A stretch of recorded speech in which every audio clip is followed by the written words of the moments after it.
Morning here in Shillong, and on behalf of the Central Agriculture University Imphal and the College of Community Science, TURA in particular, we welcome you to this National Symposium on Threads of Heritage, Exploring Traditional Textiles and Natural Fibres. Unlike the regular symposiums, we will be starting with the technical sessions today. But before we go on to the technical session and I hand over to the chairperson, I would like to request our Dean, Dr. Jyoti Vastrat, to kindly welcome our speakers for today. Madam.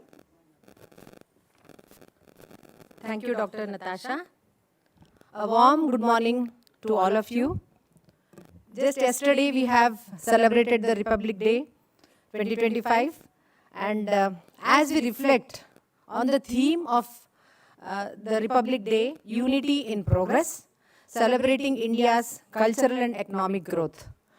Heritage textiles is one of the major cultural item which will definitely carry the cultural, traditional, and will be responsible for the economic growth of the country. It is vital to acknowledge how our traditional textiles and natural fibers weave the fabric of our identity and drive economic prosperity. India's heritage in textiles, from the intricate weaves of pashmina shawls to the vibrant hues of Garo Pandras, is not only a symbol of cultural pride, but also a significant contributor to our GDP. The promotion of natural fibers and traditional craftsmanship align with the vision of sustainable development, boosting employment in the rural areas, empowering artisans, and strengthening India's position in global markets. By exploring and investing in this sector, we embrace an eco-friendly future while honoring the diverse traditions that unite us as a nation.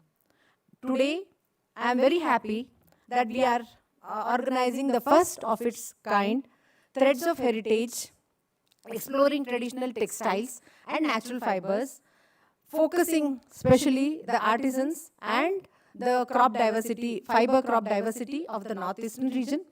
This is a first of its kind symposium wherein we are bringing in the investors, the academicians, artisans, as well as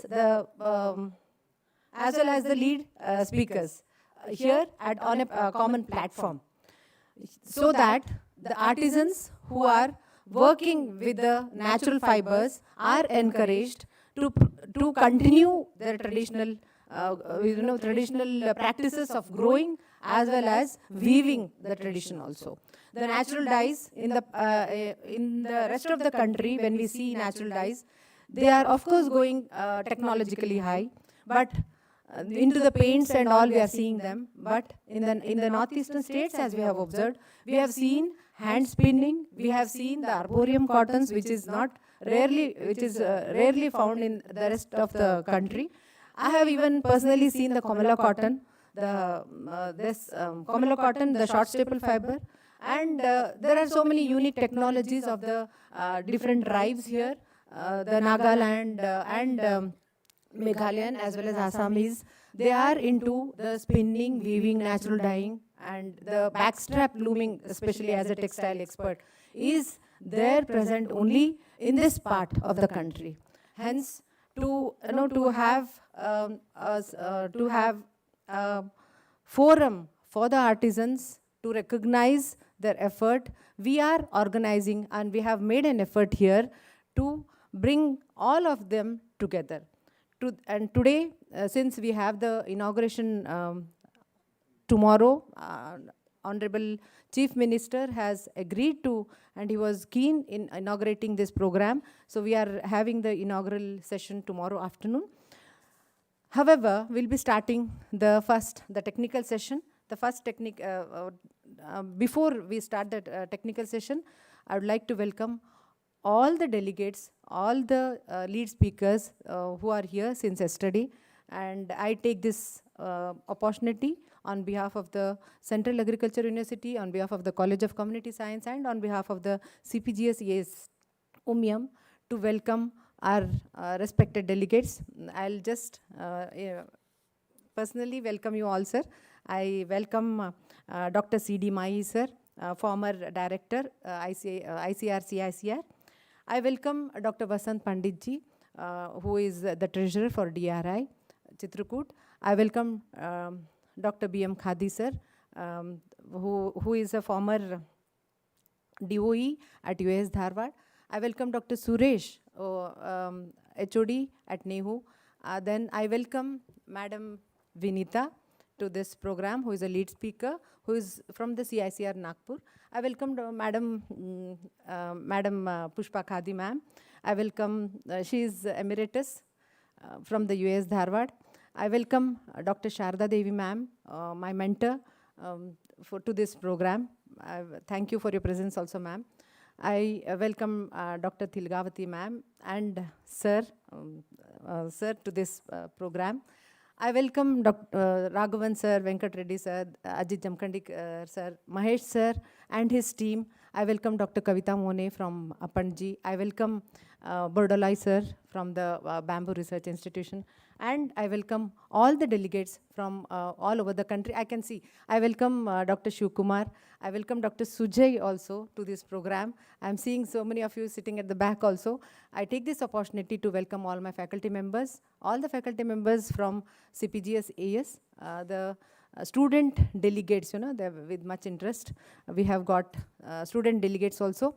I have my own students, final year students who are participants also, who have contributed their papers, review papers sometimes it is their experiential learning program, a success story of their experiential learning program, which is really wonderful to listen to them during the poster sessions. I welcome all of them to this program. I wish that you people enjoy your stay in Umiam, in the CPGS campus and around in Umiam also. And for any assistance, for any help, my faculty is always right there at your service. So please be in touch with the people, or please approach them, sir. Please contact them. So I now request Dr. Natasha to please start the first session.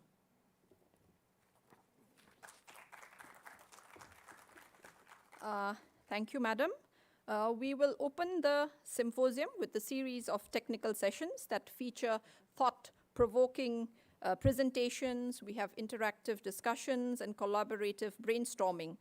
These sessions are designed to foster knowledge exchange, spark new ideas, and inspire solutions to the challenges we face in this particular domain. Without further ado, I would like to call upon the chairpersons for the first technical session. It gives me immense pleasure to welcome our chairpersons, Dr. C.D. Mai. He is the former director, ICAR, CICR Nagpur. Sir, welcome. And Professor B.M. Khadi, former director of extension, UASD Karnataka. I would also like to call upon the rapporteurs for today's session, Dr. Mahesh B. Tengli. He is an assistant professor in agricultural extension, CPGS Umiam, and Dr. Kencha Reddy, HG, assistant professor, College of Community Science, TURA. I don't think Dr. Reddy will manage to join us, so Dr. Mahesh Tengli will do the rapporteuring. So I would like to call upon Professor B.M. Khadi to kindly introduce our chairperson, Dr. Mai, for today. So you can do it from there also if you want. You can come here.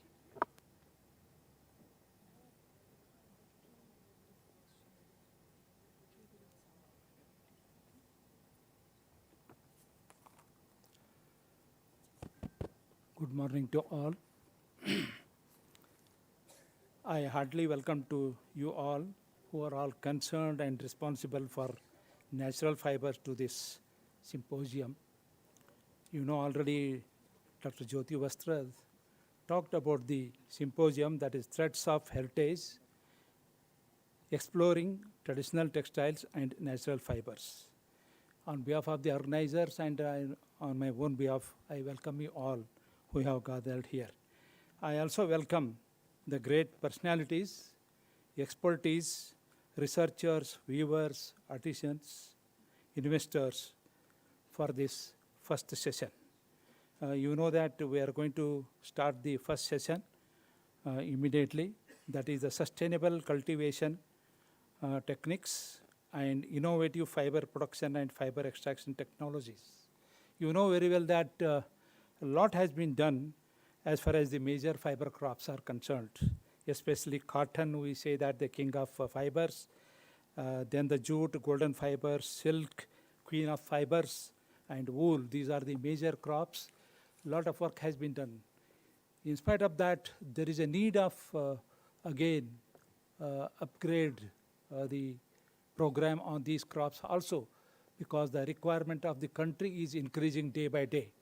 As far as cotton is concerned, because I am from the cotton team, actually, we are producing almost 6 million tons or a little less. But the requirement is increasing. That is by 2030, we have to have 50 more percentage of cotton, that is from 6 to the 9. And then 40, it is almost 12 million tons. Then by 2050, we have to produce about 15 million tons. With the same area, what we have, about 12.5 million hectares. That is the thing, and really challenges are there even for the, the major fiber crops. Now it is the time to focus on the unutilized natural fibers, especially banana, pineapple, bamboo, arecanut, coconut, rami, so and so forth. And you know very well that the natural fibers consume less energy and pollute the environment less compared to the the artificial fibers or the man-made fibers. This has been already worked out. That's why the importance of this natural fiber is here. I would like to take an example of color cotton, because I was working on color cotton. Even Dr. Vinita is also working at present. As far as color cotton is concerned, the very few colors are there, but in spite of that, the white cotton is especially dyed with the carcinogenic chemicals. And some of our colleague is going to talk on the natural dyes also. But as far as present day is concerned, we are dyeing the cotton. You know that for dyeing with the carcinogenic, which is going to pollute more than these natural fibers. And I'll tell you, 1 kilogram of yarn or the cloth, if you are going to dye, for that you need about 200 liters of water to wash the extra or the excess dye what is there on the yarn or the cloth. So for that, whatever the 200 liters per kilogram, I'm talking, per kilogram of yarn and cloth, that has to be left to the environment. So we are polluting the environment a lot. But as far as color cotton is concerned, and in case of white cotton, before dyeing, we have to go for this covering as well as bleaching. Again, these are the two processes which are involving a lot of chemicals. So all these chemicals we are letting into the environment and polluting. So the natural fibers and the color cotton, these are going to be helpful because they are going to consume the less energy as far as the production as well as the manufacturing of the goods. So the natural fibers are very, very important. And Dr. Jyoti Vastrad, Dean College of Community Science, TURA, has weaved and knitted this symposium with all natural fibers. Let us thank her bringing all natural fibers together, and now it is time how we blend them together and bring wonderful products to this mankind. Let us give her a big hand. As far as session 1 is concerned, we have for us 2 hours. Actually, already half an hour we are late. So we have 4 lead speakers and 3 expertise who are going to express their experiences in this field. So let us have the, about 15 to 20 minutes for the lead speakers and 10 to 12 minutes for the expertise. Now, I would like to introduce Dr. C.D. Mai sir, who is going to give the overview of the sustainable cotton techniques in the country and elsewhere. And Dr. C.D. Mai sir, we call him as a Krishi Rusi. He was plant pathologist, served as a vice chancellor in the Parabani Agriculture University, then a director, ICR, Central Institute for Cotton Research. Then he moved to Delhi as Agriculture Commissioner, Government of India, New Delhi. Then he was ASRB Chairman, ICR, New Delhi, and retired. But as far as his biodata is concerned, he born in the Maharashtra, that is Shekhar Khedra, and that is on July 15, 1946. And he had in education, his schooling as well as college there only, and BSc Agri, MSc Agri, and PhD from IRI, postdoctoral from Germany. Currently, he is Chairman, Science and Technology Resource Center, Gadchiroli, and member Rajiv Gandhi Science and Technology Commission, Government of Maharashtra, Executive Secretary, Agrovision Foundation, Nagpur, Director Maharashtra Knowledge Cooperation Limited, Pune. He is having a list of awards. I am not going to read all the awards, and also, actually, he has been awarded DSc honoris causa from the Rajendra Agriculture University, Pusa, then OUAT Bhubaneswar, Assam Agriculture University, Jorat, and Mahatma Phule Krishi Vidyapit, Rahuri. And also he is a president of Indian Society of Cotton Improvement right from 2008 to today. And he is a founder president of the South Asia Biotechnology Center, New Delhi, president Indian Phytopathological Society from 97-98, Doctors Krishi Academy, Lucknow, and CRDA, that is a Cotton Research and Development Association, HISSA, Chief Editor, IPS New Delhi, right from 2004 to 2006. He is also a fellow of Maharashtra Academy of Science, Engineering and Technology, and National Academy of Agriculture Science, New Delhi. As you know, he is a pathologist, but we call him as a Krishi Rusi because he is having a lot of knowledge in entire agriculture. Now I call upon Dr. Mai sir for giving the overview of the symposium. Thank you. Thank you very much. Thank you, Dr. Khadi, for a very long introduction. Actually, after a certain age, you don't need to introduce people. I am already touching 80, so I thought that now why should we have introductions because we are not to achieve anything more. I must first of all let me congratulate Jyoti for a very excellent idea of organizing this symposium, which is Threads of Heritage. I know those threads are very difficult. We have one thread which is a thread of happiness, but there are 100 threads of sorrow. When you weave them together, that is the cloth that we are trying to wear in the natural fibers.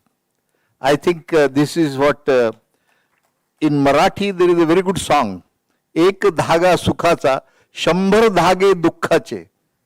So that indicates what is life.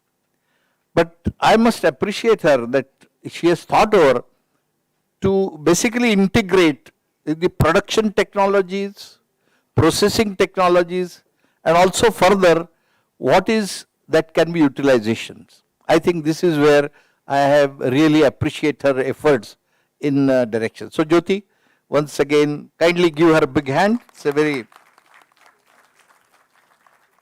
we have I think 4 speakers in this particular symposium, in the first technical session. Actually, first lecture is to be given by me, but I thought that being chairman, I can give it in the last. Why not give opportunity to others? So first I would request Selvarajan if he is around here. Selvarajan, I would appreciate because now instead of talking on cotton, let us start with banana. I think that's a better approach for natural fibers. Selvarajan is the director of National Research Center Banana, and he has a very long experience of nearly 30 years in the agriculture, in disease management, genome editing, transgenics, IoT applications. He established the state-of-art virus diagnostic in ICAR, NRCB, and developed indigenous virus detection kits. Selvarajan basically introduced large number of banana varieties, and I'm happy he is a prolific researcher. He has 92 papers, peer-reviewed journals, and he has also served at many other organizations, like he has, I think, authored 6 books, including GST, Lockheed Martin India Innovation Growth Program. He is awarded also Hari Om Ashram Award and Jirasinidhi Award from Indian Phytopathology Society. So like me, he is basically a pathologist, but more diversified. Selvarajan, yes. The floor is yours, please. Respected chairman, co-chairman, and all the delegates joined for this conference. I am going to talk 15 minutes. You have 15 minutes? Okay, sir. So out of that 3 minutes, we will keep for a little discussion. Okay, sir. Sure. Okay, then I have to speed up. So innovations in banana fiber extraction, advancing techniques for sustainable and efficient fiber production I am going to talk about. And all you know that the increase in population leads to the depletion of natural resources and the results in climate change. And governments in the world are trying to reduce the carbon footprints by encouraging the eco-friendly projects to achieve the target of net zero carbon emission. In fact, our Prime Minister has promised that we will achieve this by 2050. So use of the natural fibers are very important. Then you know that the fibers from cotton, hemp, jute, canvas, these are all very, very important. But you know, banana is one which is totally ignored and it's not being used. But now I will show you how much things can happen in banana. So banana, you know that as I said that cotton and other natural fibers contributes around 40%. Then the synthetic fibers are the rest. And coming to the banana, that you know that around 135 countries are producing, and the only fruit which is highly exported, most exported is banana only. And this banana is one which you know it definitely can help in achieving the zero hunger. And 184 million tons of banana is being produced from 13 million hectares in the world, and it is really helping the livelihood for 400 million people. And coming to the different countries, and we are number 1 in the world. And you know that we produce from 1 million hectare, we produce 37 million tons of banana. And you know that we have quite a good diversity in banana. And again, northeastern region is well known for diversity. And you know that 1,200 banana varieties are there across the world. But the one which is dominating in the world is that grandine banana, that is a Cavendish banana, which is being exported around. It occupies 52%, and it contributes around 64% of the total banana production. And you know there is banana means acuminata, bulbiciana and all. And bulbiciana, one what you see here, beam coal, athia coal, those are all the banana which has bulbiciana genome in it. And in coming to the banana in India, if you look at there are main 4 important states like Maharashtra, Tamil Nadu, Andhra Pradesh, Karnataka, and recently Uttar Pradesh has joined, and it is producing a very good quantity from 91,000 hectares. And if you look at the map, you know, if you look at the map, do you have this pointer? So if you look at the this graph, if you see 1991 and 2000 onwards, the peak is going up. This is because of introduction of tissue culture planting material and also adoption of high-tech advanced technologies in the production like drip irrigation, fertigation, which is being adopted. And successfully, that we are using 400 million tissue culture banana every year. And there are more than 150 tissue culture industries here, and they produce and give a quality planting material. And ICR NRC Banana, our center, is one which is giving testing services for virus testing as well as 2 type. And we have certified more than 700 million tissue culture plants from our facility. And the productivity also has increased very drastically only because of introduction of tissue culture and adoption of tissue culture planting material. But initially, we were struggling because of viruses and somoclonal variation. But now it's all set right because, yeah, thank you. This is the one, no? Red one. Oh, take it. So you can see here banana diversity, and our institute has got 510 accessions, Asia's largest collections at Tirupalli. And if you know that banana is called Kalpataru. Kalpataru, why? Because every part of it's being utilized for one or the other purposes, starting from the rhizome, central core stem, pseudostem for fiber, male bird, and all these things it's being used. And banana leaf industry is 1,000 crore industry. Banana chips industry also very important. And now pectin, a lot of things it's being applied now. So that's why Kalpa Virksa we call the coconut. Kalpa Taru we call plant of virtue is banana. And you know that in banana male flower bud, then rhizome, as I said, 10 to 20%, leaf is 5 to 10%. The pseudostem, that's very important for fiber, that is around 50 to 60%. And if you remove the center core stem, it will be again 30 to 35% goes to the fiber purpose.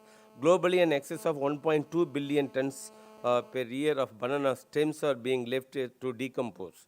So before it is getting decomposed, we have to extract the fiber and allow it to decompose, so that we are adding the value addition to that. And in India alone, it produces around 190 to 220 million tons of biomass waste from the banana and plantations. So this is a very good opportunity, though it is not being exploited that extent, but slowly it is picking up. And this is from our Navsari, Gujarat. This university has done a wonderful job with a project, NETP project. They came out with, for especially grand name banana, this is 600 to 800 kg of fiber you can extract from 1 hectare. And this culture waste, again, it can be utilized for as a fertilizer. And banana stem sap also can be utilized. And central core stem, you can make juice. And it is believed to have anti-lithiasis property, means kidney stone, it can remove the kidney stone.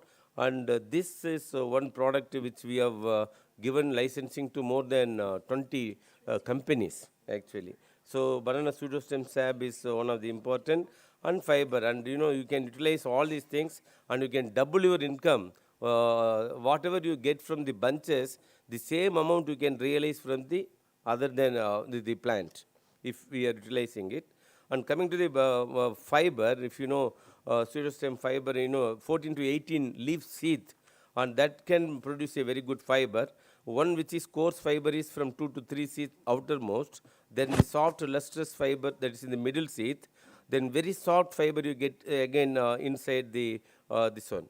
So the pulpy matter present in the innermost sheath is not processed. Here we have made some few varieties, the physical characteristics of different cultivars about banana pseudostem. Papulu is one variety which gives very high quantity of pseudostem, followed by grand nine. Then the Katpuravalli. The Katpuravalli is a ABB type. Red banana is a triple A type, triploid. And Poovan, Chini Chamba we call, I think in Golpara, Assam and all they grow this particular banana. And they, you can see that the pseudostem and all the parameters is given. This is published by one of our scientists, Dr. Suresh Kumar. And if you look at the yield percentage, you can see that we can get the fiber extractable which we have given, it ranges from, it's 1.5 to 2.5%. You can extract the fiber from the pseudostem. It depends upon the variety. It varies from the variety to variety. Then the physical chemical properties of banana fiber, if you look at, it contains cellulose almost around 85%, both hemicellulose and alpha cellulose. Then lignin is around 11%. It's there, and the ash content is around 3.13%. And if you look at the mechanical characteristics of the fiber extracted, some of the varieties, the one which granule is very important, because our country we produce almost 60% of the area which covers with the granule, and there we must put effort, because you can get fiber in one single place. Otherwise, other varieties, it's very difficult to collate the material. So this is the linear density and mean breaking strength, mean breaking elongation, tenacity, and Young modulus density all have been characterized. And you can see the scanning electron micrograph of the banana fiber in this picture. And the traditional methods of extraction, if you look, the manual stripping, commonly used in the rural area, and you know that this is very cumbersome, it's not so easy, and I think you can see how it is being extracted.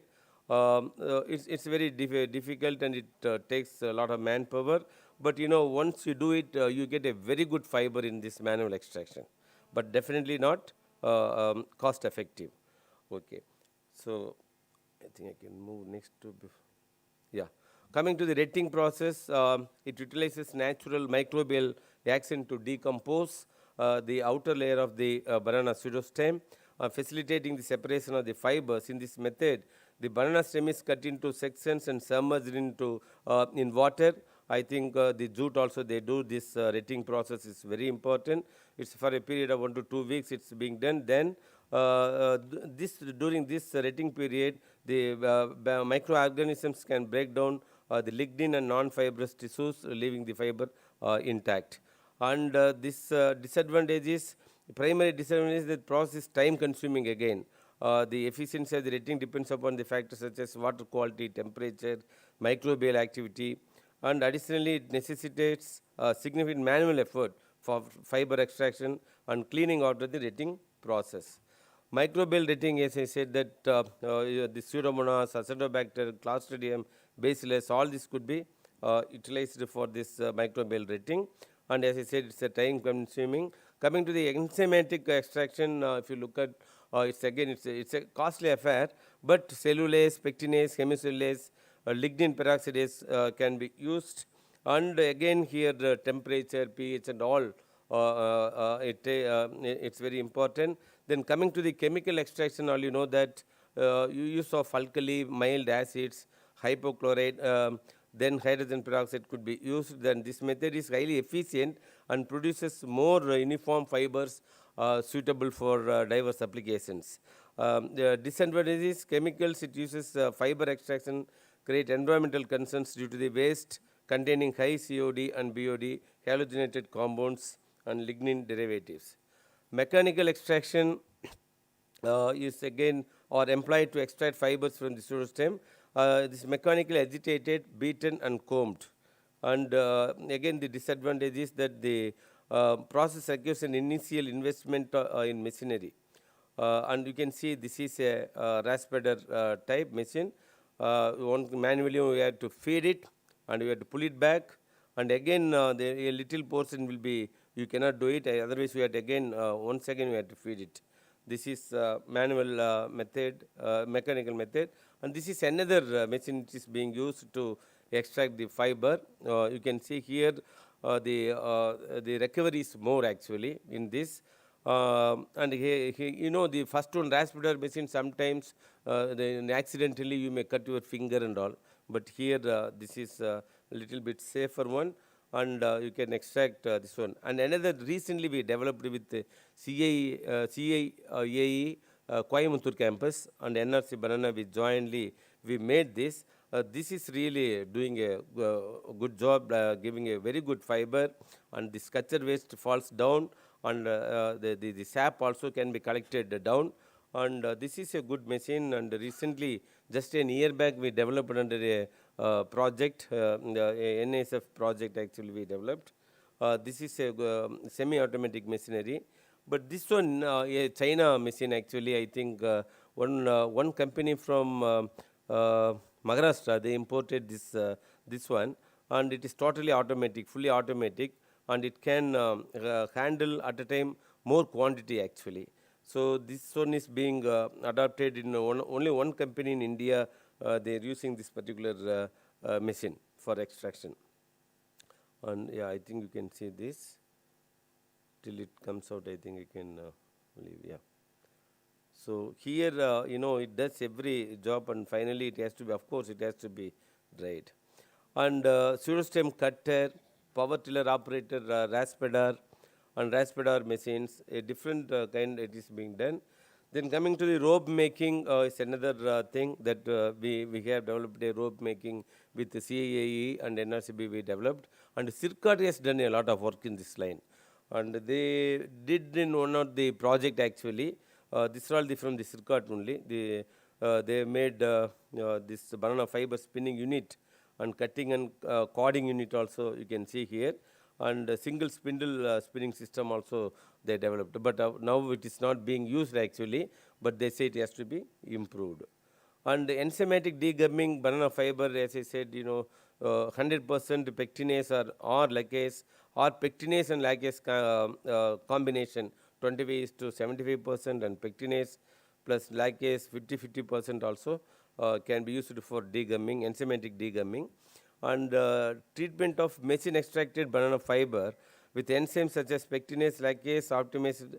This we have done at our institute actually. And as I said, it's again a costly affair.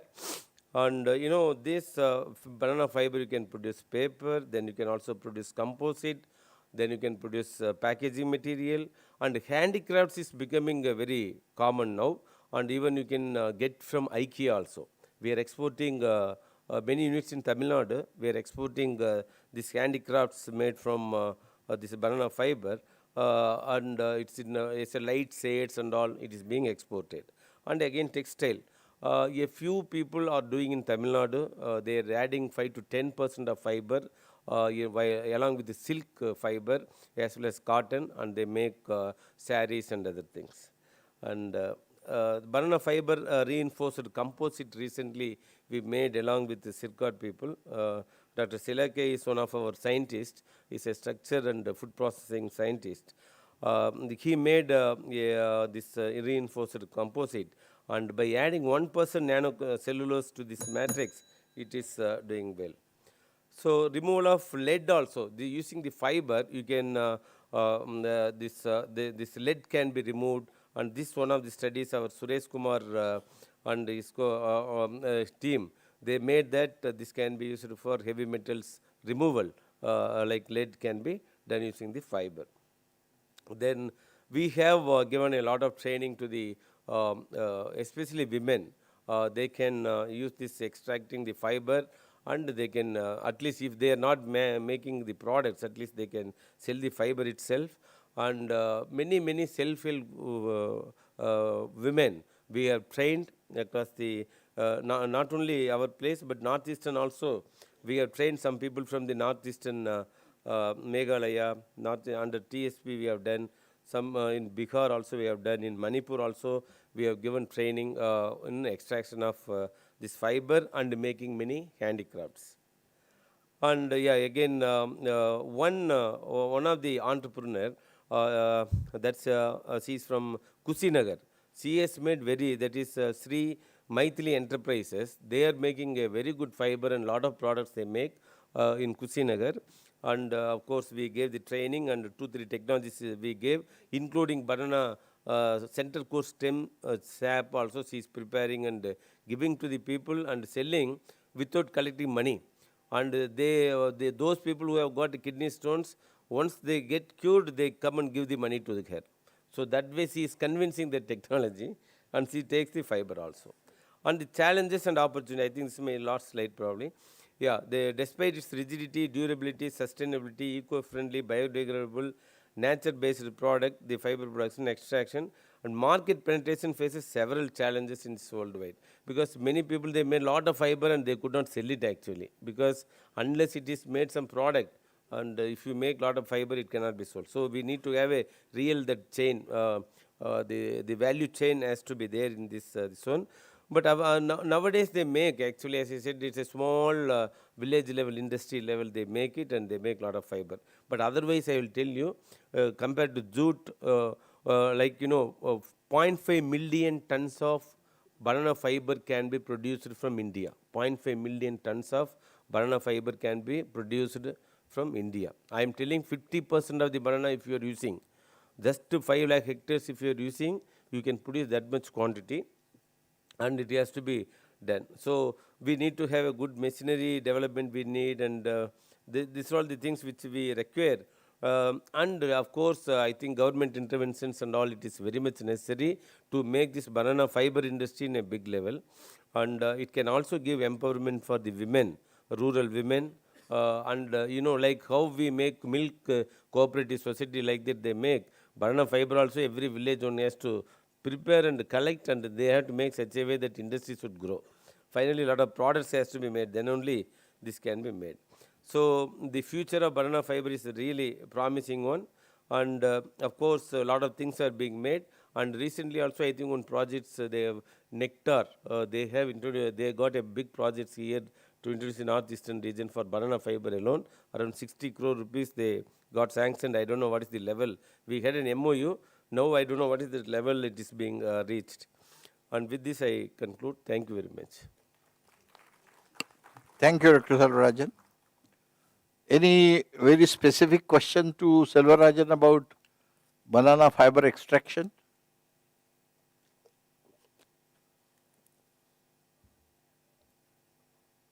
Yeah, it's available. Yeah, that machines are available.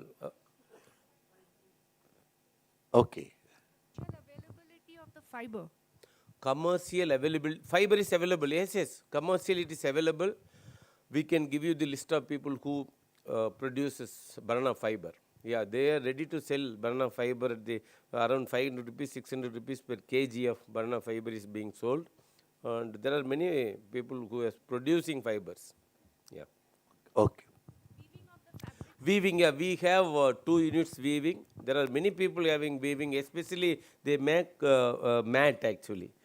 Small mats they prepare, sir, along with the cotton fiber. They make mat only.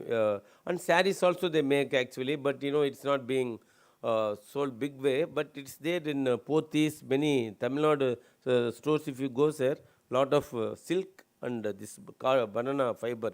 They 5 to 10% they mix it, they make very good saris, but it's costly.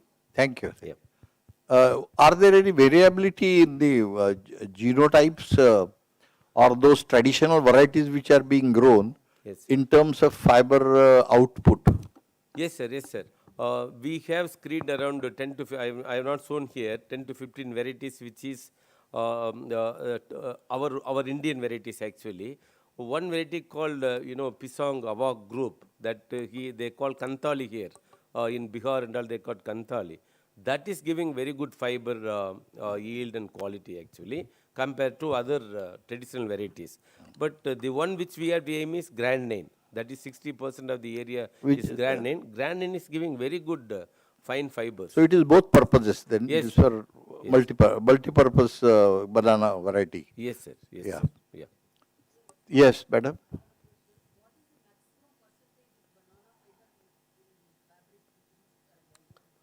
Yeah, 20%, madam. 20%. Spun with the cotton fiber or a separate banana? No, cotton along with. What is the percentage? Yeah, 20% I was telling you. That means 80% cotton, 20% Yeah, exactly. banana. Yes. Maximum. Yes, you asked the maximum. Okay. 20%. One Sekar Emporium is there in Chennai. They're preparing up to 20%. So they use normal cotton spinning process? Yes. Because we did some work with some percentage of banana mixing, but we could observe a lot of fiber dropping from the process. Okay. Yeah, cutting process or even in drawing, everywhere it gets dropped. But finally, if you analyze the yarn, the percentage is very, very less. It's less than 8% or something. So that's the reason I'm asking if there is, what is the... Okay. Yeah, that's what Any? 20%. This is what, some of the things, the guys, they never tell the secrets. They but Yeah, I of course, also- we have not done in our institute. Sir, you said that core part of Yeah. the banana is not utilized. Yes, core part is not, yeah, it cannot be used.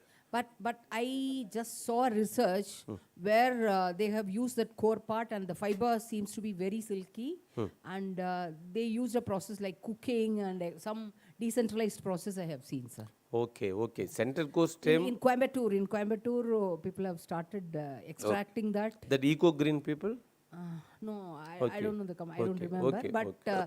the core, they used a process called steaming, cooking, and then natural way of extracting the cellulose. The fiber was very, very thin. Yeah, they make use it for paper and No, cardboard. it's not a paper making process. He extracted the fiber Okay. that was spun into a yarn itself. Oh, that's good. Yeah. And the last question by Jyoti. You want? Mechanical softening, sir? Because recently I have been browsing for the Canvaloop Textile. They are the leading textile group, innovative textile people, startups in the country. They have started something like, mechanical as well as enzymatic softening, and they are making yarn Yeah. in the country. They are the only one group in the country for as of now. Is NRCB working something on Madam, now- mechanical softening, sir? Because that Yeah, is what is actually, if I say the Sircot people, the Sanmugam, Dr. Sanmugam and group, they have done a good work on this yarn making using this one. But recently, one scientist, just I'm telling, 1 year back only a scientist we got, and we are putting more effort in this line, but we have not attempted. But now enzymatic softening we have done. We have made enzymatic softening and it's going on now, but yet to tell in a very solid outcome. Yeah. Thank you, Dr. Silvarajan. Thank you, sir. I call upon now Dr. Satyam Bodlalai. He is scientist E and head Genetics and Tree Improvement Division of Indian Council of Forestry Research Education Institute, Regional Forest Research Institute at Jorhat, RFRI. And his area of expertise is basically forest biology, genetics, tree breeding, and plant tissue culture. He has a large number of projects he has completed, Bodlai, and he has also been extension of the existing tissue culture laboratory. He has done it at his own institute. So, Bodlai, you have very vast experience. So, we would like to hear from you about you are going to talk about bamboo? Yes. Thank you. Thank you, sir. Respected Chairperson Maya sir, other Chairperson Khadi sir, Dean Madam, and other dignitaries. At the very outset, I would like to thank the organizers for inviting me to this wonderful symposium on traits of heritage. And I will be basically discussing on bamboo as and its utility in textile industries and its cultivation practices. Though basically I'm not from a background of textile, I do have some experience of cultivating bamboo, then tissue culture, but then still I will try to cover the processes how bamboo can be converted into a fabric. So let me start with a small quiz. I have seen so many students in the backside. Must be students, I think. Can you guess what are the common between both these beautiful ladies? It's a small quiz.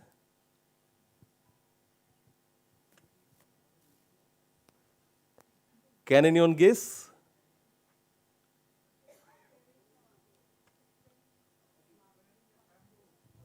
Yeah, exactly. They both are wearing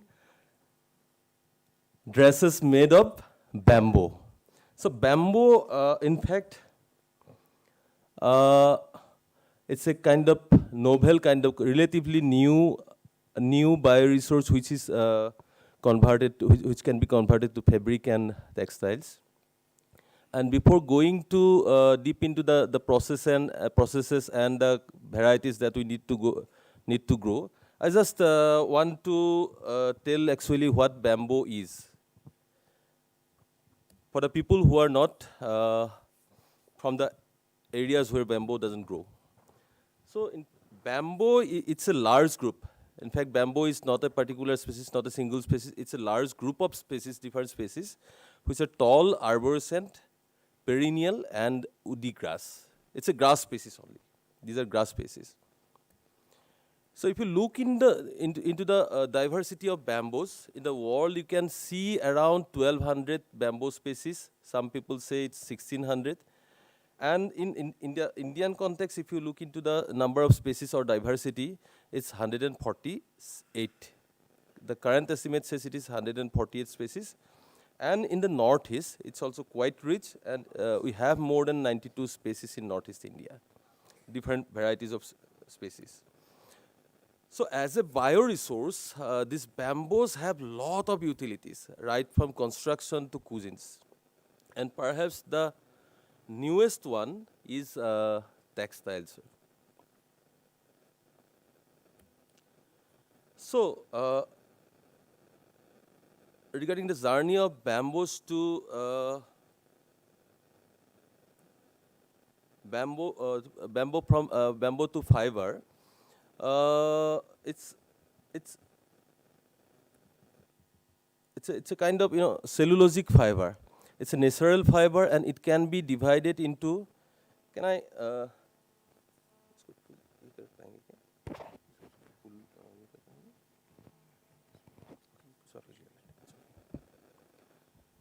So the cellulosic fiber, it's a bamboo fibers are cellulosic fibers. It can be divided broadly into natural fiber when it is extracted through natural or mechanical methods, and it can be it can be divided into. It can be classified as regenerated fibers also when it is made through rayon making process, and that is a viscose process. So broadly, we can divide this fiber extraction techniques from bamboo into mechanical, chemical, and combined methods. Mostly the mechanical methods which are utilized for preparing bamboo yarns, they exactly do not yield fabrics. It is mostly used for composite makings only.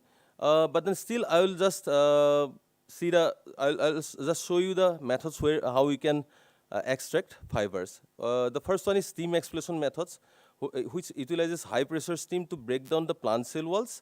Then, the whole process is the separation of fibers. And these fibers are not exactly very long, and but then still they can be utilized for composite making. Different composites are made of these processes. Then another method, the mechanical method of extraction, is crushing. Using crushing techniques also, you can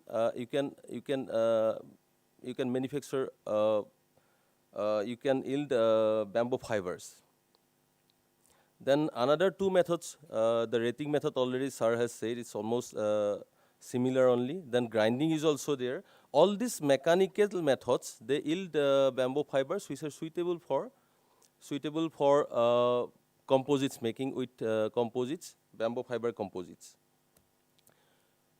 But the most important method, in fact, though we are discussing about natural fibers only, but then when you say bamboo fiber, and when you see bamboo as fabric or textile, the most of them are made through viscose method only, which is in fact highly chemical intensive. I will discuss, but then still I will discuss both these methods. It's like wood pulp preparation is done. Then pulp is then converted. The next step is steeping and pressing. All this step utilizes lot of hazardous chemicals, and finally what we get is the viscose or the rayon, which can be spun into yarn and can be further developed into fabric. So the key characteristics of this viscose method is its high moisture absorbance. Then it's known for its softness. It's almost like it's called artificial silk also. Then better dyeability. You can dye them with different kind of dyes, and it doesn't shrink. It has very good breathability, and it is biodegradable.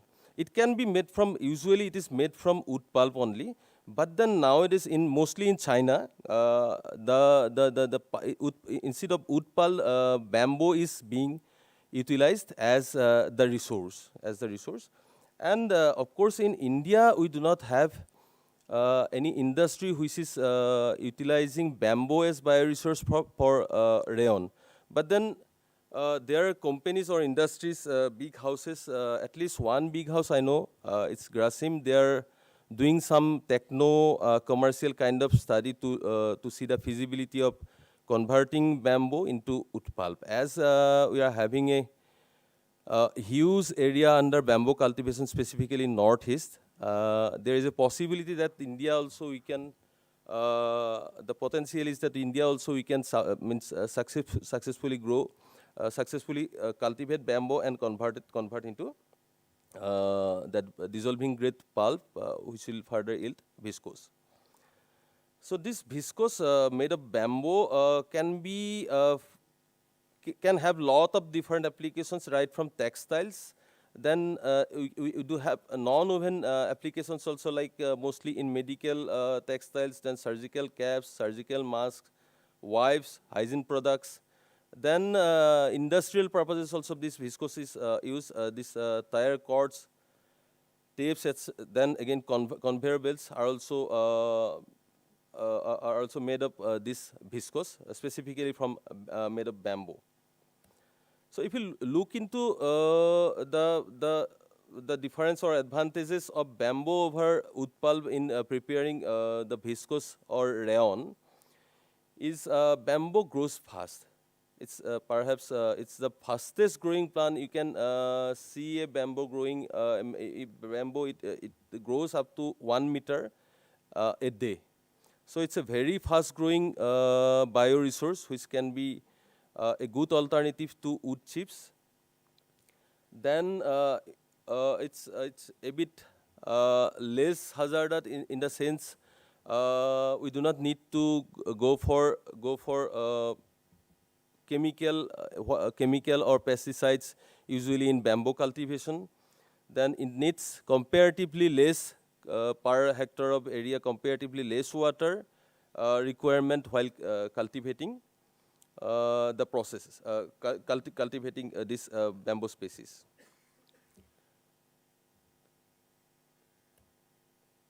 But then still this viscose process is quite hazardous.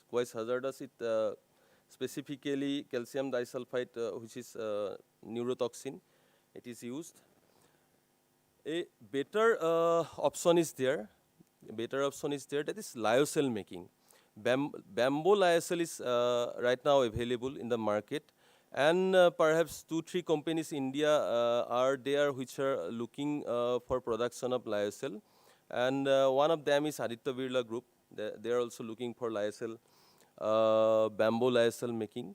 So this is in fact a closed loop kind of thing where hazardous chemicals are not utilized for preparation of the pulp, and at least around 99% of the the chemicals are reused. So it's comparatively less hazardous than the viscose making process. So it is also again comparatively less hazardous, as no pesticide and no fertilizers are utilized for making bamboo, for cultivating bamboo. Then it's a closed loop process, as I have already said. It's non-toxic solvent, and 99% of the solvent and water used in the production are recovered and they're reused. Then the most important, I think, is both rayon and this lyocell. They are biodegradable, and it takes around 8 days for lyocell to break down. And there are also techniques besides these chemical techniques. Combined techniques are also there, which are comparatively better in terms of production of fabric. And one recent technique that have been developed, that is developed in the Philippines, is a combination of both mechanical as well as chemical and microbial technique. This technique is being patented, and I think this technique, if will have lot of application in northeastern area also, because this doesn't employ this kind of hazardous things.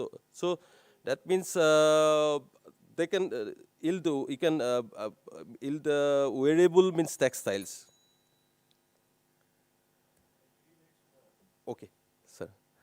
And regarding the priority species which we should actually grow for cultivation, we must look into the biomass wise. If we look into the species, the National Bamboo Mission has prioritized 10 species. But then for this particular aspect, for cultivation purpose, we should go for 3-4 species like Bambusa tulda, Bambusa balcua, Cassarensis, Newtons, and Hamiltonite. This gives better biomass and better cellulose content. So this will be suitable for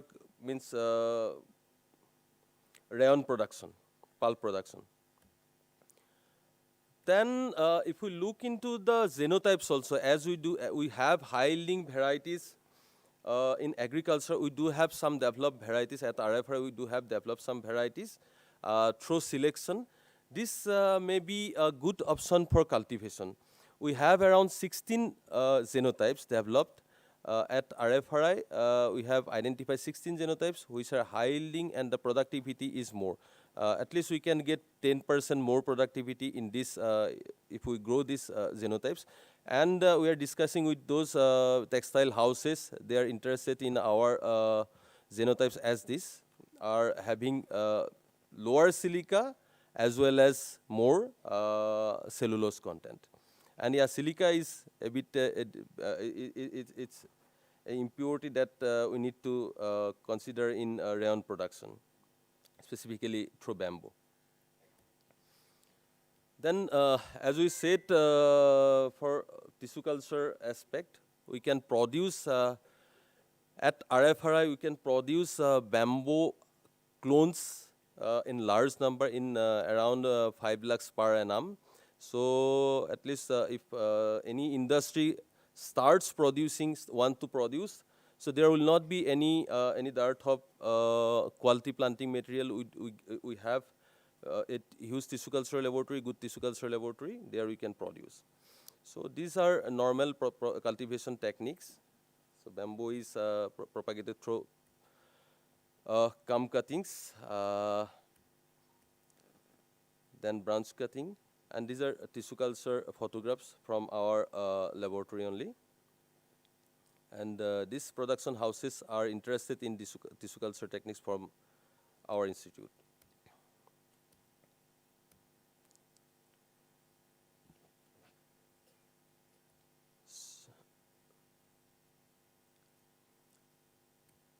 So we have successfully given our materials to different industries.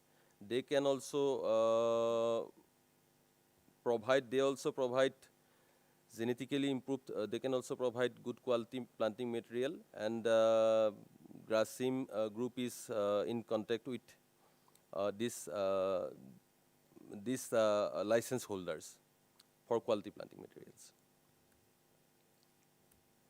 So regarding bamboo, this is all, sir. Thank you, sir. Kindly give big hand to him. We can take one question, very specific.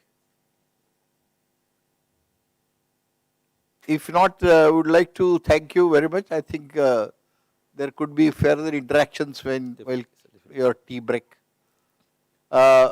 We have now Dr. Thank you, Prasad. sir. Are you ready? Huh? Okay.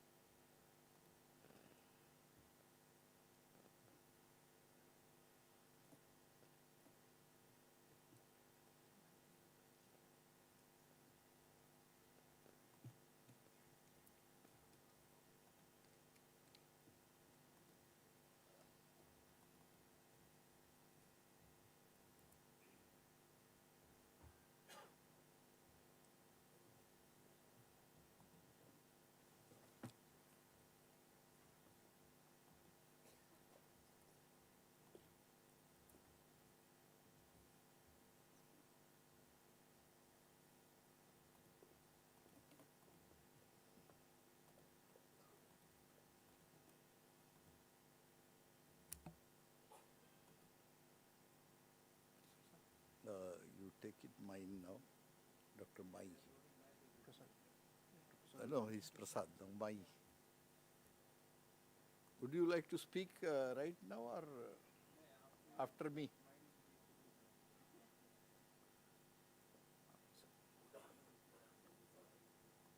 Yeah.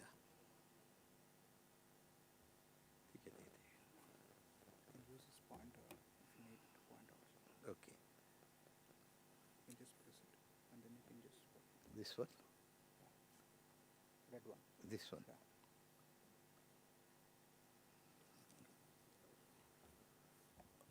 I think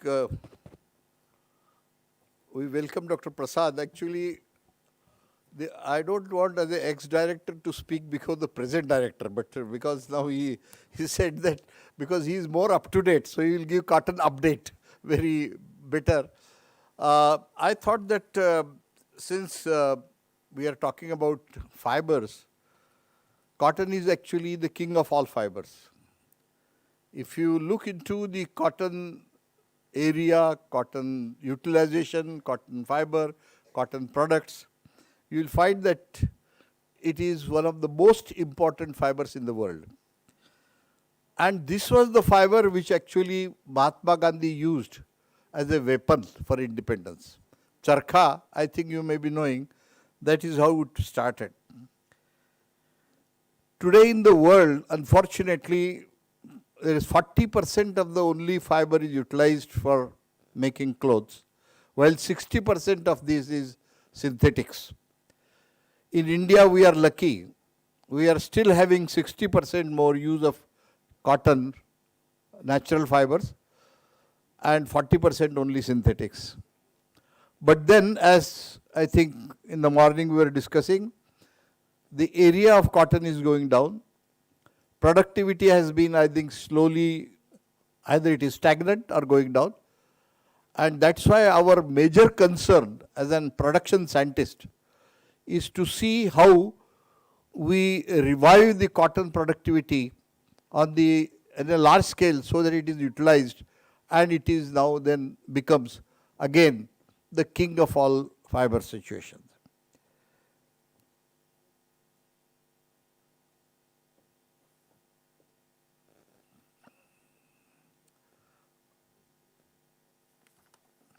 Basically, cotton, if you can see, the very typical characteristics of it's a rain-fed cultivation is 67%. We have large number of hybrids in the market, spread of long duration hybrids into marginal areas, deterioration of soil health is another issue, and increased frequency of extreme weathers is actually like rainfall causing a lot of concern. Similarly, there has been a lot of lack of community approach. Individually, the farmers, growers are not able to come together like what they are able to do in fruit crops like grape, oranges, banana. Here it becomes very difficult because there are very large number. See, almost 70 lakh farmers are growing cotton. And the area of cotton is almost between 12 to 13 million hectares. So you can imagine that this is a very huge one of the crops which occupies nearly 6.5% of the total cultivated area. Now there are other issues which are farmers' income. Basically why there has been a reduction. Input output is disproportionate. Input cost is more than actually output income.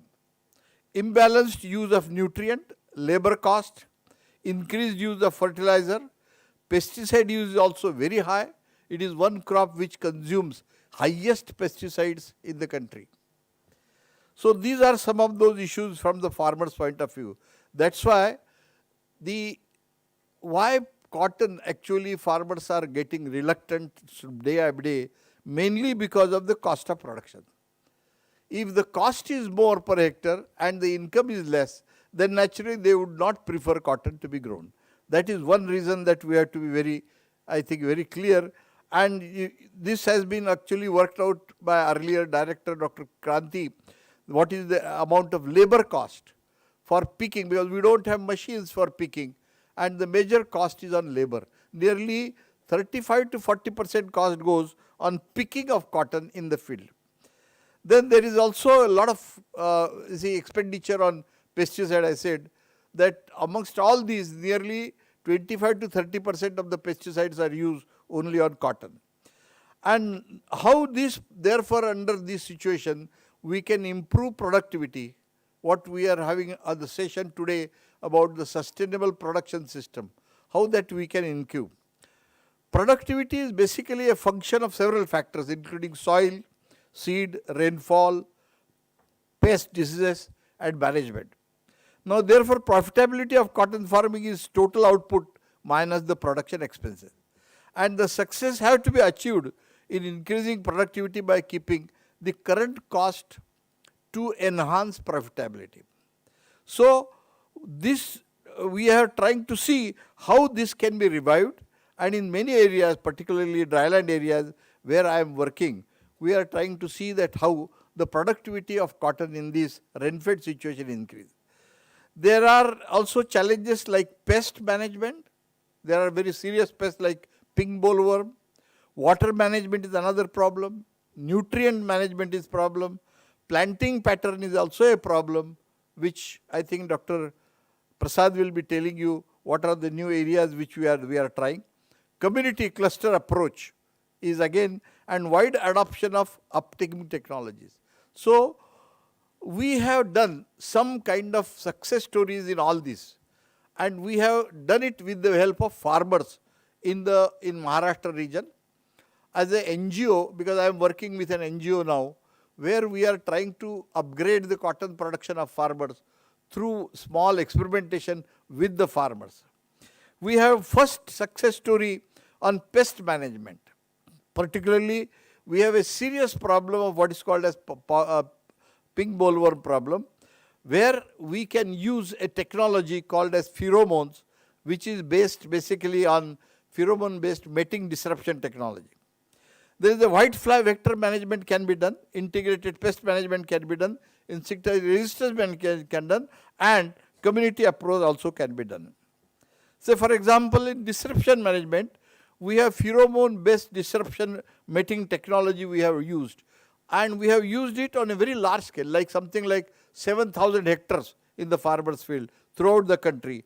And we find that this technique can be very effectively used for the pink bollworm problem. Now, this is that PB knot. This PB knot is basically a small wire. In the wire, there is a pheromone, and you have to tie it like our Rakhi Bandhan. You just tie it on the stem of the plant, and then you leave it. Actually, it can protect the plant for almost 100 days, 90 days, so that your pink bollworm is avoided. And this technology, we tried it to promote in the area. You can see here a plant with actually that particular knot. And that knot itself is a protection, that's all. You are not to do. So, in 1 acre, we can use almost 150 knots, and one labor can do it almost 3 to 4 acres in 1 day by tying these knots. It's not very difficult, because the wire is also very flexible. You can just tie it without that. We have done large-scale demonstrations on 300 acres and shown that how effective these things are in that particular dryland area. And that project, which we call it as Project Bandhan, where we have attempted, and people have been very highly satisfied with this. If by using this technology, we have succeeded in reduction of this pest incidence to the tune of almost 90%.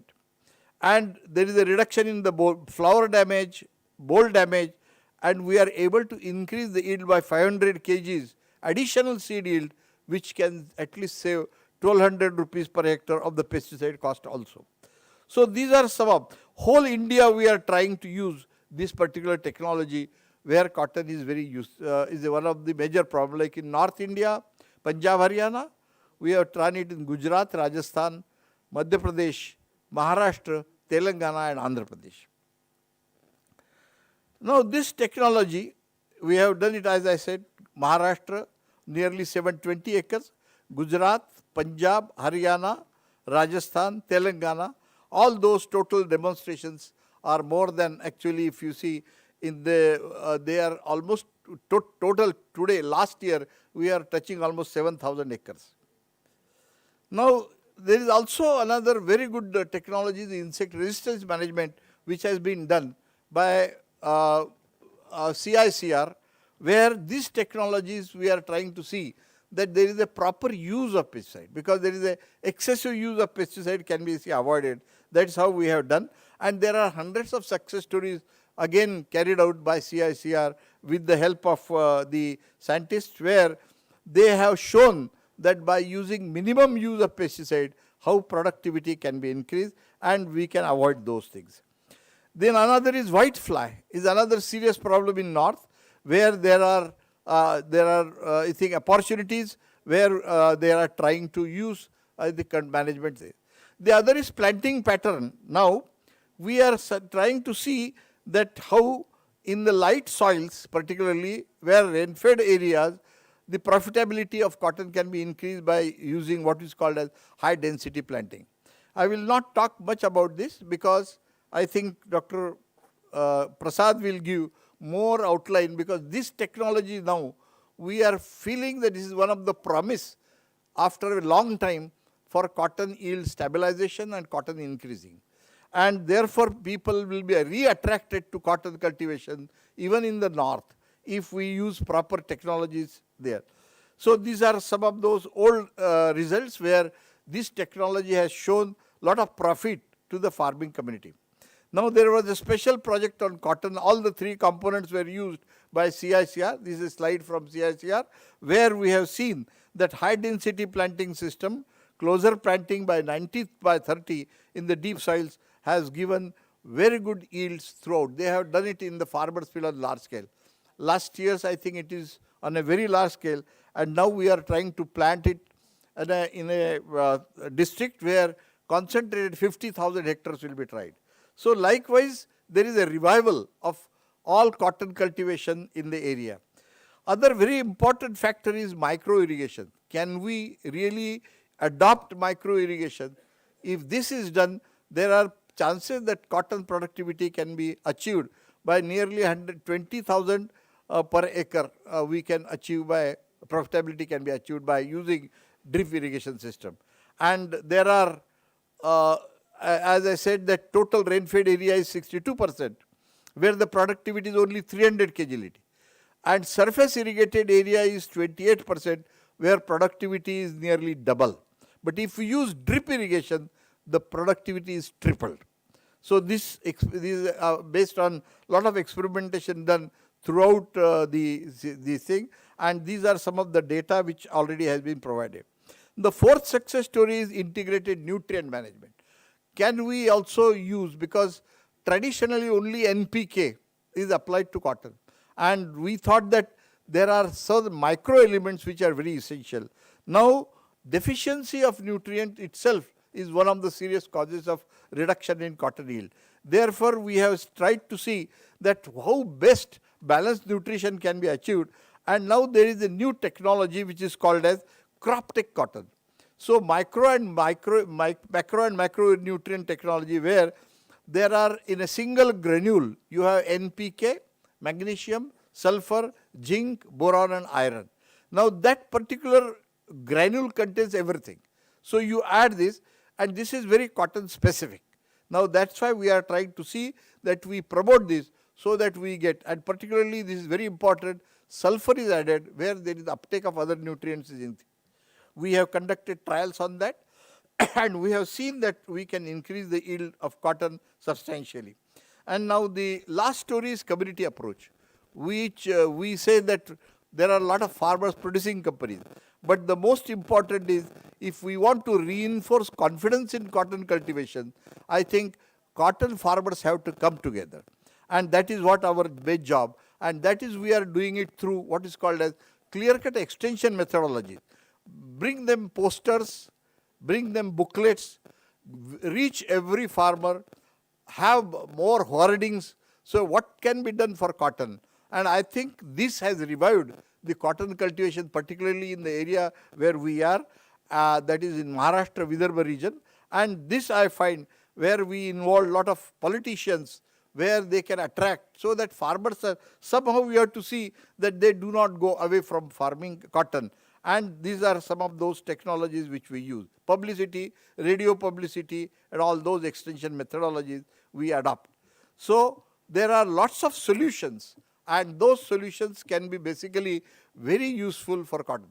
I just tried to show you some 4 or 5, 6 success stories where community approach, insecticide, pest management, nutrient management, this can be possible.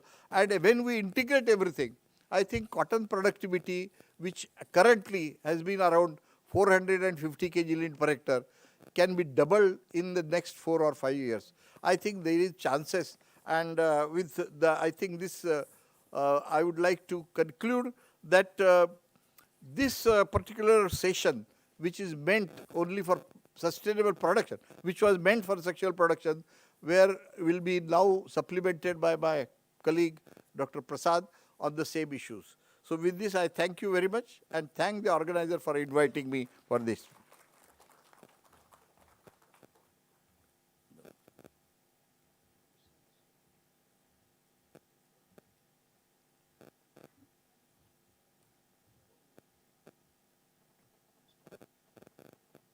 Call upon Dr. Prasad. I think Prasad doesn't need any introduction, but for the benefit of farmers, I would say, participants, I would say that he is currently the director of Cotton Institute, Nagpur, and which is the premier institute on the production technology. Prasad is also the board of management member of some universities like Akola, Gujarat, Navsari. Originally, he is an entomologist, and entomology, as you know, in cotton is very important. He has done very good experimentation on entomology earlier, and he has also coupled his experience because he was working in extension. I think you all know that what was in Hyderabad, that coordination work he has done of these KVKs. So that experience also has been very useful for cotton production increase. I would request Prasad to kindly deliver his talk. Good morning, everyone.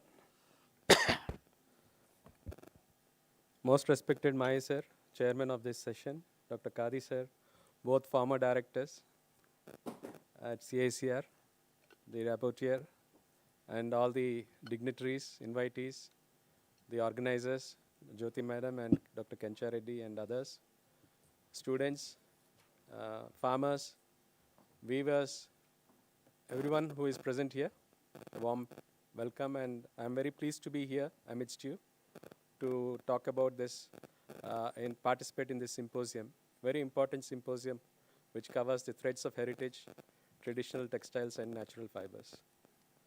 Before I just give an update on cotton, which is the most versatile natural fiber, and India is proud to be a world leader in cotton. At CICR Nagpur, we hold the largest gene bank on cotton.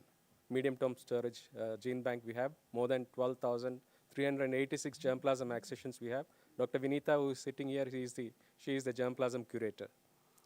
And we have 4 species in cotton. One is Gossypium hirsutum, which is the American cotton, upland cotton, most versatile fabric, ranging from 20 mm to 39 mm fiber length and strength, and so much diversity is there. Then we have the Barbadense, which is known as the Egyptian cotton, and it's an extra long staple cotton, most premium cotton. Most of your premium shirts, premium fabric is made up of Egyptian cotton, more popularly known as Pima cotton and Giza cotton. But India also we have extra long staple cotton, and CICR has released 3 extra long staple cotton varieties for popularization in Tamil Nadu and other states. There is Arboreum, Aurora oriental cotton, traditional Desi cotton we call, Gossypium arboreum. You have Gossypium arboreum, other species here, Comilla cotton in the northeast. We are working with Dr. Kenchareddy and his team from the Community Science College, the TURA. Last 3 years, we have been funding through the Northeastern Hill Region program to conserve the germplasm that is available in the TURA region and other hill regions, which traditionally the farmers are doing cultivation of Comilla cotton, and which has a very high export value to Japan and other. So much value addition is happening, and we need to tap that potential of the Northeast for Comilla cotton. And there is another cotton, Herbaceum, which is mostly restricted to the coastal areas, saline tracts of Gujarat. It is called as Levant cotton, and we have many accessions, very versatile accessions from 20 to 28 mm fiber length and strength. So these are the 4 species, and India is proud to cultivate these 4 cultivated species of cotton. We have 26 wild species in out of the 52 at our CICR Nagpur. So this is the diversity of cotton, and the natural fibers. All these natural fibers have their own versatile properties, which are actually serving the needs of 60 lakh farmers in the country, 6 million farmers. You know the importance of cotton to the gross value added output. It is about 4% to the GDP. The textile industry, which is traditionally 60% of the traditional textile industry is cotton based in India. Unlike abroad, Mahisar said about the man-made fibers gaining ground. India also, the growth is tremendous for man-made fibers. Cotton is facing a lot of stiff competition from man-made fibers, viscose, polyester, and other this one. So it's actually, if we don't really give increase the productivity and the consumption of cotton, slowly now the ratio, world ratio is about 72 to 28. 78 man-made fibers, 28 cotton fiber. And in India, it is still, of course, traditional 59% and 55, 45. But the growth potential for man-made fibers is tremendous in India as well. There is a threat. So there is a very important, and if you compare with the global productivity, I have taken the top producing countries of cotton with highest productivity. Parameter by parameter, mostly we are very traditional in our cultivation, where we actually use a lot of manual labor to plant, to harvest, to do all the operations. Whereas in the Brazil, USA, and Australia has the highest productivity. They have 3 lakh hectares, but very large farms, more than 500 hectare farm. Only 1,500 farmers are there in Australia cultivating 3 lakh hectares.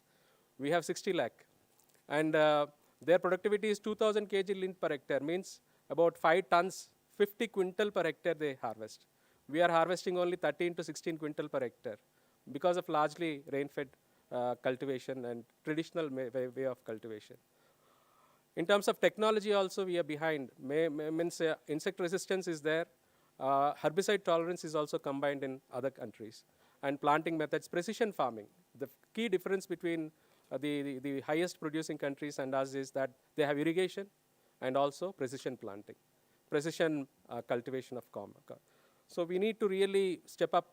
And there have been game-changing steps that these countries have taken for highest productivity. In Brazil, for example, they have shifted their entire cotton cultivation from coastal areas to inland. Similarly, in China also, from the another area of Western Plateau, they have gone into the desert area of Xinjiang. And that's why they're able to achieve. And Turkey, they have shifted their cultivation from rain-fed area to Anatolia region, where it is 61% irrigated. Similarly, in India, we have a game-changing technology of BT, GM technology introduced in 2002. It is also game-changing technology, although it has almost outlived because 22 years old technology, and we need to have more new. And if you see the technology drivers, BT technology has contributed definitely, despite the criticism that many times in the news. BT technology has performed in terms of 264 kg lint per hectare in a span of 10 years. And any technology which has actually catapulted from 0% to 95% in a span of 10 years, that is the BT technology. Adoption, wide adoption, rapid adoption. But of course, then the yields are now stagnating. As we see, the graph is coming down in the last few years. And but BT cotton technology, after the 1600 kg seed cotton yields that we achieved, now we are only getting 1300 kg average yields. But the stability that BT cotton brought in, for example, if you see the yield per quintal per hectare, the variability in yields was 36% before BT cotton. Now the variability has come down by 12% only. That is a big achievement of BT cotton. But that is not good enough because our production is now plummeting from 360 lakh bales to around 300 lakh bales. So that is a cause for concern. And you see, this is the period that we had highest productivity. But now we are facing many challenges like, as already Mahi sir has said, I will not go into this. Rain-fed cultivation, we have analyzed 157 districts, and most of the districts are inefficient in cultivation. And now we need to really, technology has to be targeted to agroecology. We should not forget the agroecology. And same one genotype cannot actually be taken in deep soils, medium soils, light soils. So much variability is there that we need to really dovetail the technology, like, for example, high-density planting system, which Mahi sir has said. We are targeting about 4 million hectares where high-density planting system can be done in shallow soils. So this is where we go for 3 times the higher seed rate and 4 times the higher population. In the same unit area, we are able to get about 3 to 5 quintals per acre additional advantage to farmers and about 10,000 rupees additional yield, additional profit. This is the high-density planting system, which last 2 years we have been doing in a big way. More than 15,000 farmers we are touching. We are providing direct benefit assistance to these farmers. There is a joint initiative of Ministry of Textiles and Ministry of Agriculture. This is a big program. For the first time in the history of this one, 2 ministries have come together to fund a farmer-oriented program for increasing the productivity of cotton. So this is all app-based, very modern kind of a project this is. This is not a traditional project. This is all app-based registration of farmers. All the details are in the web portal, verification, validation, technology delivery, all this is through the web portal. And now, proudly we can say that in the last 2 years of our work in the 8 states, we can say that farmers who used to get only 8% in the conventional methods could get above 9 quintals per acre. Now, with our interventions, about 78% of the farmers are able to get more than 9 quintals per acre. That in the shallow soils and medium soils. So we brought out a lot of literature which is accessible to all of you. And now, in this current year, just concluding season, we are able to touch 17,000 farmers and provide. Why we need to shift to a high-density planting system? As in the beginning, I said that we are a very traditional way of cultivation of cotton. We need to move towards high density because it's a precursor that we need to adopt precision farming, and also we need to mechanize our harvesting. And for that, a lot of steps are required.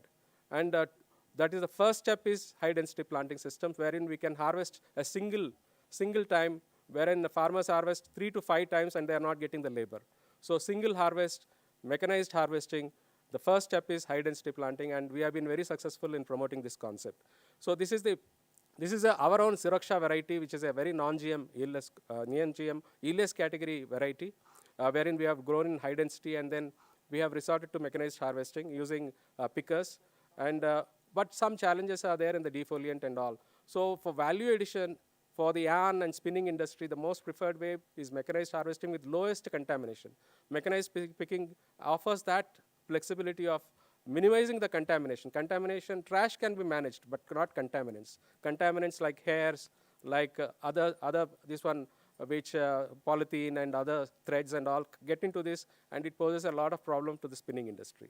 So we are able to do this, and some of the innovations, some of the sustainable practices, because that is the title of my talk. This is a graph where it it's a cotton productivity or any crop productivity is an interplay between water and nutrient. So if you see the growth pattern of a crop, the peak water requirement, if you are able to meet it, but in rain-fed conditions, that control is not with us. In irrigated conditions, they have the control. They are able to give the right critical irrigation, so they are able to get highest productivity. Nutrient also plays a very big role. In the peak demand, if you are able to give with the sufficient moisture in the soil, we will be getting higher productivity. But the farmers are facing a lot of difficulties because ours is a largely rain-fed cultivation. They have no control. Now the concept of cotton and any crop is shifting towards regenerative agriculture, regenerative farming.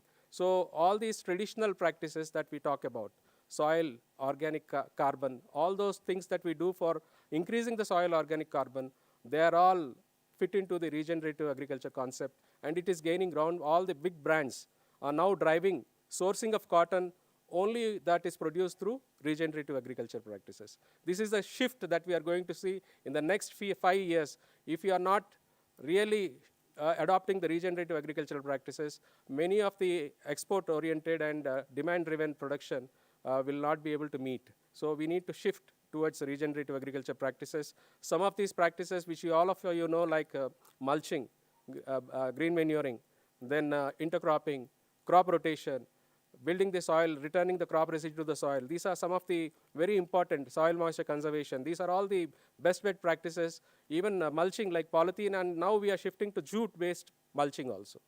So this is we are experimenting a lot with the jute-based mulching. It offers very good promise for weed control as well as good preventing nitrogen loss so that the crop grows very well and productivity is very high. Some of the alley cropping, we are now standardizing these practices so that there is wider adoption by the non-governmental organizations which are actually championing the regenerative farming in a large way. More than 1 lakh farmers are trying to do this regenerative agriculture. And these concepts which we are, technologies, practices which we are developing, they are widely adopting. Converting crop residue into compost. There are a number of ways of doing, and we have really standardized the methodologies to convert into manure. And now we are trying to shift to precision cotton farming. Variable rate application of nitrogen, for example. This is an experiment where by running a drone with a multispectral camera, we are now trying to see where are the deficient areas for nitrogen, and we are able to precisely apply the nitrogen through foliar application and other applications. So we are moving towards image analysis for nitrogen as well as pest management, and drone-based applications of pesticide delivery. These are some of the innovations that we are trying to popularize now among farmers. Of course, some of the concerns about the pest and all, Dr. Mai sir has already now we need to move towards smart pest management. Traditional pest management is totally reliant on chemicals, which is not very, very environmental friendly. And so now we need to move towards, Mai sir also said, monitoring, mass trapping, and mating disruption. Very successful success stories also Mai sir has presented. Now we are moving towards AI-based, IoT-based pest management, monitoring and detection. Now this particular project, AI pheromone trap, which actually works against the pink bollworm, which is a major pest in North Zone now, in North Zone cotton cultivation. We are able to monitor the pest through using the AI technology, artificial intelligence, wherein we are able to count the insects using the machine learning algorithms. And this pilot we have launched in 3 districts of Punjab by the Ministry of Agriculture at 18 locations, and a largely successful program covered by Down to Earth, appeared as a success story in ICR. And now technology is being directly delivered to the farmers. The farmer will get his update in the mobile. He need not ask for an extension professional what I should do, he will get the data on his mobile, data-driven detection and then sprays. So they are able to do it, and we had a very good large success. And now another 4 patents we have got for a eco-friendly way of managing sucking pests. Sucking pest menace is increasing in cotton, apart from bollworms. So there is a new attractants, chemical, bacterial-based volatile compounds we have identified. 4 patents have been awarded only last few months back, and these are very eco-friendly. When they are used along with the yellow sticky traps, all the sucking pests get attracted 300-fold. They will get entrapped in these insects, and we are able to monitor this. So this, another one is another innovative way of reaching 60 lakh farmers. How do we reach actually? Physically, we cannot reach. So we are empowering farmers through mobile-based advisories, through voice messages. So another way of See, this is our recent effort, both the Ministries of Textiles and Ministry of Agriculture, seeing that the stagnation in cotton productivity and the threat that we face from man-made fibers and the livelihood threats to the farmers' income and all. And also we are losing, from an exporting country, we are staring at a net importing country. We are at a crisis. We are at a crossroads, cotton. But there are enough strategies, enough technology solutions that have been demonstrated. Only we need to make them wider adoption. And this is one area where we are trying to do is a cotton technology mission. Earlier we had 15 years back, we had a technology mission where the government of India funded between 2000 to 2000. Dr. Kadi sir was there that time. Now we have almost presented this, and then this cotton technology mission, both research and extension, about 400 crores we are proposing, and we are looking for a budgetary announcement soon in the few days to come. So hopefully cotton will get a boost, and with cotton all the natural fibers will get a boost, because jute and other fibers, rami and others are also involved in the cotton technology mission. Dr. Gaurangakar, I think he'll come. He's also part of this cotton technology mission. Thank you very much for your patience, and I just had to hurry up. Thank you very much. Thank you. So we have, if any specific question on cotton sustainable production, kindly both the lectures, mine and Dr. Prasad's, we can have combined questions. If not, I would like to once again give a big hand to Dr. Prasad. Thank you. We have three experienced people who will be sharing their experience and remarks, particularly about weavers, artisans and investors. I will call upon Suresh. Suresh is here? Yeah. 5 minutes, kindly just briefly tell us about. He is Head Department of Horticulture from Nehu TURA campus. Achha, TURA you have another university campus, eh? Nehu, oh yeah.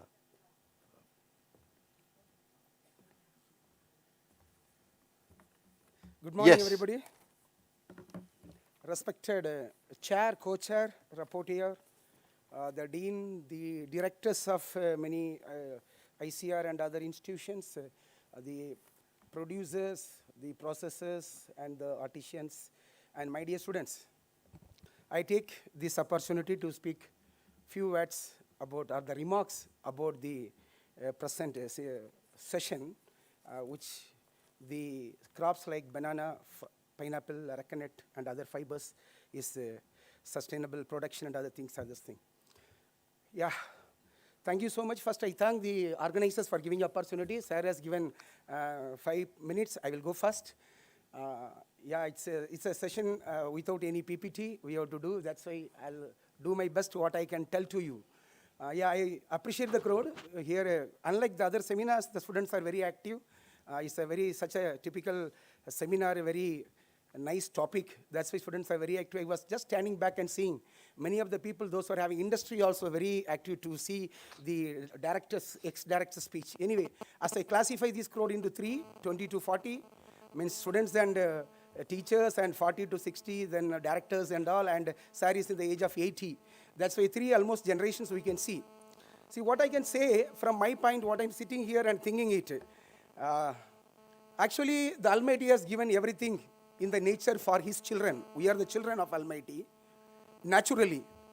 But with the scientific research and all, sometimes maybe a debatable words I'm telling. If I'm speaking something like that, please forgive me.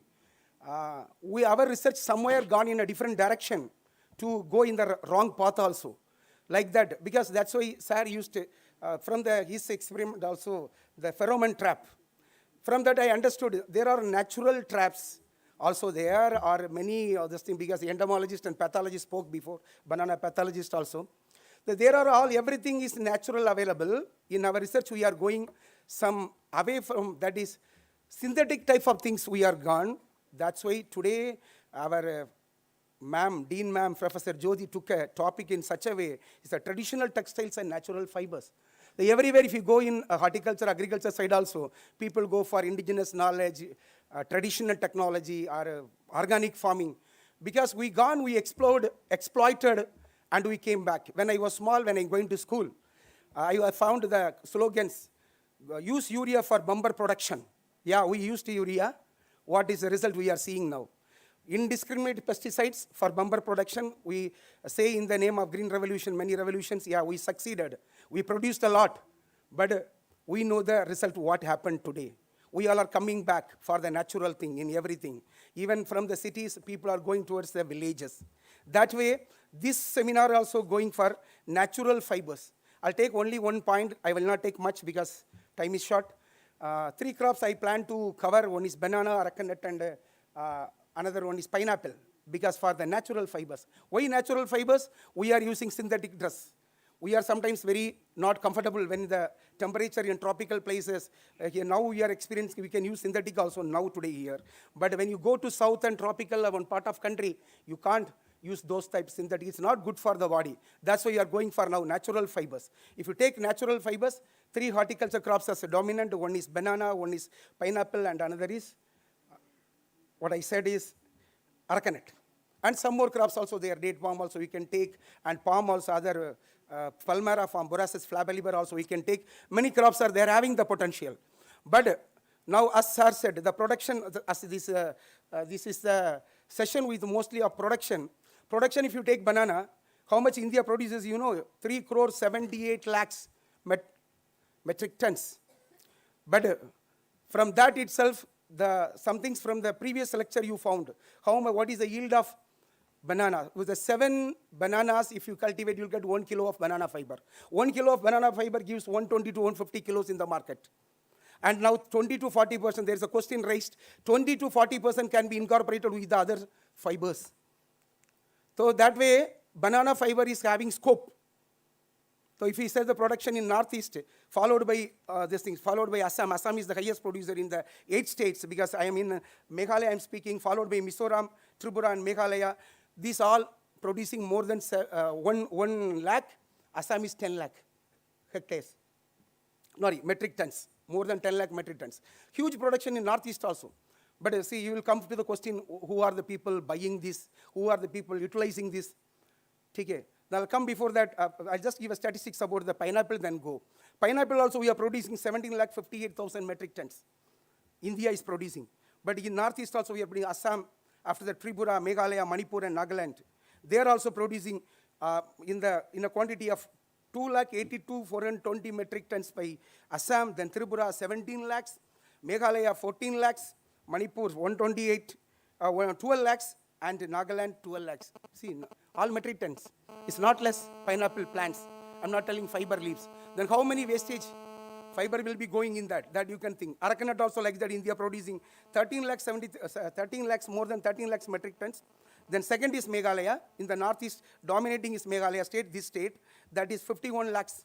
And Assam is 47 lakhs. This much we are producing. See, in Aracanut you can take the leafy fiber also, and the husk also, both. Lot of production, crores of production. But how much we are taking for the natural fiber? That is the question mark. That is the remark we have to make. And as very senior people, their thinking will be in a very nice way. That is there. Before that, I'll touch one point of banana. Banana, the potential fiber plants are here only in Northeast. That is, sir touched, the director of banana is here. He touched something about some of the varieties he experimented also. He told some of the variety also having a lot of fibers. Yeah, he nicely showed Karpuravalli was a variety in NRCB banana. They have made giving a lot of fiber. But Grand 9, the production is more. 60% of India produces Grand 9. That dominates. That's why from that gardens, we can take a lot of fibers, because Karpuravalli is a variety. That is, we call as Munua. Munua, Chinni Chamba is a crop, can come in some type of arid regions also, with less water. The rainfed cultivation here also. And these are having a lot of fibers. But how much we are producing? The fiber, you can see, if you read the literature, even 5 feet tall fiber you can take from banana. The outer core, all are some thick threads, and the inner core is having very fine threads. These all things are there. If you see travel here, you can say find some of the, say I want to tell one point about banana. You might have seen a lot of bananas. that is all comes in the Musa acuminata. Banana, actually what you are eating is Musa paradisica. Musa acuminata is a plant widely available here. Musa bulbaceana, which is having the potential for a lot of fibers, it's spread all around the country, but mostly in tropical places much. And Bengal, Assam is too much. Northeast is also lot of bulbaceana dominated banana. That is what I told. Karpuravalli also bulbaceana dominated. That's ABB we call. ABB is a genomic combination which give a lot of fibers in that. The rest, this acuminata and bulbaceana crossed together, a hybrid is the Musa paradisia we are having as a commercial banana. Then this much, at least many students are there, this much knowledge I want to give to them about banana.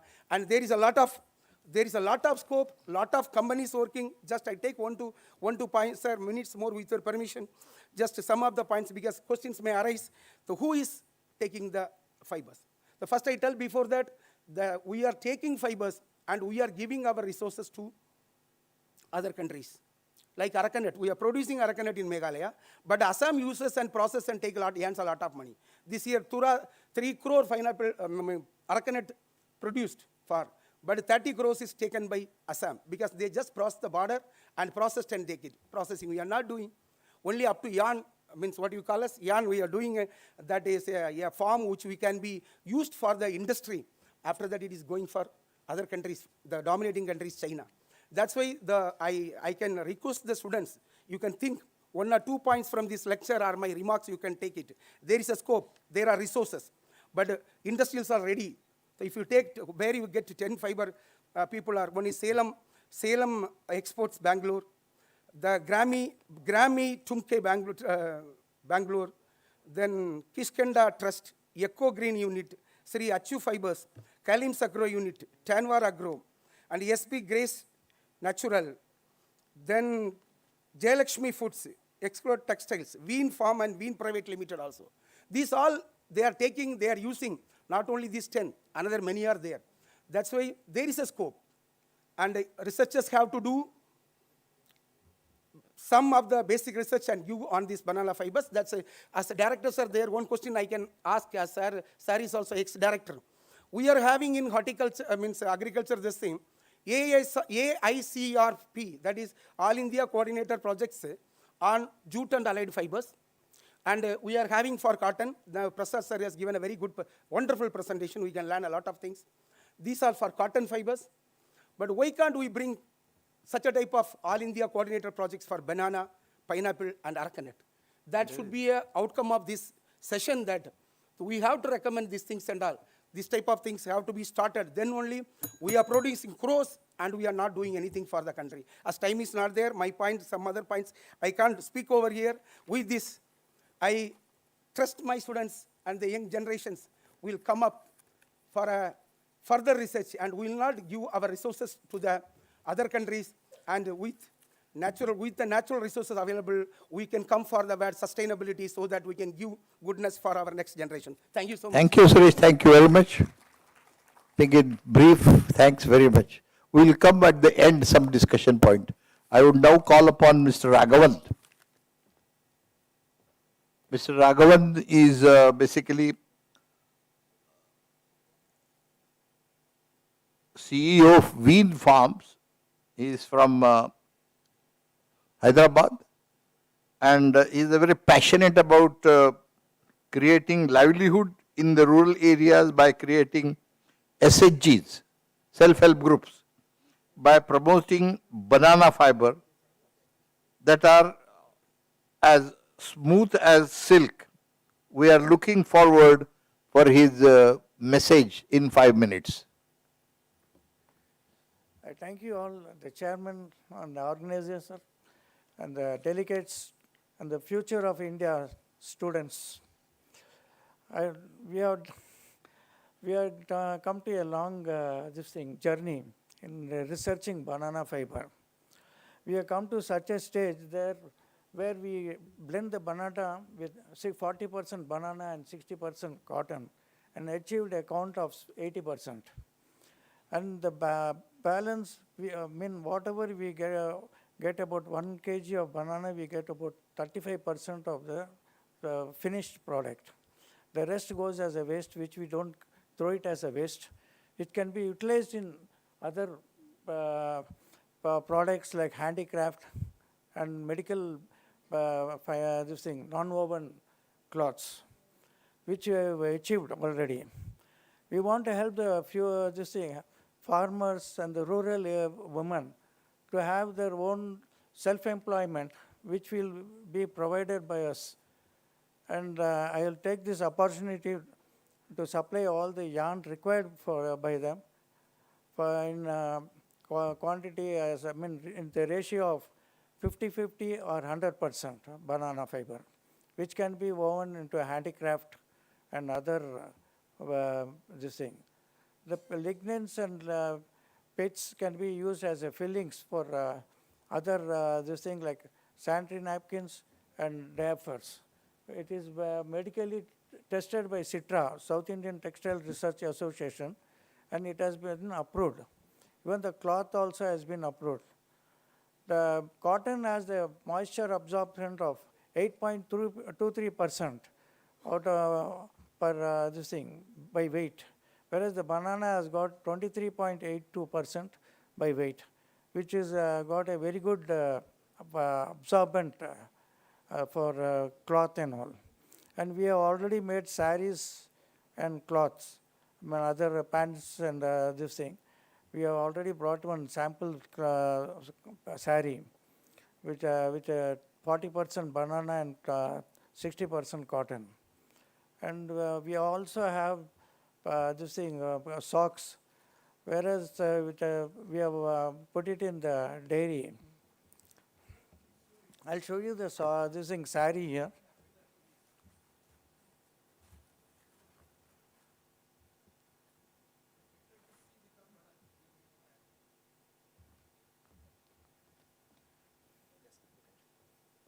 This is a sari we have made.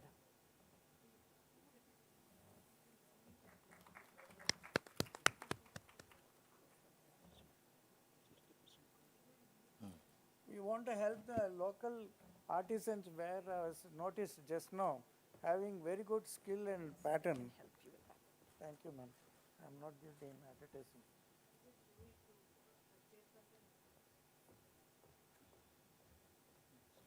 Okay, this is okay.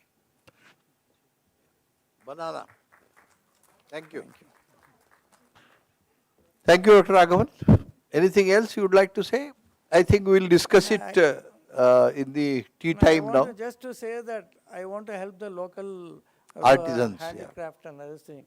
It is not just for money we have made. We want to help this thing because very good, very good. Chairman, Dr. Venkat, is a dental surgeon. Very good. And both are not having any textile knowledge or anything, but it has been helped by people who has the knowledge. Excellent. Thank you all for the opportunity given to me. Thank you very much.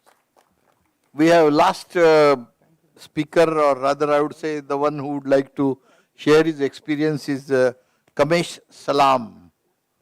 Kamesh Salam is the founder of World Cotton Day, and former president of World Bamboo Organization. Kamlesh Salam considered an authority on bamboo issues in India and South Asia. He lives, breathes, eats and dreams only bamboo. Currently, he is the founder and executive director of South Asia Bamboo Foundation. His career as a skilled bamboo management expert span over 3 decades now, particularly with his communities. So he will share his experience about bamboo in 5 to 6 minutes. So now I cannot 5 minutes, I need more. Driving all the way from Guwahati 2 hours to 5 minutes is a crime. Allow me 10 minutes. Okay, okay. Because we have to break for tea, already late, that's why. Okay, okay, okay, okay. Don't bargain like this. This is the problem with bamboo. Bamboo has been orphaned, still an orphan. Okay, if I tell you the market of bamboo in India, which is the biggest market, can you imagine? It's agarbatti stick you burn every day. We burn 2 billion sticks a day, and we import 50% from Vietnam and China. It's a story for us. He has told success story, I'll show you sad stories. Because we are having plenty of bamboo. The R&D is so big, only R, there's no D. So I would like to start my presentation with our sustainable goals. We talk about this as a goal. I will not go into details. These are not very important. Then also Mahatma Gandhi ji spoke about the villages are revived, then everyone will be having job. It is synced to the Sustainable Development Goal. And Gandhi ji also had the bamboo stick in his Dandi March, same as Swami Vivekananda. And the Britishers said, without bamboo, the Indians will be very, very poor indeed. So Mr. President Kalam also spoke about bamboo as a cluster development, which document was written by me for the National Bamboo Mission. So my foundation is based in Guwahati, South Asia Bamboo Foundation. It's a global network. I will not go into detail, but I'll go back to my grandfather, K. Tombi Singh. He's the first textile graduate from Manipur. He passed out in 1937. Why I came to bamboo? Because he inspired me. He worked in pineapple fiber.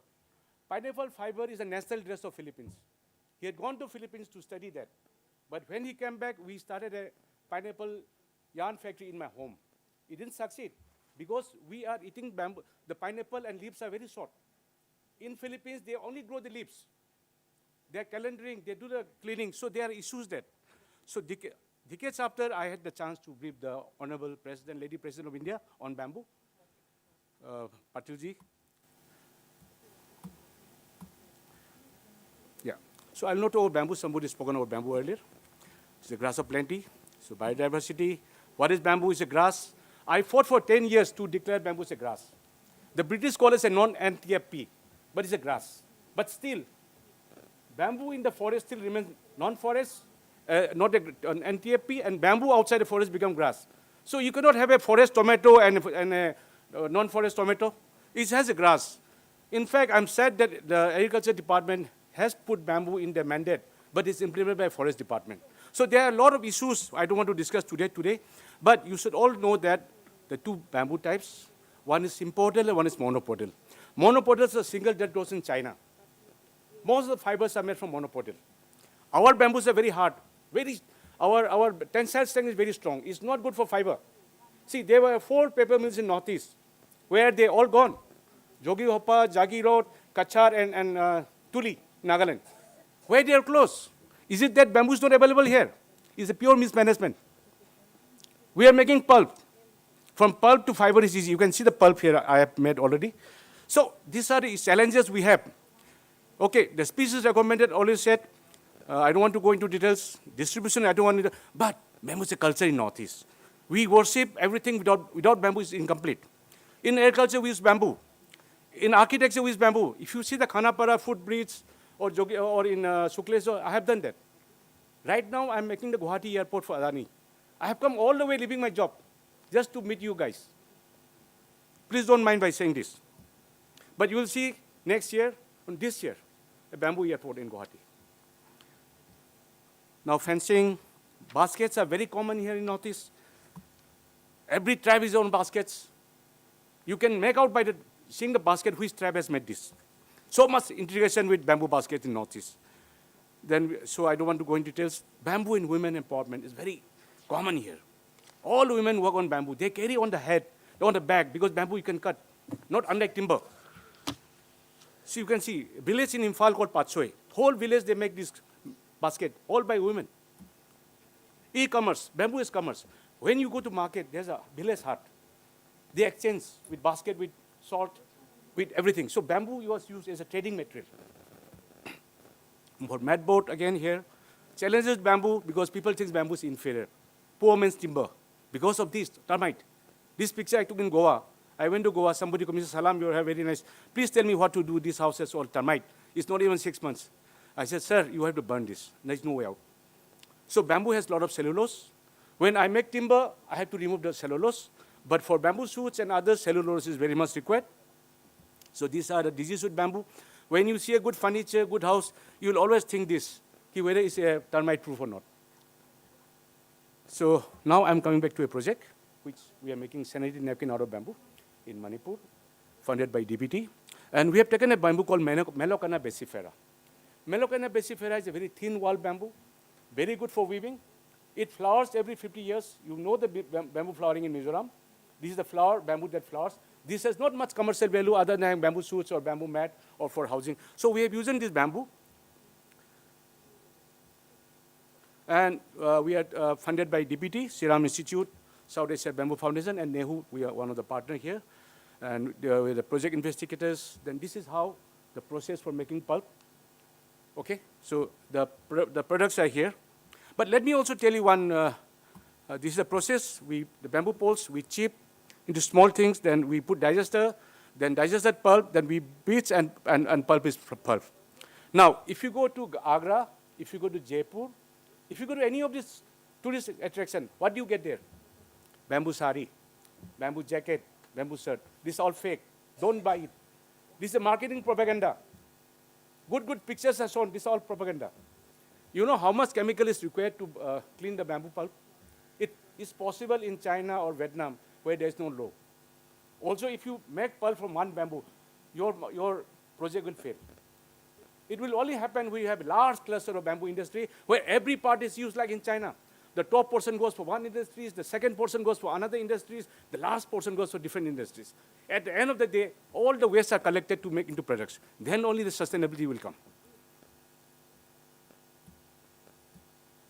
So these are some of the layers. You can see all these products are here in front of you. These are the test parameters. This is the status of the project. We are just beginning. You know the problem in Manipur. So we cannot go faster. So many challenges. So this was awareness we had with the people. So these are some of the primary processing that which is done in Vietnam. You see all the bamboos are cut in the village, in the jungle. You don't carry bamboo. And every part goes to the market. This is the model we have to look at bamboo. But again, here the forest will not allow you. Then you see this next picture, let me show you. See, there are digesters here. And these are making to pulp. And this pulp goes to the larger industries to make into fabric or anything. It is possible in China, but not in India. It will take time. See the digester here. And these are done right in the forest where the bamboo grows, not in the city. These are the challenges you have if you have to look at the bamboo as a per se. Cotton is far more developed because there is structure, but not in bamboo. So thank you so much for listening to me. And if you have any questions, you can ask me. Excellent. Thank you very much. I think you can interact with him because he has a tremendous knowledge about bamboo. And any difficulties, you can ask him also. So with this, we end the session, madam.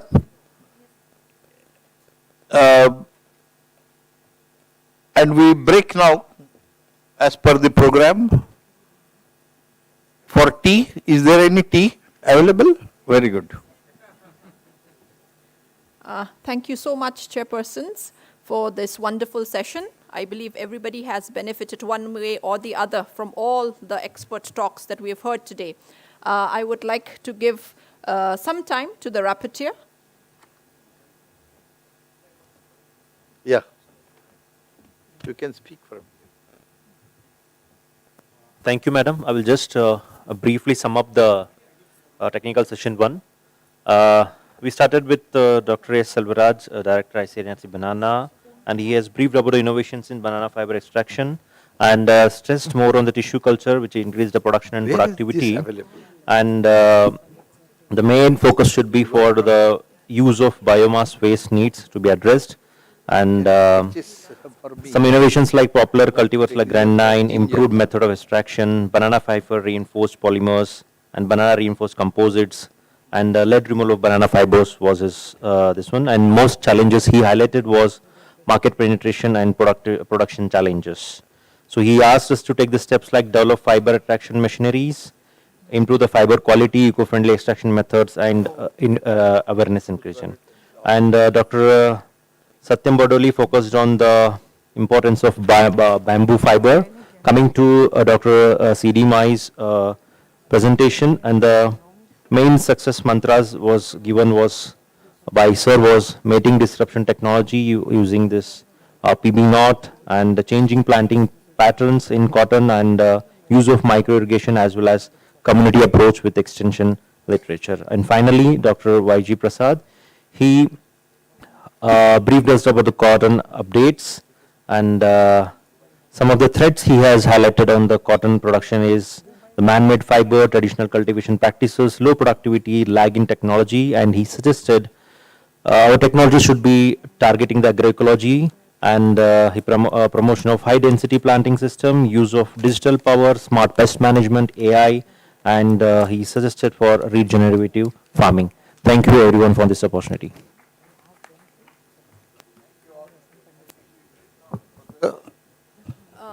Sir, if you will give us some time, I would like to call upon the lead speakers as well as the chairman, both the chairpersons onto the stage as well as the rapporteur.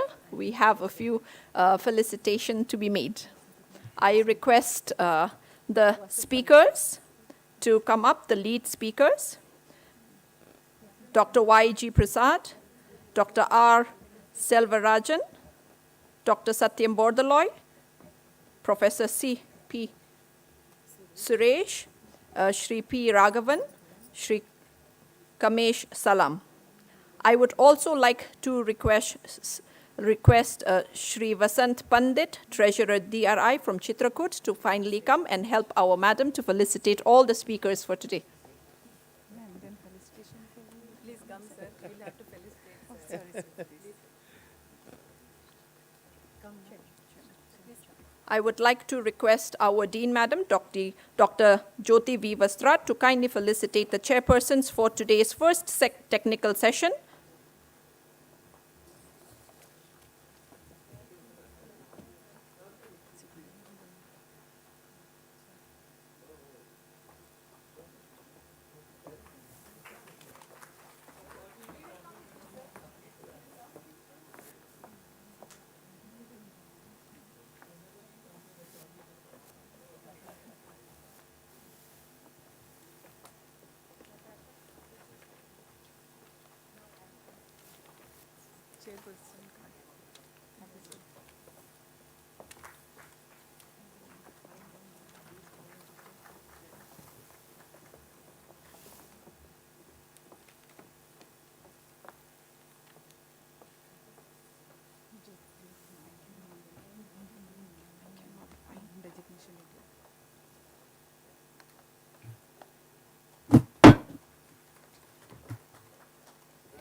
Our chairpersons for today's session was Dr. C.D. Mai, former director ICAR, CICR from Nagpur, and Professor B.M. Khadi. He's a former director of extension, UASD, Karnataka. And our lead speakers for today were Dr. Y.G. Prasad, director ICAR, CICR Nagpur for cotton fiber, Dr. R. Selvarajan, Director, ICAR, NRCB, Trichy Banana, he spoke on banana fiber. We also had Dr. Satyam Bordaloy, Scientist EN Head, ICFRE, RFRI, Jorhat, Bamboo Fiber. We also were blessed to listen to the experience sharing by Professor C.P. Suresh, Head, Department of Horticulture, Nehu TURA Campus, Shri P. Raghavan, he is the CEO, Veen, Farm and Yield, Hyderabad, as well as Shri Kamesh Salam, founder and executive director of South Asia Bamboo Foundation.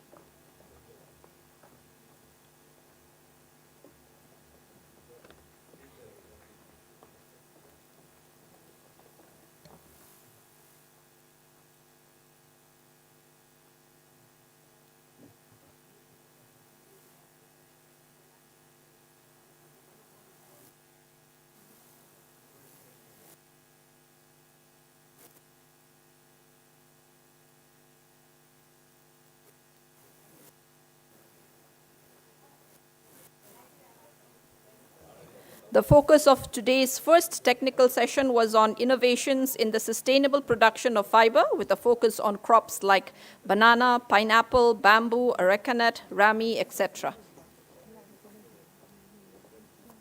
The session itself was entitled Sustainable Cultivation Techniques and Innovative Fiber Extraction Technologies.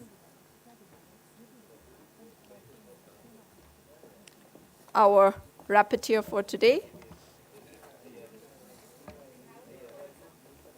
I would now like to request all the speakers for a group photo.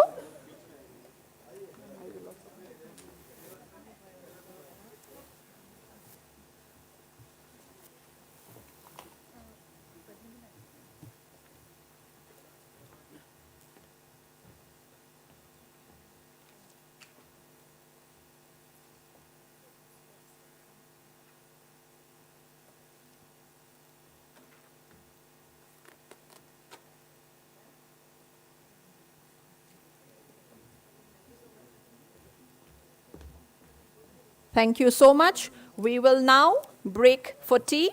The tea is available for the speakers and the invited guests. The tea is available right adjacent to the exhibition arena. You have to walk through the exhibition arena.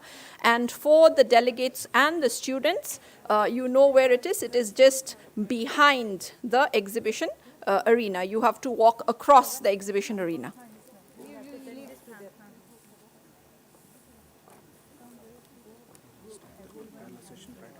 Yes. We will also start the parallel sessions. The parallel session, the first parallel session will be conducted in hall number 1.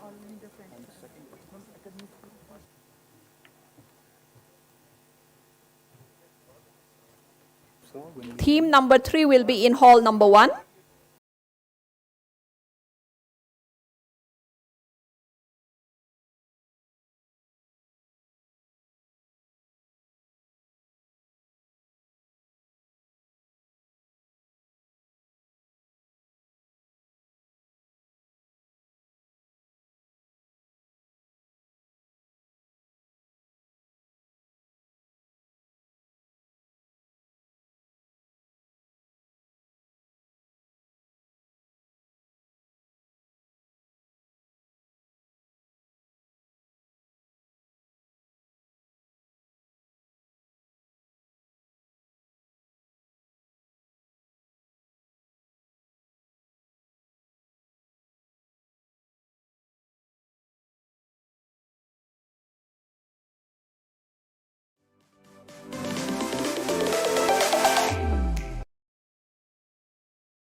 Thank you, Meitei Indigenous, Thangta and Cultural Institute for an enticing performance. As we move on, now we will have technical session 2. Technical session 2 is on natural fiber-based innovations for for health and wellness. The focus of today's session is role of natural fibers, Ayurveda in health and well-being, advances in functional finishes for health and well-being through sustainable technologies. The chairpersons of today's session is Professor Anjali Karolia, former Dean, CSMS University, Vadodara, and Professor Narendranath, Director, NERIST. The reporters of today's sessions is Professor L. Devrani and Professor Anupama Misra. Now I would like to request the chairpersons and the reporters to kindly take your places in the stage.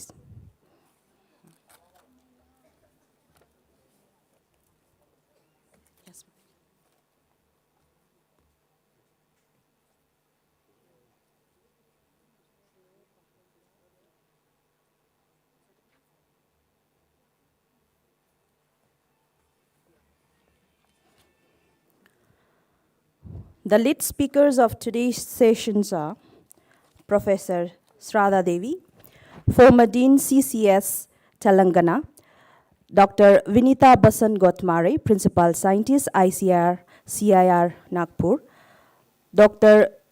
Sujay Jayakaleshwar, MD Orthodontist, Director Pragati Group of Dental Clinics, Professor Telagavati, Head Textile Technology, PSC College of Technical Coimbatore, and Professor P.S. Sivkumar Gotmare, MITE, Mangalore.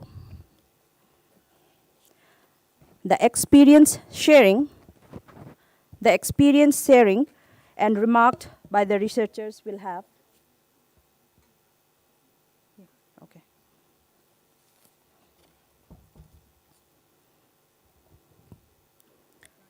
The experience sharing will be by Padma Shri Hemapova Chutia, Miss Patricia Jadeng, Sirimati Atsol Topi, Sirimati Angana Bodoloy.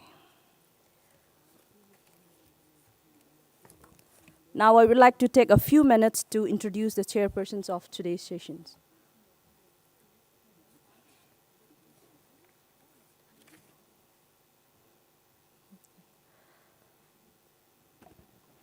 Professor Anjali is a former Dean of Faculty of Family and Community Sciences and the former Director of Institute of Fashion Technology at the Maharaja Siyajirao University of Baroda. She has an impressive career spanning over 38 years in research and development. During her distinguished tenure, she has been honored with 8 fellowships, including the prestigious Fulbright Nehru Visiting Lectureship Fellowship, and received numerous awards. She has published over 90 research papers in internationally and nationally recognized journals and received 2 patents and the copyrights for the designs. Professor Anjali has delivered numerous talks, presented various papers, and curated exhibitions in diverse forums, departments, and museums both in India and overseas. Her focus areas include dyeing and printing, value additions and product diversifications, and traditional textiles and costumes. Her influences extend to academic governance. She has served on several universities, board of studies, research communities, and advisory boards, and she has been an integral part of a review panels, evaluated applications for various programs, fellowships, scholarships, and grants. That's we have Anjali Madam for the chairman.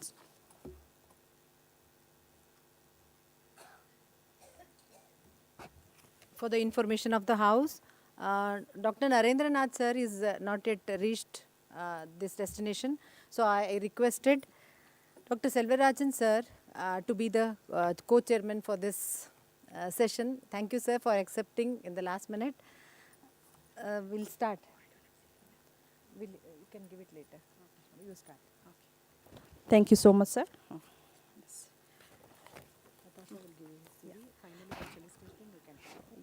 Okay. Now I would like to hand over the sessions to chairmen, sir and ma'am. Yes.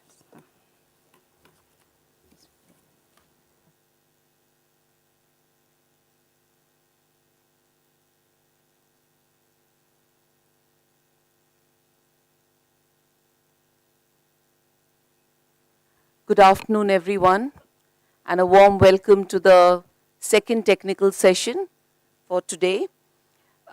This session, it focuses on natural fibers-based innovations for health and wellness.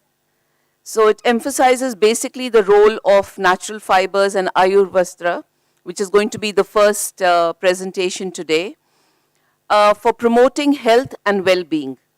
So it also covers advances in functional finishes for health and well-being achieved through sustainable technologies. So without wasting much time, I'd like to request Professor Sharda Devi, who is the former Dean of CCS, I think this is Acharya N.G. Ranga Agricultural University, Hyderabad. She's worked as an emeritus scientist of ICR for 2 years in the same institution. She's also the managing director of Vishwa Natural Fab Prints, a natural dye unit at Hyderabad, and also offering online apparel and textile courses under SWAM portal. She's received a number of awards at state and national level. She's also led 2 consortia projects entitled Value Chain in Natural Dyes and has had a funding of over 7.82 crores from World Bank. She is a professor par excellence, a researcher par excellence, published a number of research papers, has had the rare honor of being invited by His Excellency, the then President of America, Mr. George Bush, to Texas University to take up as a professor and establish a natural dye incubation center. So we can't have a better person here to tell us a little bit about, and her paper, which is on wellness through Ayurveda, a sustainable approach to slow fashion. Ma'am, over to you. I'm all waiting to hear you. Okay, thank you to talk about me. And so, good afternoon, everybody. Am I audible? Yeah. Okay. So, respected chair and co-chair and also rapporteur, and all our eminent people down the dais, and also the participants, the experts, the participants, and the students. So I'm happy to be here today, and I should thank the organizers, especially Dr. Jyoti, for inviting me to talk about this Ayurveda, which is a sister concern for our natural dyes. I think people know me as a scientist in natural dyes, but I'm going to talk about the Ayurveda for the first time here. And I really congratulate Dr. Jyoti because we have done a lot of things in natural dyes under home science, textiles and clothing. But you know, she's taking this legacy forward, and we are very happy for that, and we heartily congratulate her. And this about today, what is happening is that, you know, in the parks, in the cities especially, when you go and you see in the morning, people will be running and doing the jogging or walking throughout, and they have been doing it regularly today. And that's because, you know, earlier we used to have, and even today, we have a very fast life when compared to the earlier things. And so people are doing multiple things at the same time, and they're stressed out with things. And so they physically and mentally became very sick. Okay, and because of that, you know, they're looking into ways how they can come back to the normal conditions. And this is one thing they thought, that they have to go for the exercise and they have to go for the traditional things that our people have followed earlier. And so Ayurveda is something which is related to it, and it is a science and art of, you know, art of doing or using the these herbs that are there and which have a healing properties, and bringing it into the fabric and then utilizing it for the well-being of the people. And actually, this Ayurvastra means it has come from a Sanskrit word, like Ayur is life and the Vastra is cloth. So these fabrics, we cannot say that they cure, but only thing is that they become the mediators. And so they take the medicinal values, medicinal properties of the fabrics when they are imbibed with it, and they will be touching the skin, and then it will get into the through the skin it gets into the body, and it will be curing some of the things, some of the diseases, not all diseases, but some of the diseases in this. But sometimes I think there are few doctors over here who believe the other way of medicine, and they may not believe, but even my son also may not believe. But the thing is that we have seen and we have also practiced some of these things, and we felt that definitely it's not a just belief, but it is very definitely a cure for some of the diseases. And so it is Ayurvedic treatment, it has a long history, and it has been developed by Siddha, and also these were promoted by Tamiligan kings. So it involves, taking the fabric or yarn and then imbibe it with the medicinal plants, with the kashayams, and then bringing it out, and then these are made either into garments or wrapped in wrapping towels also, and they can be used as it is, and so these will be able to heal the people. And this was first used by the soldiers at that time during the king's time, and they used to wear it under their armors, so that even the wounds are there, and they used to get healed during the time they were in the war. And so they were used first in that, and the red dye cloth was used, and they used to call it as kumkum cloth, and that was used. And then even today we can see the practice of using these towels for the children, when they are born, they will wrap them and put them in that, and they think that it will develop the immune the children for not getting any of the diseases, or they should not be prone to any diseases and all. And actually the concept of the Ayurveda is it focuses on 5 elements in nature, that is space, earth, water, fire, and air. And accordingly, they also say that the body is having the three doshas, that is Vata, Kapha, and Pitta. And these doshas, if there is any imbalance that forms in between these, and it's going to cause some disease, and it will be shown as some disease. In the beginning, it may be a skin disease, but it may get into the other diseases later. And so this is, when we talk about this, this Vata. In the Vata, it is warm and soft fabrics that to be used with shades of red and purple, because it will be focusing on circulation, movement, and communication systems. And whereas in case of Kapha, it is mainly for the respiratory systems and all, and it will focus on nourishment, stability, and protection. And we need to have the light, cool, and smooth fabrics with shades of yellow, green, and blue. And when you come to this Pitta, that is, it deals with the digestion, metabolism, and transformation. And this requires around coarse, rough, and warm fabrics with shades of black, brown, and grey. And so we have to see how this Ayurveda works. So this is by touch only, because we have the skin, and it's the largest organ in the body. And when it touches the skin, the herbal kashayams which are there, which are imbibed, or the properties that are there on in the fabric, will be touching the skin, and it will be able to take it through the skin. And the skin sometimes becomes a barrier, or sometimes even conduit for some outside substances like this one. And also that in agriculture, farmers use pesticides, and pesticides when they are spraying, and it will get through only the skin. So that is a problem. It gets into the body, and it finally goes to our this liver, and then liver will be able to store some of these toxins in that, and then finally it becomes a tumor in that, and then people will be diagnosed with cancer and other things. So we have to be careful with all these things. And so we can say that this skin, definitely I think all of you will agree now, that skin is a organ of the body, and which is the largest in the body, and also it will be able to take up these properties inside. And as per the Ayurveda, there are 7 skins, there are 7 layers of the skin that is present. Maybe in the ordinary the allopathy, I think you would talk about 5 layers of the skin. But anyhow, even though the names are there, but we have the central layer, which is causing the problem, because it will be the barrier for some of the things, chemicals and other things, but some of the things it cannot, help, that it will be allowing those things, and so there will be a problem that comes out. And if there is any imbalance that happens at the Tamra level, and definitely it is going to cause some problem. First, I told you that it is skin infection, followed by the other things.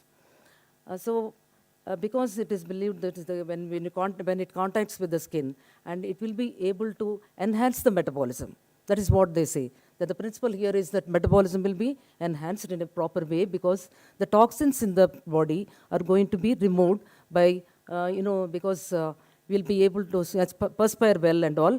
And during this time, when metabolism is more, definitely we perspire more and other things all happening. And this is going to definitely cure and remove all the toxins out of it. And thus, the person who is wearing these things will feel better. And so these organic fabrics, which have been fused and herbidized ones, these agents, after the healing content is absorbed through the skin. That is what we have said. So, depending upon their particular problem, ailment, because I tell you that allopathy depends upon the systematic approach. It has a systematic approach, whereas Ayurveda will always touch the base. Okay, and so when a symptom arises, and also when there are problems with the patient comes to the Ayurveda hospital or Ayurveda person, and they tell them that this is the way that they have to take it. And so those people will be given fabrics which are imbibed with that kind of herb. All herbs will not have all properties. Some herbs will be treated for treating the diseases like acidity and indigestion and all those things, and some of them will be good for lungs and other things, so all respiratory organs and all. So they have to see and which is actually best for the person, and thus it will be customized. The garments will be customized, or the wraps will be customized, and then they will be used. And then coming to the healing qualities of Ayurvedic textiles. So apart from these balancing the 3 doshas, we said doshas, pitta, kapha and vata, and these they balance these 3 things, and also they give an effect of cooling and energizing, stimulating and purifying, and also calming properties. These are being found, and even I want to remind you that some of the movies also we see, when a person is burnt to certain extent and all, they will be placing them on the leaves of banana and all those things. That means that the fiber that is present, this is a natural fiber, nothing but a natural fiber. And so these things show that it will be cooling. And when you wear also, why we say when cotton is worn, cotton is also from the plant, and when you wear it and you feel having a cooling effect. Like that, some herbals are having this cooling effect, and also sometimes they energize. When you are taking a coffee, tea, and it's a stimulator. And so whether it is really there or not, we don't know. So that is happening. Time is over? Okay, I'm sorry. So the colors they are used in the also correspond to the chakras, different chakras and other things. And I think blue will be with communication, and this one green will be heart with the heart and all. It will balance the heart and all. But the stress, anxiety and all these things will be relieved after wearing these things. And there are some herbs that are used in this particular thing, that is turmeric, neem, tulsi. And all of you, I think some of you know these things, sandalwood, aloe vera, vetiver, and all that. And other herbs also, there's like trifle. Trifle is something which is very well used, and pomegranate, rain, madder, sweet basil, turmeric, henna, curry leaves, and aloe vera. And hibiscus flower, mint leaves, eucalyptus leaves, and bark, and amalthas, madder, lavender. All these things will bring about these things, and also they give a very beautiful colors, and then there will be harmony between these things. And what are the benefits of Ayurveda when being used? They can treat the diseases like diabetes, arthritis, and skin diseases, and asthma, stress, parasitic infestation and itching, body aches and headaches, sleeplessness, hypertension, rheumatism, and also anemia and all that. And then coming to the production process, I'm just going fast because there is no time. And so here, it's always best to use the yarn. They say that because there will be better absorption in the textile, and so the medicine also will go into that. And I want to tell you that there is one difference between the natural dyeing and also this Ayurvastra, because Ayurvastra should be done at a lower temperature, and whereas dyeing will be done at a higher temperature. So kashayams will be taken, that is extraction will be done, and the fabrics or the yarns will be placed into the dye bath, and then they will be able to take it out. But so sometimes these things will suffer with the poor color fastness and all those things just because of that. So it is, first of all, selection of the herbal combinations, because it's not just one herb, and there are so many herbs that are present, and these things are all combined, and they will be used for making of these kashayams. And the kashayams are made, first of all, and then they source the yarn and or the fabric, depending upon the availability. And then pre-treatment will be given, some optional, these are all optional. They have to either remove all the impurities from it, and then try to bring it to a level where absorption will be more, and then they infuse with or dye it with the kashayams, and then they also give some oil treatments to this, that is to soften the material, and then finally sun dry it. So this is how they make it. But it depends upon, the customized for every disease. It's not just one kashayam. Sometimes even 30 herbs are being put up into that, and then kashayams are made.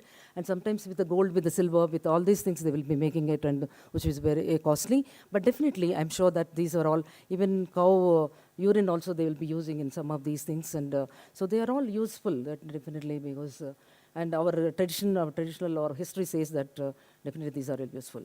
And how to use this one? Okay, you wear it during the time, or you sleep with this one, and when you sleep it, you'll be able to drift into a sleep, very good, deep sleep. This is possible because the aroma that is coming out of it, will soothe your stress, your mind, and then you'll be able to go to sleep.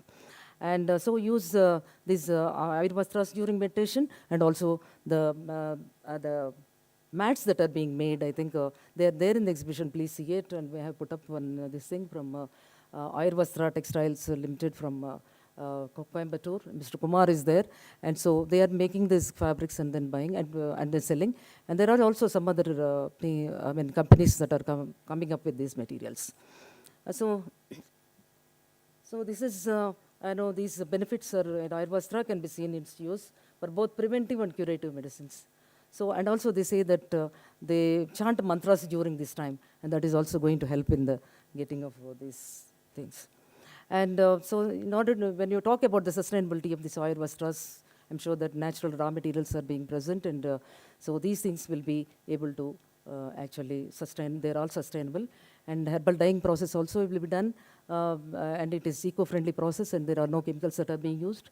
And so energy efficiency is there, and they're doing it at a lower temperature, and so that they need not utilize the energy. And this is carbon footprints are lowered here, and then circular economy, and they'll be using all the, even the byproducts of all these things, and then they're utilizing it, and so it contributes to circular economy and it also helps the local and artisanal people that are present, those are there, so that they will be given some kind of economical, say, work and all. So, and then long-term usability, these can be used for a long time, and so this is can be used. And benefits of Ayurveda for sustainability, I think I'll take just 2 minutes and then finish off. And there is no chemical pollution by this, and so there is no problem at all. And so it enhances the soil health, and so I told you as it lowers the carbon footprint, and also it helps in biodiversity preservation. And I would like to just say 2 things here. And one case study I was just talking about, and effect of conscious connective processes in the supply chain of herbal dyed handlooms and apparels. And one of my students have done work on this particular thing, Dr. Sharmila Nagaraj. And she has taken the subjects of 2, because it's a scientific thing I just would like to bring about.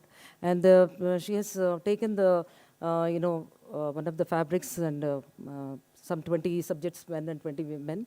And she has customized all these garments and all these materials.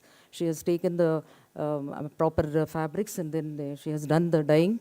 And while dyeing doing the dyeing, or before actually making it, she purified the water with by chanting some mantras. And then, I mean, you have to believe it. Please, some of you have to believe it, and those who believe it and definitely can follow it. And it's a very good, research on this. And because we wanted to be, we want to take the fashion in a slow way, and because we are so much used to the fast lifestyle today, and we would like to go back to the slow lifestyle wherein we will be able to survive well, and there will be a lot of good things that happen. And so here, after she has taken 20 subjects of men and 20 subjects of women, and she has taken their horoscopes, and accordingly she has taken the yawns, and depending upon their horoscope, that is being translated into the colored yawns. And these colored yawns are put up in a form of a pattern which is amicable to the person who is wearing the particular thing. And then they have come out with something like that, fabrics. And this is, I would like to show you that this is Dalai Lama's, that spiritual guru of Buddha. Dalai Lama's, this is the pattern that is based on his horoscope. So, and she has actually brought in the gas discharge photography, and with that machine we were able to actually see whether this particular thing have contributed their health or not. So the subjects were asked to wear this before and after. They were wearing ordinary dress in the beginning, dyed with synthetic dyes, and later they were asked to wear these things. So when they have compared these two, and they found that there is a lot of change in this gas discharge visualization. You can see that, those auras that are coming out before and after the organic clothing or the herbal dyed clothing has been worn. And so they showed a lot of difference in this and aura, and so that shows that the wellness is improved in this one. And so this is one thing. And also we have done a lot of things with the trifle and also other herbal things, and we made it into nano, and this nano has been encapsulated and used. This is one technology that we are using today. And there are always challenges for everything, and that the scalability is a problem, and high production cost because of the labor that is involved in that, and also the consumers are not having awareness and all that. And so other key issues will be that some of these fabrics may become little weaker after their exposure to oil treatments especially. And so ensuring high air permeability and other things are difficult in this. And so, and we need to, and everybody has to work for these things, and the government also, and NGOs also, and all these people should come forward and to actually support this one. Conclusion is, so it embodies the principles of sustainability, combining environmental stewardship, cultural preservation, and holistic wellness. So as the world shifts towards eco-conscious living, Ayurveda offers a path forward for sustainable fashion and responsible consumption. So by investing in this ancient art, we can weave a future where tradition meets innovation, fostering harmony between humanity and nature. And thank you for giving me the opportunity. I'm sorry for taking more time. Thank you. Thank you so much. Thank you so much. That was really interesting. And is there we can take one quick question, if anybody has a question. Okay. Thank you, ma'am. I think this opens up a lot of areas for research in this particular. So I'm sure the young students who are here, they can definitely take this forward. There's a lot of traditional knowledge which needs to be explored and researched on, so that we can actually prove it to the world that these, because they definitely would help, I'm sure, but we need to be having some scientific background to the whole thing. So a big area of research which all of us can work on. The second person that we are going to be having today is Dr. Vinita Gotmare, who is an agriculturist. So we have, after a textile, clothing and textile person, we have an agriculture person now from the agricultural background. She's done her MSc and PhD in genetics from Indian Agriculture Research Institute, New Delhi. She's with the ICR as a senior scientist and has a lot of achievements to her credit in conservation, management, and maintenance of cotton genetic resources and research database.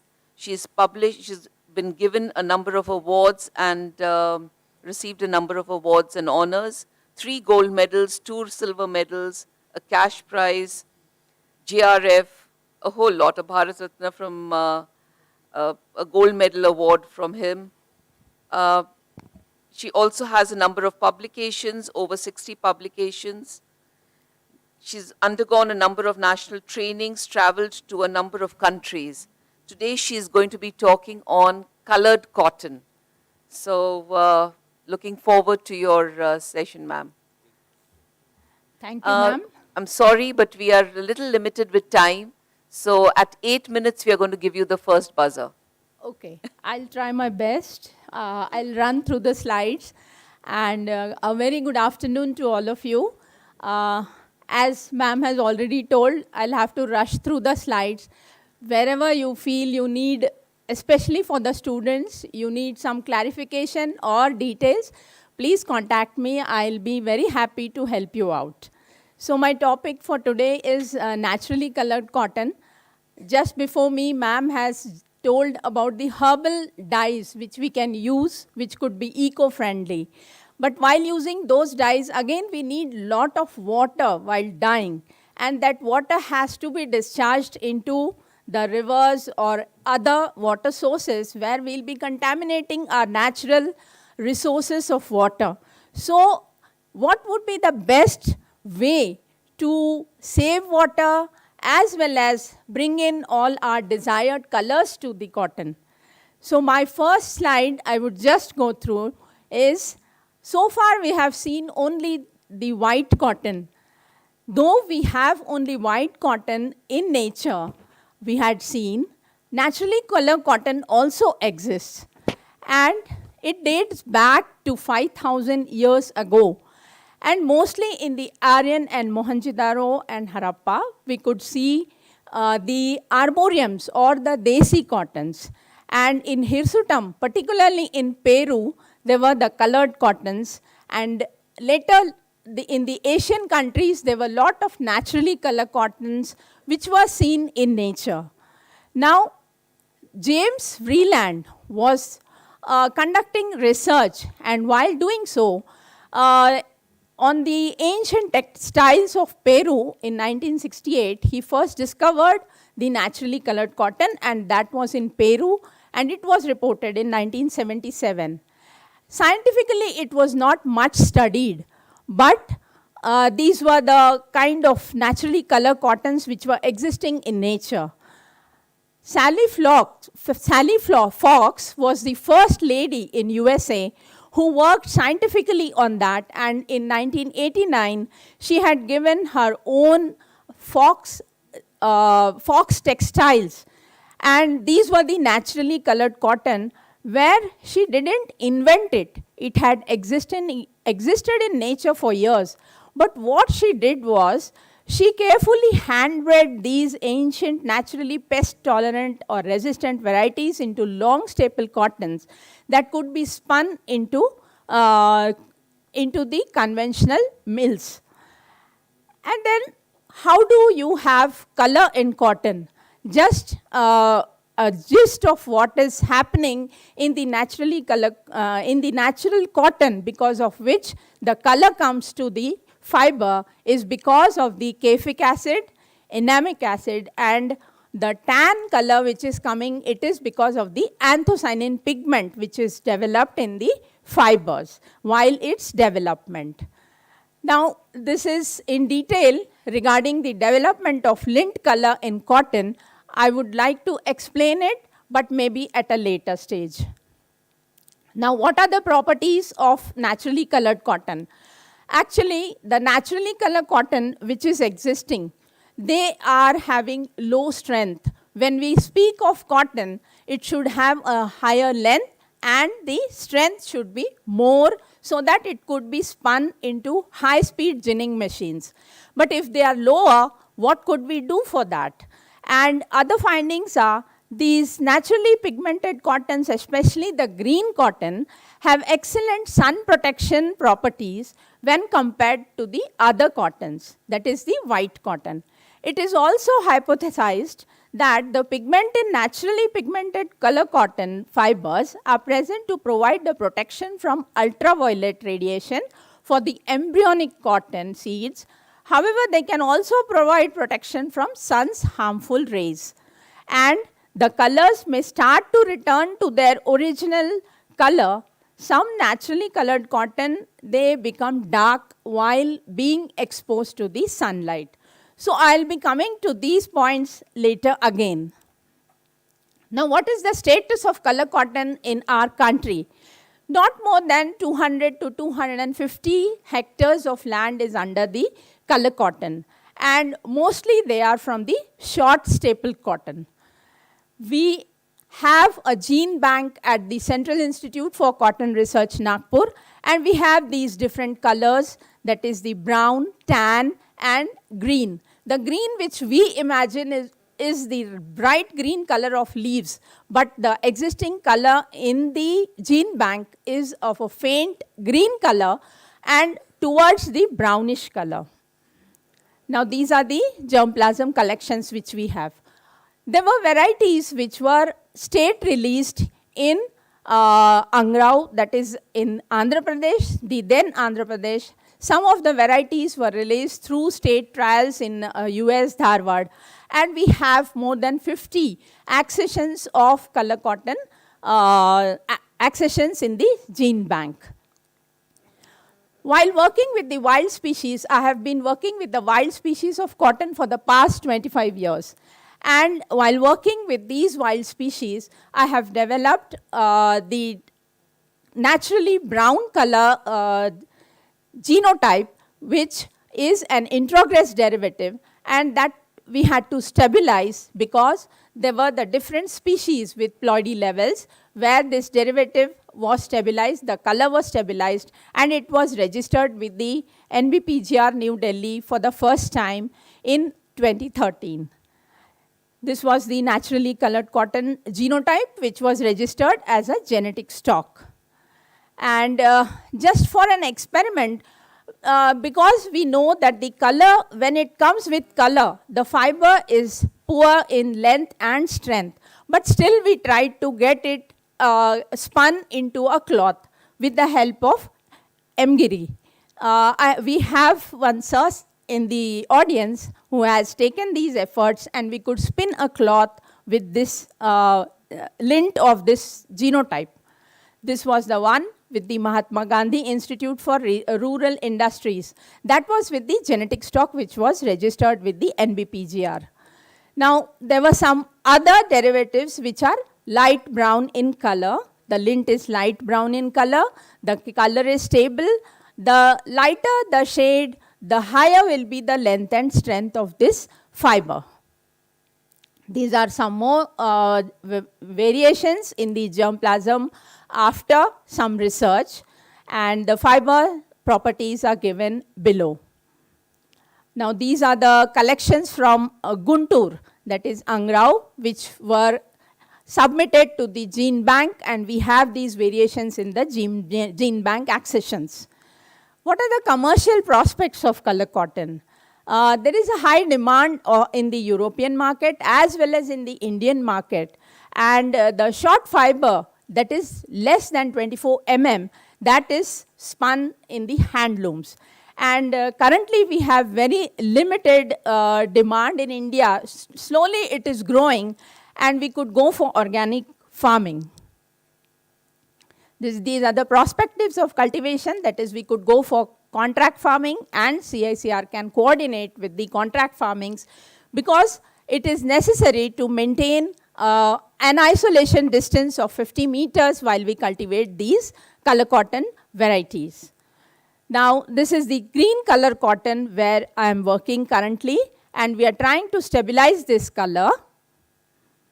So far, we have released 4 varieties from CICR Nagpur. These are the 4 varieties derived from the wild species, that is through introgression hybridization. And the first variety which was released through the All India Coordinated Cotton Improvement Project was Vaidehi 1.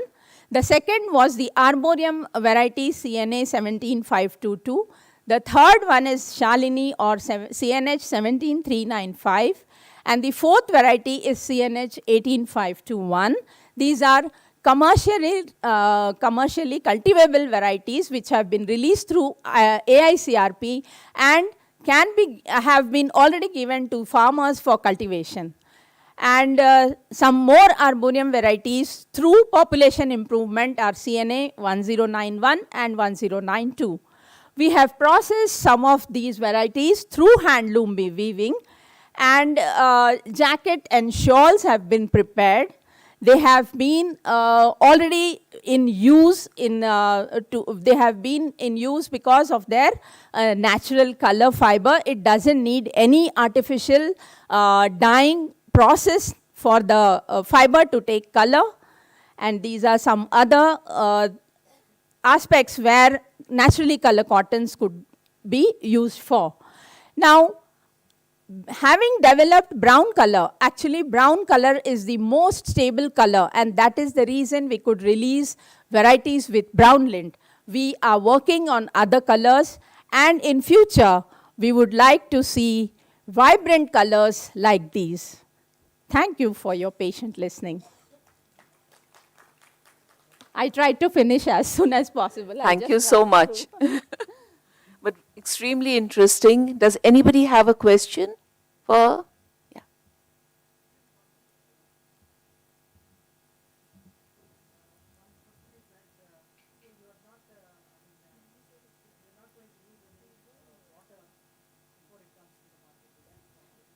No, for dyeing we will not be using water. But while the thread is being processed, while the lint is made into a thread, and then there is a washing test which has to be done. After the thread is made and weaved in the hand looms, it needs a washing, and so that it is being pressed and all. That is just an optional process. Even then, even without that, the cloth could be made.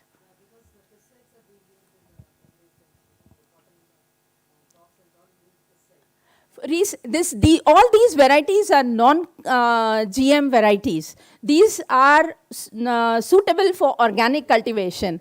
So when they go for organic cultivation, we will not be using any pesticide at that time. Only when we are going for the higher productivity or irrigated tracts, then it needs, because it will be affected more by pests. But in rain-fed, almost all of these varieties are for the rain-fed regions of India.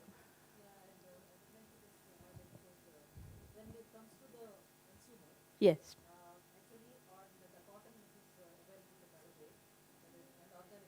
Yes, ma'am. Yes, ma'am. Yes.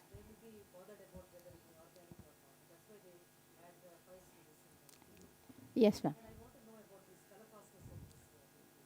So, ma'am, we have in detail the report from the CIRCOT. Yes, it is. In fact, all these wild species derivatives, these have a specific property in that. The more it is exposed, the bolls more it is exposed to the sunlight, the darker the color it gains. And at one stage, it becomes stable.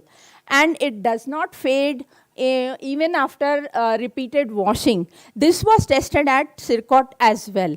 And the fabric which is being made, it is made in the Gram Seva Mandal, Seva Gram, which is there in Wardha. You know very well, ma'am. And these jackets as well as shawls are being made at Seva Gram, Wardha Gram Seva Mandal. And they have it is in high demand. But because we are growing only on experiment, so far we were growing only on experimental area, so we had limited lint which was taken completely by this Gram Seva Mandal, and now they're short of that lint. They have demand from abroad also, directly to the Gram Seva Mandal. They are supplying whatever is being produced. Thank you. If I can interrupt here now. Yes. I think we can have the discussions later. I think all of us can... and everybody has a lot of questions. I'm sorry, we're really short of time. I don't want to be rude, but It's a little, the organizers have told us that we're only going to give 10 minutes. So I'm sorry. So thank you so much for patient listening. And I'm sure you're going to be bombarded with questions later. To give me to give me an opportunity to present my work over here. Thank you so much. Thank you, Dr. Vinita. It was really interesting, and I think we all are going to come to you later. The next person that we have today is Dr. Sujay Kaleshwar, who is an orthodontist. So now we have a doctor with us. And he's done his BDS and MDS from Bapuji Dental College, Devangiri. And he is basically by occupation an orthodontist. And his academic experience as a professor in orthodontic till 2020, 25 years into dentistry. And his topic today is extremely interesting, which is to do with biomimetics. And which is, I think, let him explain it. I don't want to take time. So 10 minutes to you, Doctor. Thank you, ma'am. Good afternoon, respected chairman, the dignitaries on the stage and off the stage, and my dear friends. I'm not talking about the cotton. This is the only slide on the cotton, okay? So I am talking about what is called as biomimetics. Biomimetics is something which is biology. We try to mimic which is in nature, right? You can see a number of interesting pictures over there. You can see a kingfisher kind of supersonic trains which has been designed in Japan. Everything, man has been trying to see and emulate whatever is in nature. Simply to put, we have learned from nature. For example, there is a burr. You have seen, it was invented by a Swiss engineer called George Mistral after removing the burrs from the dog, wherein he saw that it was getting stuck to the tail of the dog. The similar hooks made him think of ubiquitous Velcro. So now we all know how important the Velcro is. The only disadvantage is they are made up of nylon, and it takes 300 plus years to get degraded. So scientists have been trying to use biodegradable Velcro inspired by a catchweed plant, which has a similar feature to it. So why not learn from the nature and which is biodegradable? And what you see in this picture is a camouflage. Camouflage is something that covers up. Animals do it for the purpose of fear, for the purpose of food, or for the purpose of feelings. So you can see the owl, you can see your own ubiquitous gecko, what you see in these areas, which they try to blend in with the nature. How about the textiles of that nature, Textiles have been called as second skin of human beings. Imagine creating a textile which can change its color and warmth as the society demands. So there are some self-healing materials researched by the scientists so that it can be developed inside the medical devices, such as implants, artificial joints, tissue scaffolds, and the drug delivery systems. They use a concept of iridophores, similar to that. These are puffer fish. You have seen them getting swollen up in water as we ingest. The similar concept have been used for the stomach. You can put those pills inside to assess the monitor of ulcers and tumors so that they swell up as they come in contact with the gastrointestinal fluid. And when you want to dissolve it, you just have to drink a calcified solution that can dissolve it. So similar concepts can be thought of bringing these to the nature. My idea was to just say how you can mimic whatever is in nature for your benefits. So how about having a topper lens coated with the lotus effect in your Mersin Ram, the wettest place? So nobody would have that issue of wettability, right?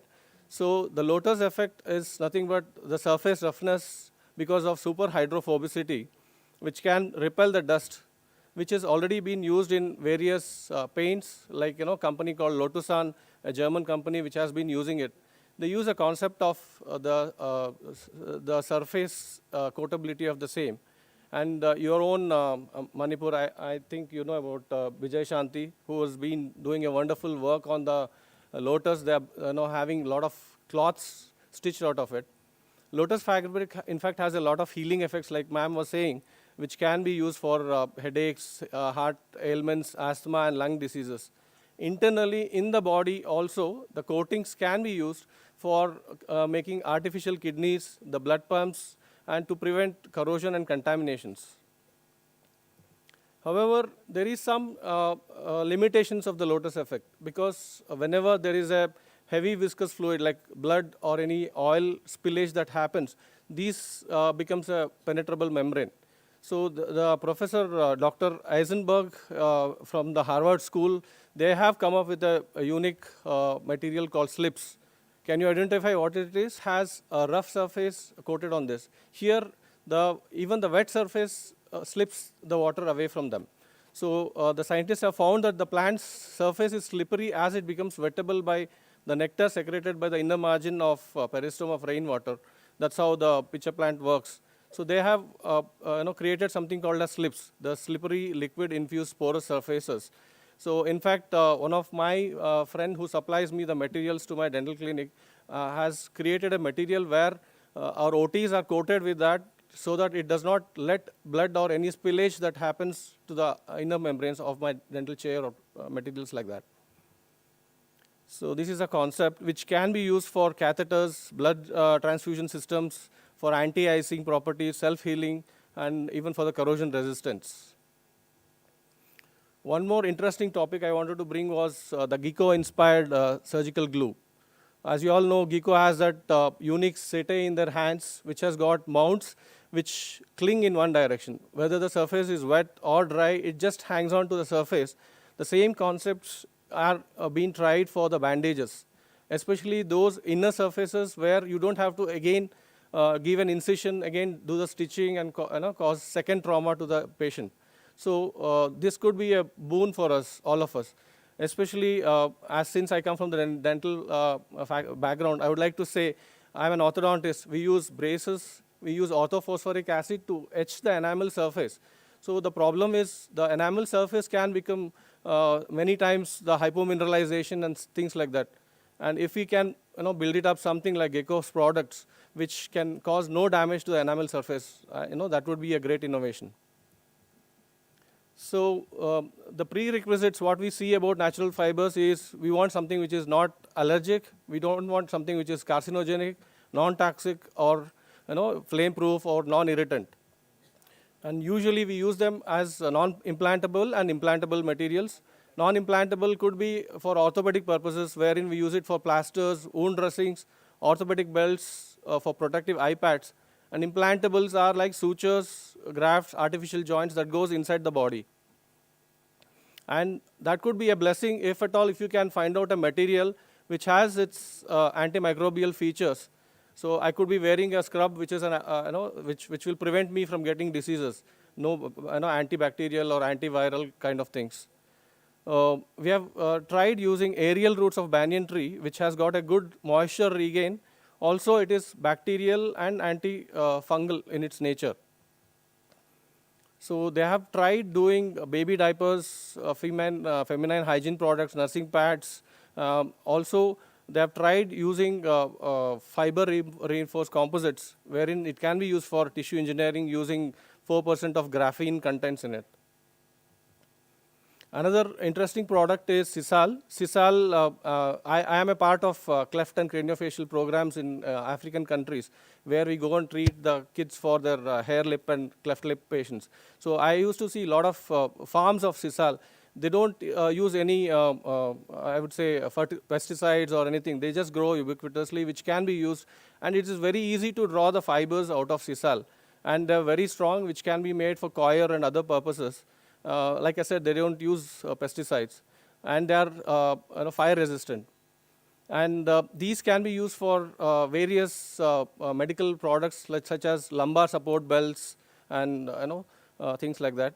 In the field of dentistry as well, again, we have been using called as biocomposites, wherein we make the crowns, the temporary crowns called PMMA crowns, which are previously polymethyl methacrylate, which are now being used with the products like Sisal fibers. And their properties are at par with whatever we are using now.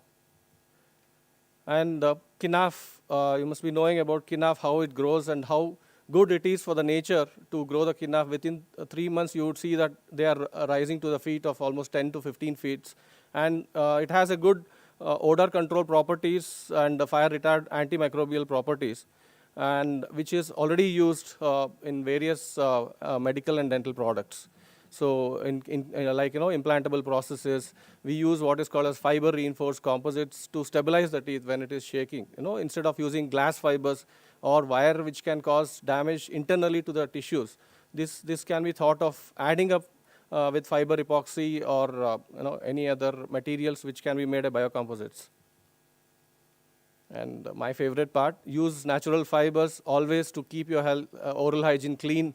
So that acts as your natural toothbrushes. It takes care of your gums. Okay, so it's a good practice to have natural fibers in your diet too. And last but not the least is alginate. Again, a natural polymer from the seaweeds, which have already been used in dental impressions because of their property to imbibe water, and also used in tegaderm, which is a wound dressing for IV lines, extensively being used in the field of medicine. And this is my interesting topic for the last part of the day of my topic. So as we know that the spider's silk is the strongest biological material, in fact, much stronger than the steel. So scientists have been trying to make materials out of spider silk. This is one interesting topic which I came across, wherein especially when we do endoscopy, it's a big tube that goes into the esophagus. Imagine using fiber of these spiders which can be made smaller, which can be less invasive and less useful, less troublesome to the patients. And these are already various other products which has been there in the market where you see them in Europe. It could be Desert Tex, it could be Banana Tex, or London-based ananas fibers, coffee, whatnot. Nature is beautiful and nature is sustainable. So as I say, Earth is our grandest library. So let's learn from it and try to bring back what is natural. Thank you. Thank you, ma'am. Thank you, Dr. Sujay. Any questions from the audience? You can take one question. Thanks. Thank you so much. The next presenter is Dr. G. Tilagavati. She's the professor and head of the Department of Textile Technology. So now we have a textile technologist with us. PSG College of Technology, Coimbatore. She has published more than 155 research papers and has been selected among the top 2% scientists in the world by Stanford University in 2022. She's guided 13 PhD scholars, and she's a member of several academic and industry bodies. She has established the Center of Excellence in Industrial Textiles, and this project has been sponsored by Ministry of Textiles, Government of India, with 24.5 crores in 2012. And Focus Incubation Center of 2.85 crores in 2015. Under her leadership, the Department of Textile Technology has received the AICTE CI Award for the Best Industry-Linked Engineering Institute in 2015 and NBA accreditation for 5 years. So she will be presenting a topic on natural fiber-based innovative and value-added products. Over to you, ma'am. Thank you, ma'am, for the nice introduction. Respected dignitaries on and off the dais, student friends, very good afternoon to all of you. So in the morning technical session, we heard about the production of natural fibers. So this presentation will focus on the utilization of natural fibers for the value-added products, how we can convert these fibers into a value-added product. Now people talk about sustainability, it is not a buzzword. Now it has to be an integral part of any of the product. That's really important. So when researchers do any product, they should develop a responsible product, meaning it should not influence the environment. That's where we talk about natural fibers, recycling, circular economy. All these are because of that.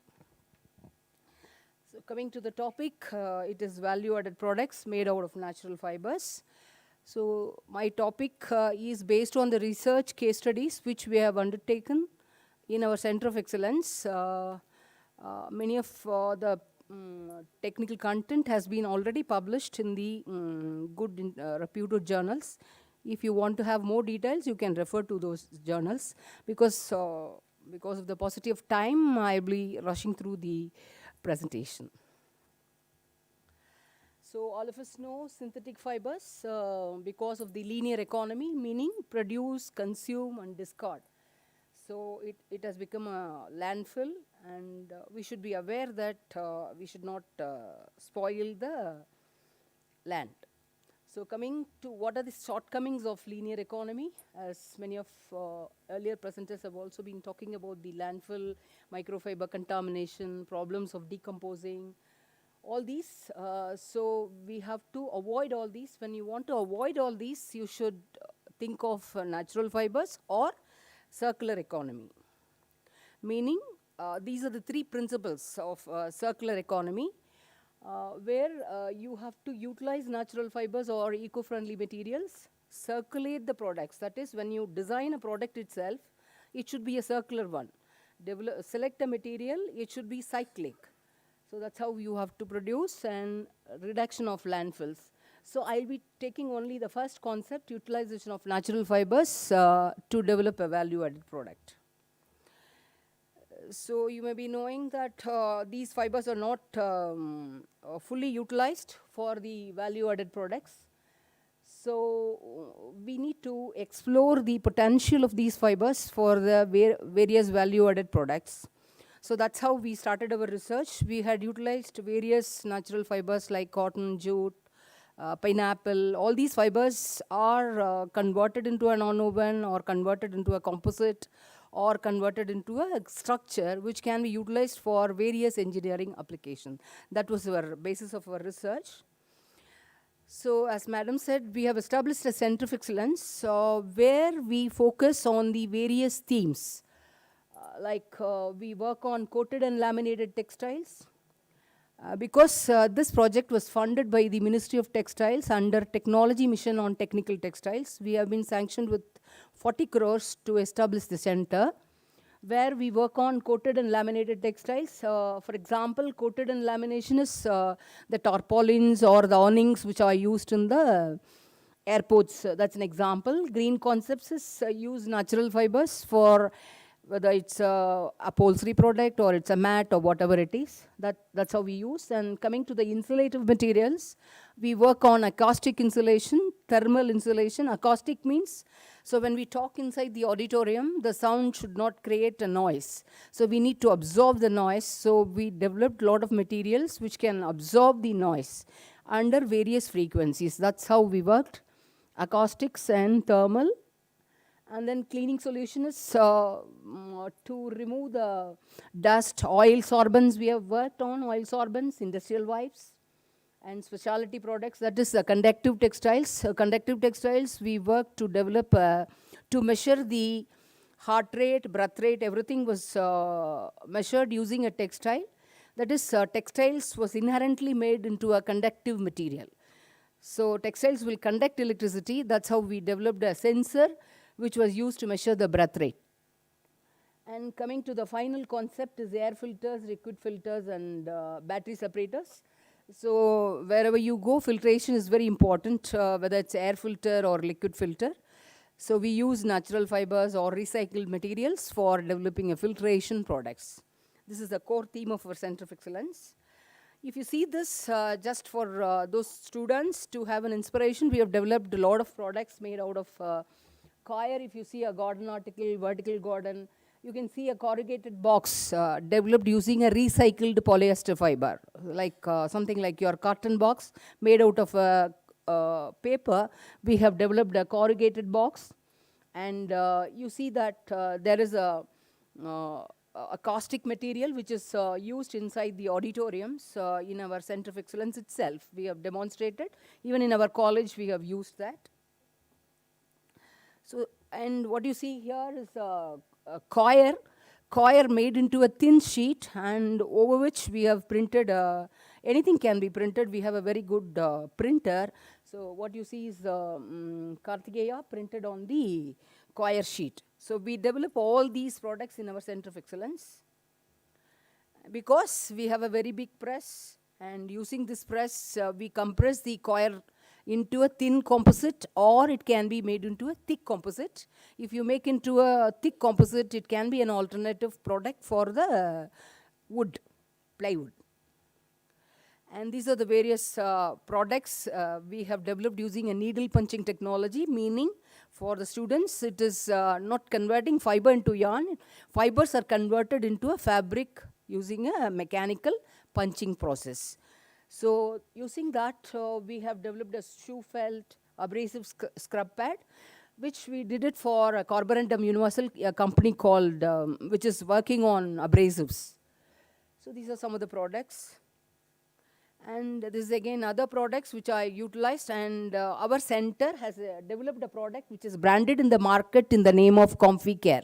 You can see during COVID itself, we have developed a coverall fabric, and that was developed and it was utilized by the doctors and paramedical staff. And you can see a cast pad which we are developing, and we have developed, and it is in the market. Cast pad bandages in the market, and the product wipe which is developed by our center, it is branded in the name of Comfy Care. You can see in the market also. So these are the various products. Baby bed protector, all these products are available in the market. So coming to the first research case study. So for those of you who are working with the cotton, this is about the microdust which is produced out of the processing. Suppose if you produce a yarn in the supply chain, you will be generating a microdust. This microdust, for example, 3.5% of the production is total production. If you see the OE, open and spinning process, 3.5% it will go as a microdust. This microdust, normally it is utilized as a poultry feed. It is not at all utilized by value addition. Value addition is not there. So it goes as a poultry feed, or people use it for burning. It goes as a landfill. So we thought, why not we convert this into a value added product? So we used microdust. And this is just an example. What is the advantage? We utilize this for the thermal conductivity. I'll skip this. Okay. No, I completed one case study. Maybe this I'll see. So this is the microdust. Microdust meaning this is less than 10 mm is the fiber length. It's very dusty. It is mixed with the binder, and it is we have optimized the process parameter by mixing it in various proportions with the binder and compressed into a sheet. That sheet is utilized for thermal insulation applications inside the auditorium. That's this application. So if you see it, we compared this with the gypsum board already available. The market availability is from the Saint Gobain product, gypsum panel, which we have compared. This is an alternate product for the gypsum panel. So you can see it has a very good thermal resistance of 0.117 meter square Kelvin per watt. And it has a very good fluxural rigidity, tensile, everything was good. And this is about, I'll skip, this is all totally characterization aspects. If you see, it had so when we develop a product, it has to be characterized mechanically, thermally, and also fire resistance. All these things have been characterized for the commercial application. So we have compared this with the commercial panel, and it is a very good product. So maybe I'll complete one more case study, madam, if you give me another 2 minutes because I have so many case studies.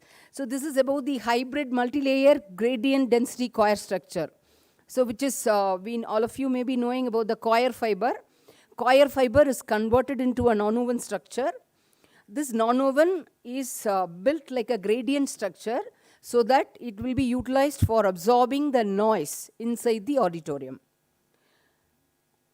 So noise pollution. This is a problem definition. If you see any coir sheet or any thick sheet, you may use thick sheet developed out of a natural fiber.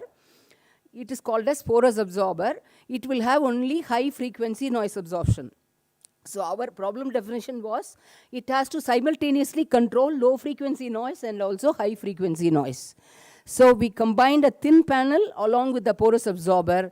So you see that required one is the green. That was the problem definition.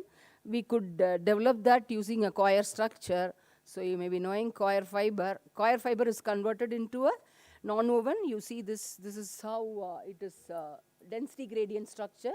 You make it in different densities so that when it faces a noise, sound, it absorbs low frequency and also high frequency. This is another thing, we have utilized denim shredded fibers, converted into snippets that was sprayed on the surface of the coir sheet so that it will have an aesthetic value. It had a blue color. And as I was talking to Dr. Selvarajan sir, that we had utilized a banana fiber also over the coir structure so that it will have a marble effect. Just I will show you the picture of it. So this is again a panel application. So this is how, see sir, this is the coir structure. We had utilized on the surface of the coir structure, banana fiber was sprinkled and compressed. You see a marble effect on the panel. So it gives an aesthetic value to the panel. So like this, we have developed a lot of things. So you can see this woven jute fabric is compressed on the surface of the coir sheet. So you can see the aesthetic value for that product. So with this, I think I can stop.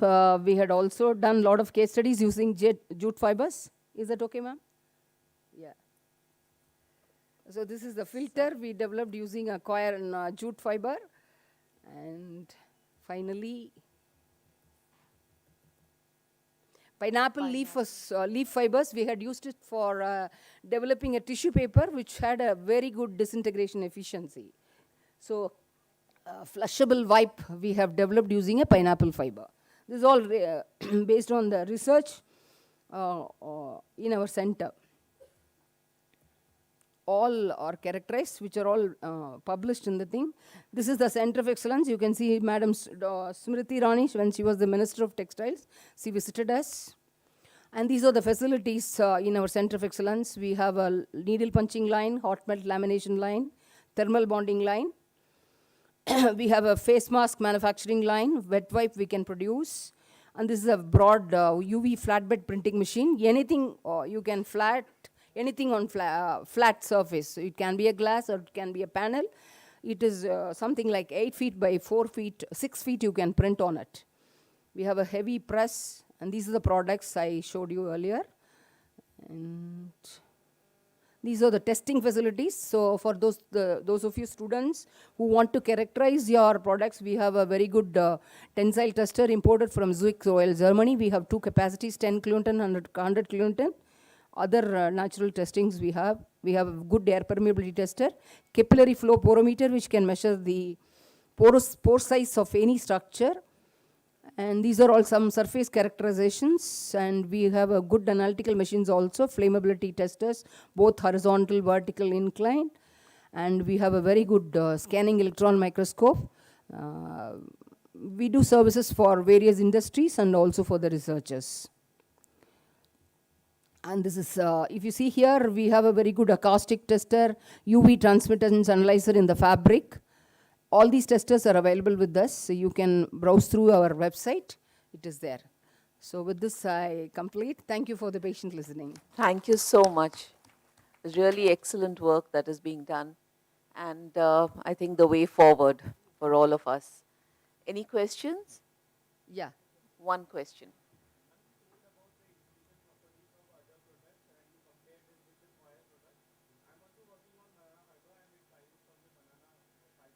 Plywood. Okay.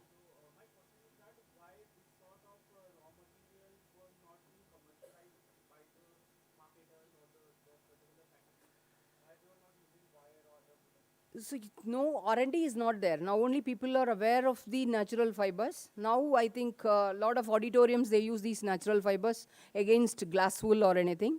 What we had done is a gypsum board. You might have seen a gypsum board. It also has a calcium carbonate. So we wanted to develop that using a microdust. So this when you develop any panel for the acoustics, it has to absorb both low frequency and high frequency. So it cannot be a single panel, so you have to combine the structure. As I said, it was density gradient. You can use a front which is facing the sound, should be a thin sheet, and the back should be a porous absorber.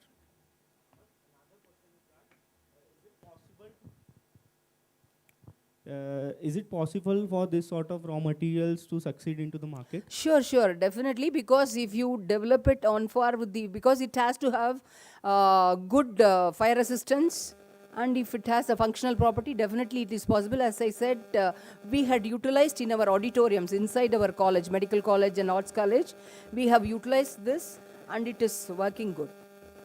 Thank you, ma'am. Thank you, ma'am. Yeah, yes, sir.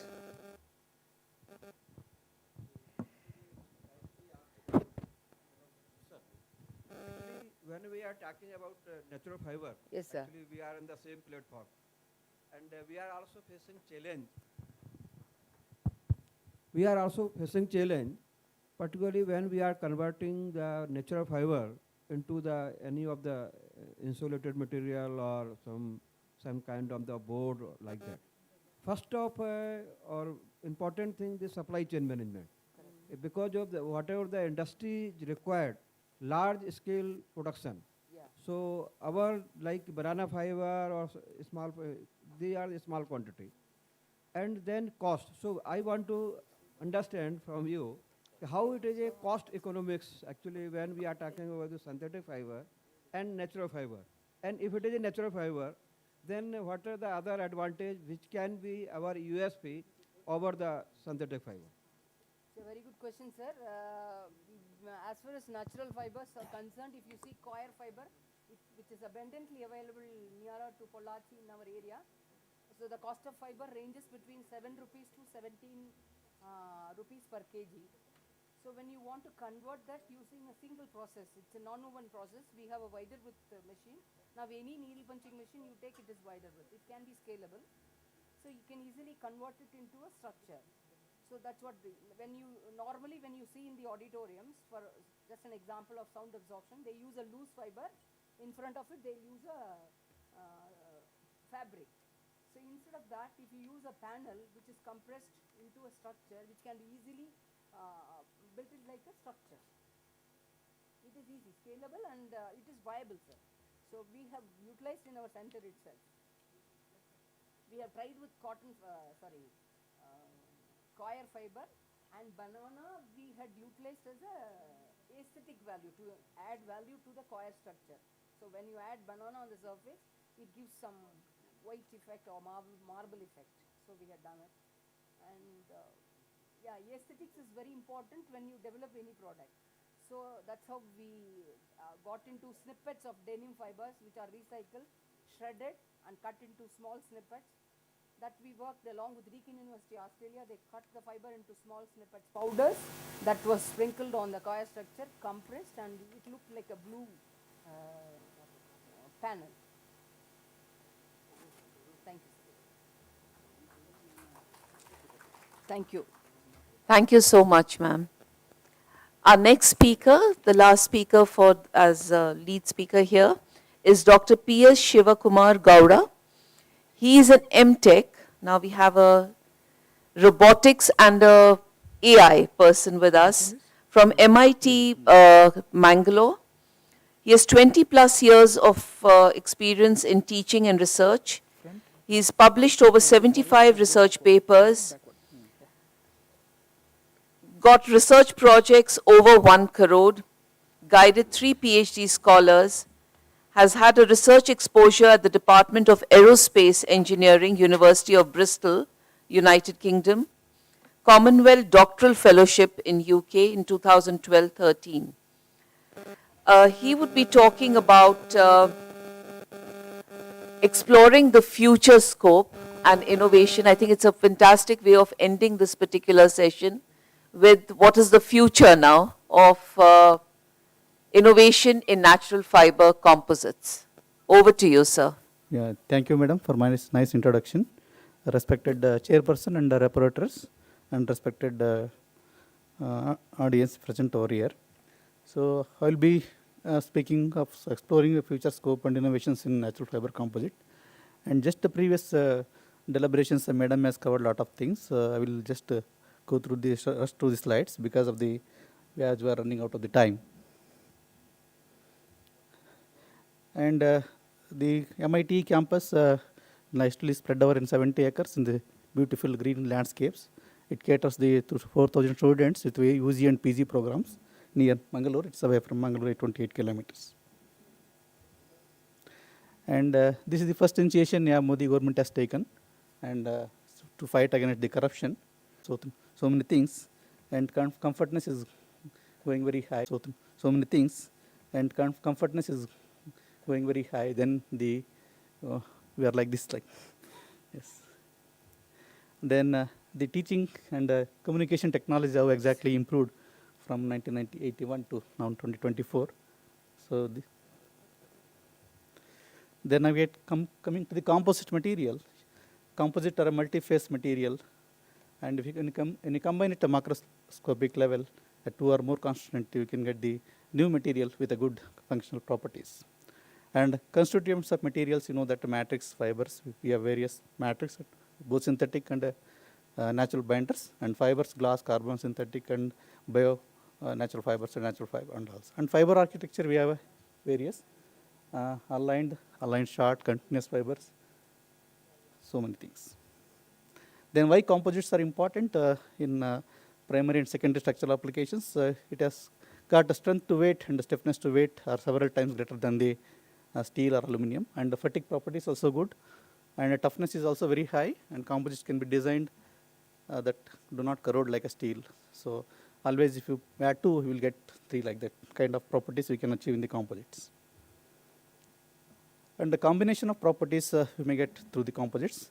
And again, there are several situations in service that demands the unusual combination of properties when you design some products for particular applications. And these factors have propelled modern designers to develop newer composite materials up to the stage of large-scale production with the requirements. And the functions of the matrix, it transmits the force between the fibers. This is the main function of the matrix, or polymer or a binder, what we are going to do. And it can arrest the cracks to propagate through the material so that it can avoid the failure and do not carry the most of the load, and the extent of 65 to 90%. And hold the fibers in a right position or orientation, and it also protects the fibers from the environment. And reinforce the fibers may provide electrical and insulation conductivity depending upon the type of fiber we are going to use for the product development.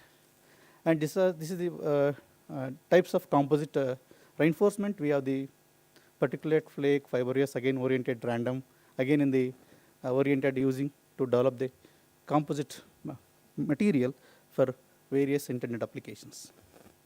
And why do you make the fiber reinforcement of thin material? So as we are doing a single fiber testing and all, as we increase the diameter of the fiber, again the ultimate tensile strength is going to reduce and Young's modulus is going to reduce. That we realized by doing the single fiber testing on Knauf, jute and all various things before putting into applications. And we have the thermosets and thermoplastic, both biopolymers and the natural fiber polymers binders. If you use thermosets, because cross-linked during the fabrication and do not soften upon heating, it will become very hard, and at one point of time it will become powder. And thermoplastic you can recycle, but it is not good for the environmental things. And technology and process making it happen. We have the various methods: sand lamination, injection, autoclave, filament winding, compression molding. These are all the traditional methods what we are using. Now we are developing in our laboratory for 3D printing for developing this kind of natural fiber composites as well as for synthetic fibers also. And if you look at the natural fiber composite market from 2020 to 2024, 2030, and the global natural fiber market size was estimated at $9.44 billion in 2004, and it projected to grow at, as per the annual growth rate of 12% from 25 to 30. And the market drivers have amplified the focus of sustainability and environmental awareness. And national fibers being biodegradable, renewable, offer the compelling alternative to traditional synthetic composites, enhancing the appeal of NFC across the various sectors. Then when you develop a natural fiber composite design, we have the 3 key objectives. One is ideas. We have to generate the ideas to accelerate the market development of NFCs. And the inspiration of product designers, you need to give the lot of information to the product designers using NFC into their design decisions or concepts. And information, we have to develop initiatives to make information on natural fiber composite as accessible to all stakeholders by conducting some training awareness about the natural fiber composite design. And already Madam has covered all these things, why the focus on NFC and what all the various fibers. This can contribute towards sustainability and lessen the dependence on the fossil and petrol-based products, so that we can reduce the carbon footprint in the environment, so that we can protect our environment.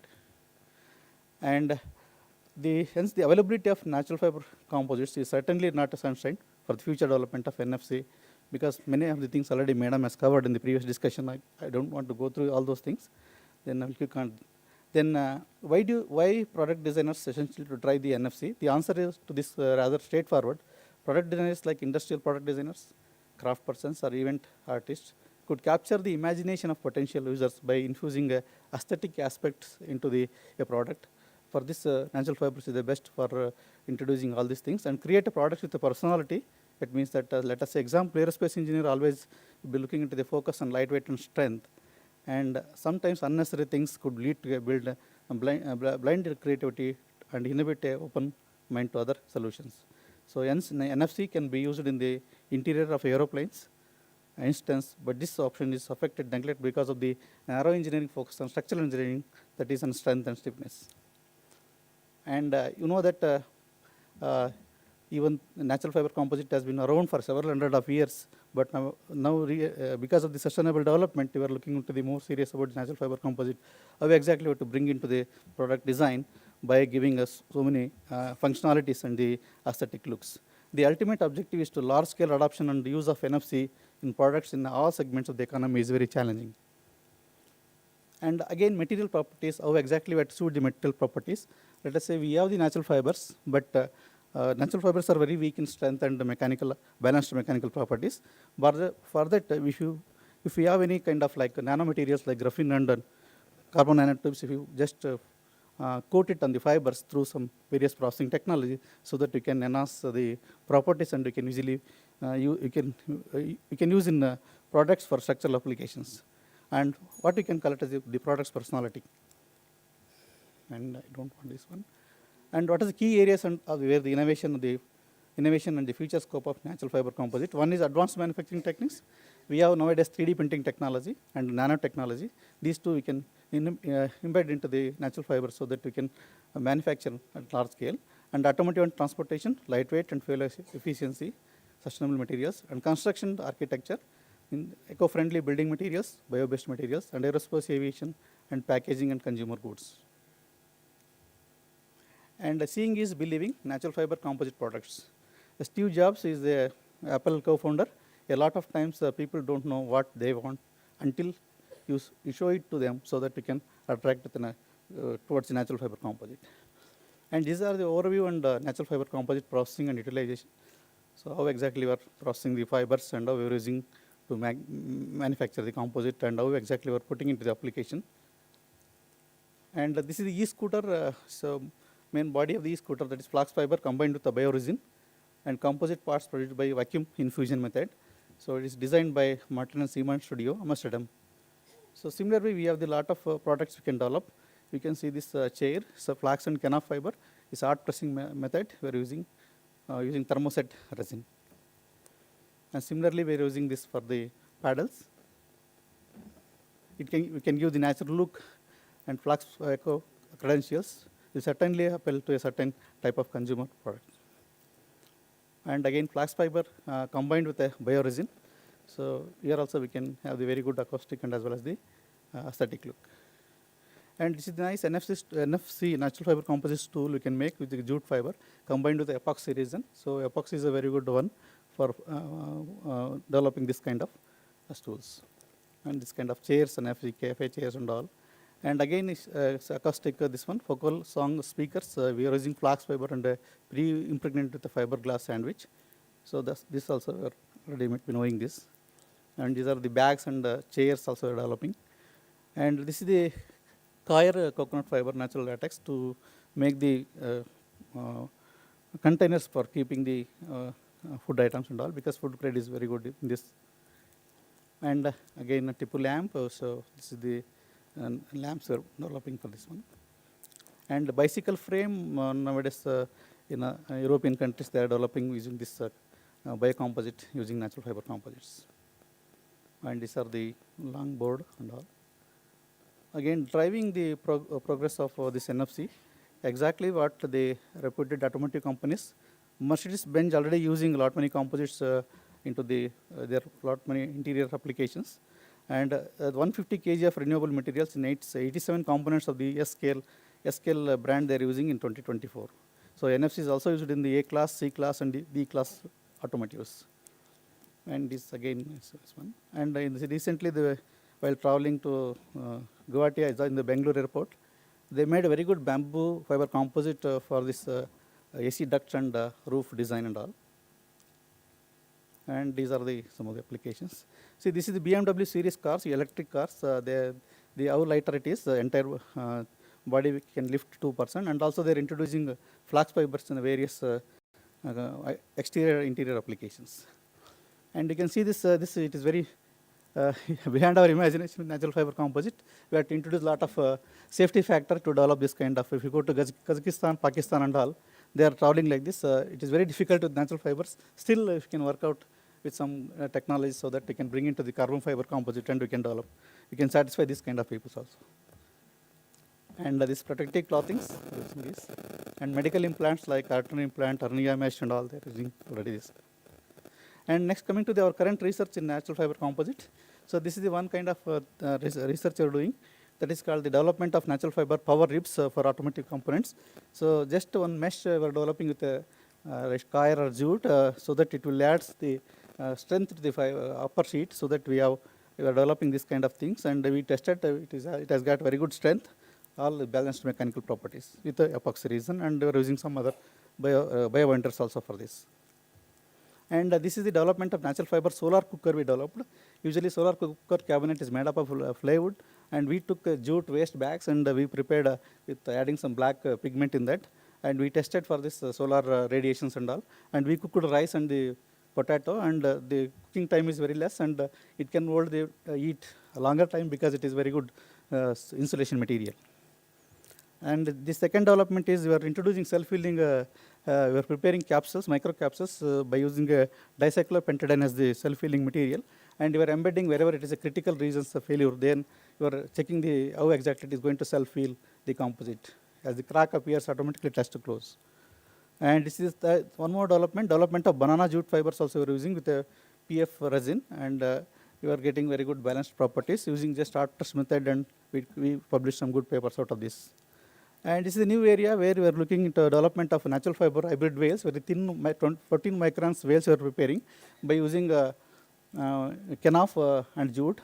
And binder, we have taken the carboxyl methyl cellulose powder, so wherein we will be mixing with the standard procedures, and we will do the filtration, and we can have a nice films. So that films we are using to avoid this kind of a delamination what we are going to see here in the most of the aerospace structures.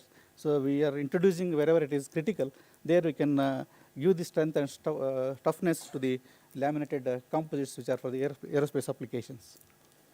And this is the 3D printing technology we developed. This is the first generation 3D printing technology, wherein you can liquid polymer you can inject along with the fibers, and we have the UV light curing technique, wherein we can cure the part immediately as soon as it injects onto the board. So it is funded by DRDO, and we have spent 30 lakhs for developing this machine. Now it is working for both natural fiber composites as well as the polymer composites, synthetic composites. And this 3D weaving and all, in third direction if you introduce one more fiber, so it gets adds to the strength of the laminate composite. And overall it is conclusion is the future scope of natural fiber composite is vast and filled with enormous potential. As industries and consumers demand more sustainable eco-friendly materials, NFC will likely see increased adoption. And innovation in manufacturing techniques, material enhancement, and new application across various industries will continue to drive the development of NFCs, positioning them as a key materials in more sustainable and circular economy. At last, research scholars, scientists, engineers, and product designers need to explore newer ideas, methodologies, and develop NFC with added features, hence it adds value to the composite that we can support the farming community and replace the utilization of synthetic fiber composite and protect our environment. So these are my collaborators, UG, PG, PhD scholars, JRFs, the Research Center Mechanical Engineering, STM Engineering College and MIT, and all other collaborators, Jyoti Vastra, the US Dharwad, and Prasad Patluri, Manchester, is working on more on robotics and things for the weaving and all, and Michael Wisdom and John Williams and Mehdi Asi, these are all my collaborators were working on my research things. Thank you one and all. If you have any question. Thank you. Thank you, sir. Any question? Please. Yes, sir, please, sir. One is that, are we looking at simple composite materials for use as mulch in field applications for growing mulching, crops? yes, sir, mulching, yes. Biodegradable. Are you looking at that? No, sir. Yes, actually, we thought of developing that mulch for this instead of plastic. This one, we were planning to develop that, and we are developing small micron swales now that can be enhanced to develop that mulch that we are working on, sir. A very good idea, sir. We will take it in a positive way. That. Thank you. Second question is, what is 59 by 18? What is that? Sir, actually, it is not coming. What is 18? Yes, sir. It's missing, sir. Sorry. Sir. That slides are actually 59 by 59. It is actually tested. Yeah, no, it's not, sir. The 18th presentation. I didn't see, sir. Sorry. Thank you so much. Thank you, madam. And thank you for the humor. Yeah, thank you. Now, after this, we move on to the actual textile designers, or where he spoke about the product design. So let's hear the experiences and just what they would want to share with us. So I call upon the first person, Padmashri Hemapurva Chutia, who is a weaver and who has won many laurels at different levels for her weaving skills. She has created several beautiful creations using different fabrics, including cotton, silk, wool, and fine cut bamboo pieces. And I think she is most well known for is creating 4 books using her handloom. And these include the Bhagavad Gita, the Namghosha, the Bharnab Astra, and the Gunamala. So it's our privilege to have her here with us, and she would be sharing her experience. If we could just give 3 minutes per person, please.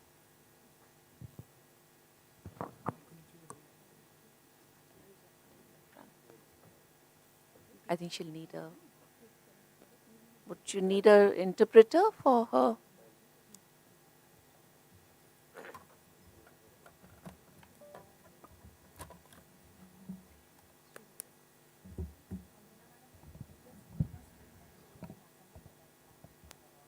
Krishna. Namaskar সকলোকে.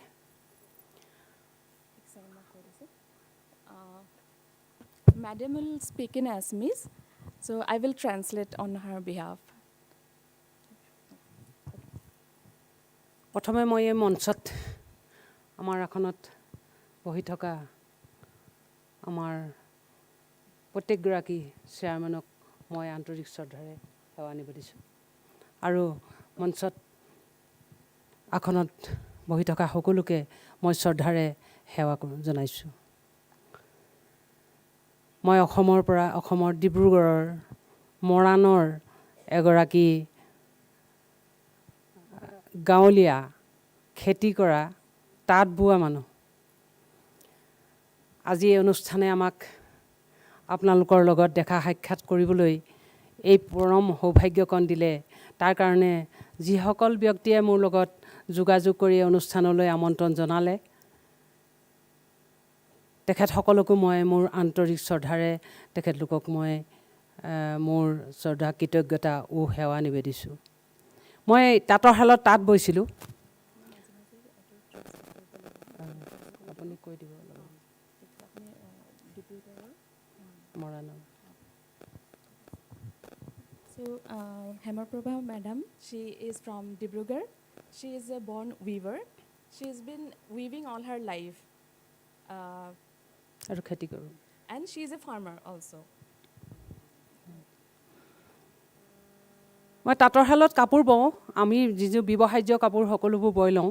তাৰ উপৰিও মই এটা তাঁতৰ শালত আখৰ তুলি নামঘোষা, প্ৰথম গুণমালা, তাৰপিছত নামঘোষা, সংস্কৃতত ভাগৱত গীতা, ইংৰাজীত ভাগৱত গীতা আৰু ইংৰাজীত গুণমালা ভাগি 5খনকৈ ধৰ্মগ্ৰন্থ মই বৈ উলিয়াবলৈ সক্ষম হৈছোঁ। So she weaved 5 mythological books in English, Sanskrit, and Assamese on her weaving skill. I mean, on Muga silk. Muga silk আৰু এৰী। Muga silk and Eri silk. এই ধৰ্মগ্ৰন্থকেইভাগি গুণমালা বওঁতে 9 মাহ লাগিছে আৰু গুণমালা অসমীয়াখন ইংৰাজীত বওঁতে লাগিছে 2 বছৰ 10 মাহ 28 দিন লাগিছে আৰু নামঘোষা ববলৈ 2 বছৰ লাগিছে, সংস্কৃত গীতা ববলৈ 17 মাহ লাগিছে আৰু ইংৰাজী গীতা ভাগি ববৰ কাৰণে 3 বছৰ 1 মাহ 8 দিন সময় লাগিছে। So it took each of the book, I mean, almost one took 17 months, another 3 years, and another one in 2 years, 9 months in Assamese. 2 years Namghosa. And Namghukha, it took 2 years time to weave.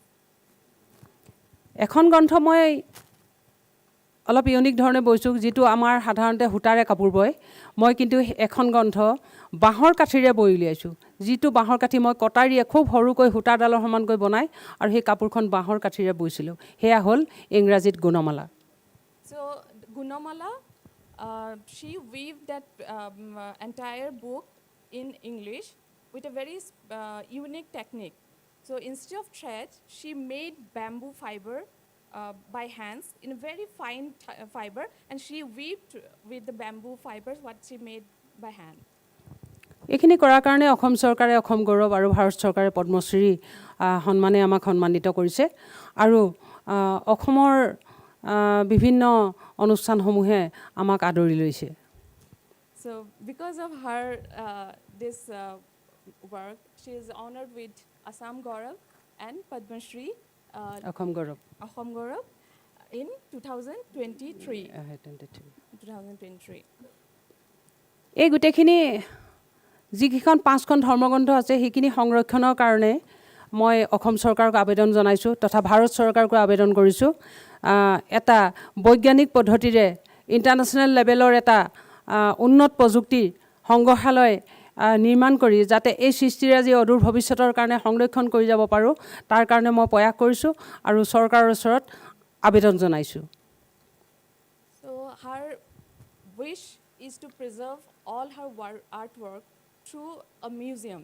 She is requesting to the Assam ministry, also the central government, so that she can build a museum where she can preserve all the art pieces. আৰু এটা কথা, মই এই যিখিনি কাম কৰিছোঁ সঁচা অৰ্থত ক'বলৈ গ'লে মই খুব দুখীয়া মানুহ, মোৰ আৰ্থিক অনাটন আছে। আৰ্থিক অনাটনৰ কাৰণে মই বিভিন্ন সময়ত থমকি ৰ'ব লগা হৈছে, তথাপিতো মই নিজৰ বহুত কষ্ট কৰি নিজে এসাঁজ কাপোৰ ভাল কিনি নিপিন্ধাকৈ যিকেইটকা পইচা পাওঁ তাৰে মই এই সৃষ্টিৰাজি কৰিছোঁ। গতিকেলৈ মোক এই কাম আগুৱাই যোৱাৰ ক্ষেত্ৰত বৰ্তমান অসম চৰকাৰে এতিয়ালৈকে মোক তেনেকুৱা কোনো অনুদান আগবঢ়োৱা নাই, মই নিজৰ প্ৰচেষ্টাৰে কৰিছোঁ। গতিকেলৈ এইটো কাৰণত মোৰ অৰ্থৰ প্ৰয়োজন আছে। আশা কৰিম অনাগত দিনত ভগৱানে মোক কিবা কৰিব আৰু ৰাইজেও মোক সহায় কৰিব, তাৰে কামনাৰে মই ইয়াৰ পিছত নামঘোষা আৰু গুণমালা ভাগি ইংৰাজী আৰু হিন্দী দুয়োটা ভাষাতে তুলিবৰ কাৰণে মই চেষ্টা কৰিম। আপোনালোকৰ আশীৰ্বাদ মোক লাগে। So her desire is to preserve all her artwork in a museum. For that, she is seeking help as she doesn't come from such a big affluent family. She is looking for some financial help from the ministry, state and central also, and she is looking for help. That's her main motive.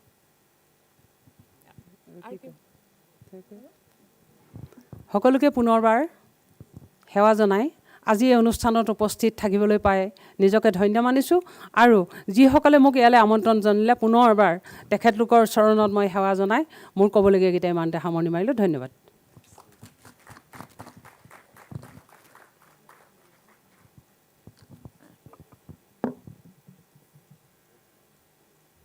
Thank you. It's really inspiring to see how much of patience, I think that's something we can all learn from her. The next person we have is Srimati Patricia Zedeng. She's a textile designer from Aizawl, Mizoram. She's an alumnus of the NIT and Ahmedabad and NIFT, Mumbai. She has a deep passion to uplift female weavers of Mizoram, thereby preserving the rich cultural and traditional textiles of Mizo. Over to you, Patricia. Thank you, ma'am. Thank you for the introduction. Hello, everyone. I'm Patricia. I'm the founder of Lapar, a handcrafted textile-based brand from Mizoram. I started Lapar soon after my graduation from NID Ahmedabad, where I studied textile design.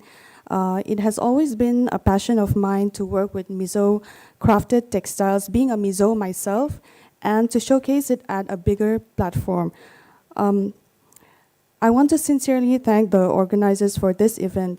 It is indeed a great opportunity for artisans and entrepreneurs alike to spread awareness and uplift the capabilities of Northeast India. Lapar translates to cotton bloom in Lusei, the most common language spoken in Mizoram. We work with mulberry silk, proudly sourced from Mizoram, and also weave our products using eri silk and cotton. We have put up a live demonstration of mulberry silk weaving at the exhibition hall. We invite everyone to have a look at it. Lapar believes in quality and progress, blending the richness of the old and the contemporary without compromising the value and integrity of the former. Lapar is currently working with more than 50 backstrap loom women weavers across different villages. We have come a long way from starting the enterprise with just one weaver way back in 2017. When I first started the brand, it was difficult to get weavers into working with natural fibers, as Mizo artisans were not familiar with weaving natural fibers. Local markets sold only synthetic yarn. It was a struggle to make weavers shift from acrylic yarn to natural fibers.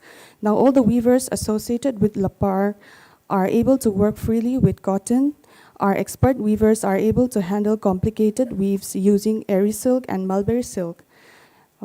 As of now, our best-selling product is Puan, the traditional wraparound skirt of Mizos. And looking into the future, we want to expand our market beyond the Northeast. We are looking at the best and most organic way we can shift our market from local to national and even international. And we hope to expand our knowledge and build bonds and work with experts from this prestigious event. Thank you. Thank you so much. The next person who's going to share her experience with us is Srimati Ashtole. She's a weaver, trainer, and a community mobilizer, deeply committed to promoting indigenous crafts and knowledge, with a special focus on Naga traditional textiles.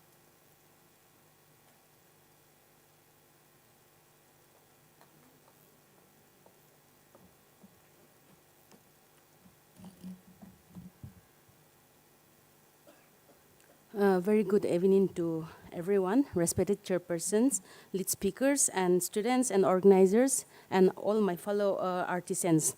Thank you for giving me this opportunity to share my experience on the natural fiber innovation for health and wellness. Myself, Nitsopi Utopi, in short, it's called Atsole, from Chizami, Nagaland. I'm a weaver myself and a general manager of social enterprise called Nenderprise Chizami Weaves. So Nenderprise is our organization. I've been working on the livelihood sector, focusing on the textile weaving for the last 19 years. Chizami Weaves is committed to empowering disadvantaged communities with a focus on women by advocating for their social and cultural and economic rights through textile weaving. So promoting sustainable practices with organic cotton and natural dyes, preserving traditional knowledge through producing textile, trainings, workshop, research and documentation, focusing on the traditional loin loom weaving, which is supporting 900 plus weavers from 16 villages of under Fake district in Nagaland. For me, working with community and working with natural fibers and dyes connect us to nature, which is promoting physical and spiritual, emotional, and mental well-being. This practice fosters cultural pride and identity, contributing to emotional and social wellness while providing economic opportunities and a sense of belonging and purpose. In our traditional practices, natural fibers, cottons are drawn alongside with food crops without the use of chemicals, pesticides, large machineries, or excessive energy. This sustainable approach supports the well-being of producers and preserve natural resources. We are focusing in handmade products, which is slower in production cycle, are eco-friendly, sustainable, and avoid mass production.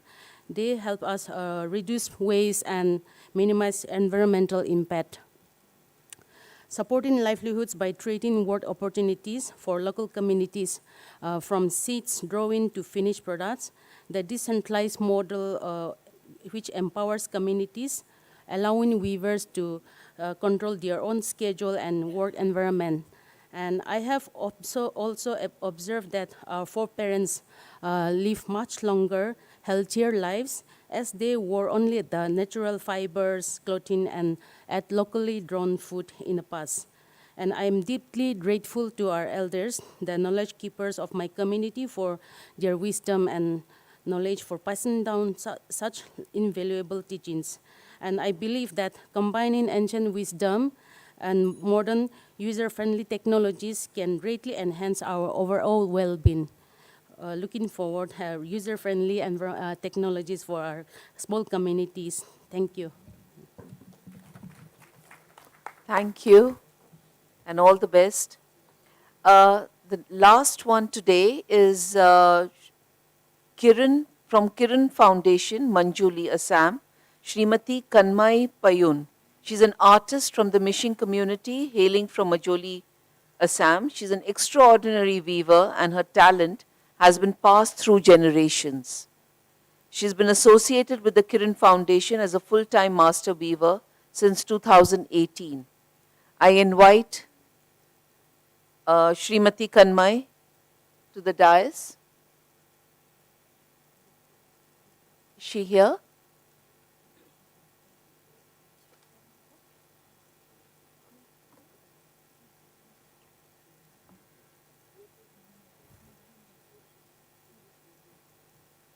From Kiran Foundation?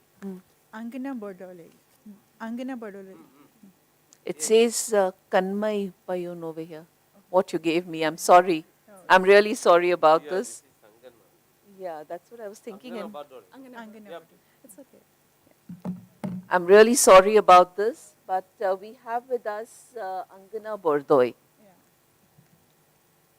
Hello, everyone. Thank you.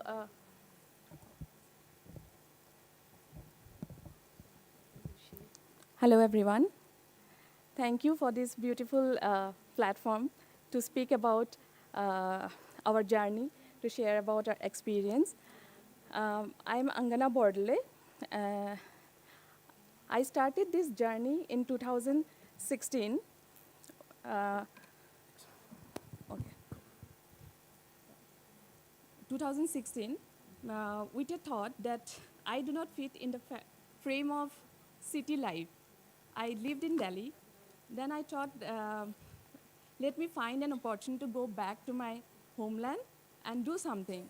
So, Kiran Foundation, it was discovered by accidentally because I was not happy with the city life. Then I came and I started working with the indigenous group of people, and I found a lot of opportunities, and there are a lot of areas to work and explore. And what I realized that indigenous people have the real knowledge to pass on, which we are actually gradually losing in these days. And initially I started with 5 weavers. Now we are almost working with more than 350 artists. I mean, not only artists, farmers, rearers, spinners, dyers, and weavers, of course. And another positive impact out of this, what I felt in Assam, they weave as a part-time job. It is not respected as any other professions like teacher, doctor. Now, since they started working with us, like 9 to 5 job, they feel that it can be a full-time, respectful profession. So it has brought a lot of change in their families also. Now, our work has been recognized by many of the places. We are also invited from one exhibition in Spain this summer. Also, we got an invitation in 2019 in the US, where we could display all our traditional techniques and knowledge through handloom. So it brought a lot of change in the communities also. So gradually they are not, I hope with this initiative they will not lose their interest to take it forward. And I'm short of words at this moment, but I believe if we think to come back to the nature, we may find a lot of ways to protect our planet. It is not just working for some fashion or something, but in a longer run, we can do a lot for the planet, for the nature. I think, thank you so much, everyone. I think that's a beautiful thought, and which I think all of us need to think about and get back to. Thank you so much, and I'm sorry for the mess up. No, it's okay, ma'am. Thank you so much. Okay, so this gets us to the end of the technical session 2, and I would like to introduce my co-chairperson over here, Dr. Ramaswamy Selvarajan. He's the director of ICR National Research Center for Banana, and he assumed office in 2022. He's got over 30 years of banana research. I have been introduced in the morning. I know. That's why I'm only going to be saying these 2 lines for you. Yes. And I'd request him to please sum up the session. Yeah.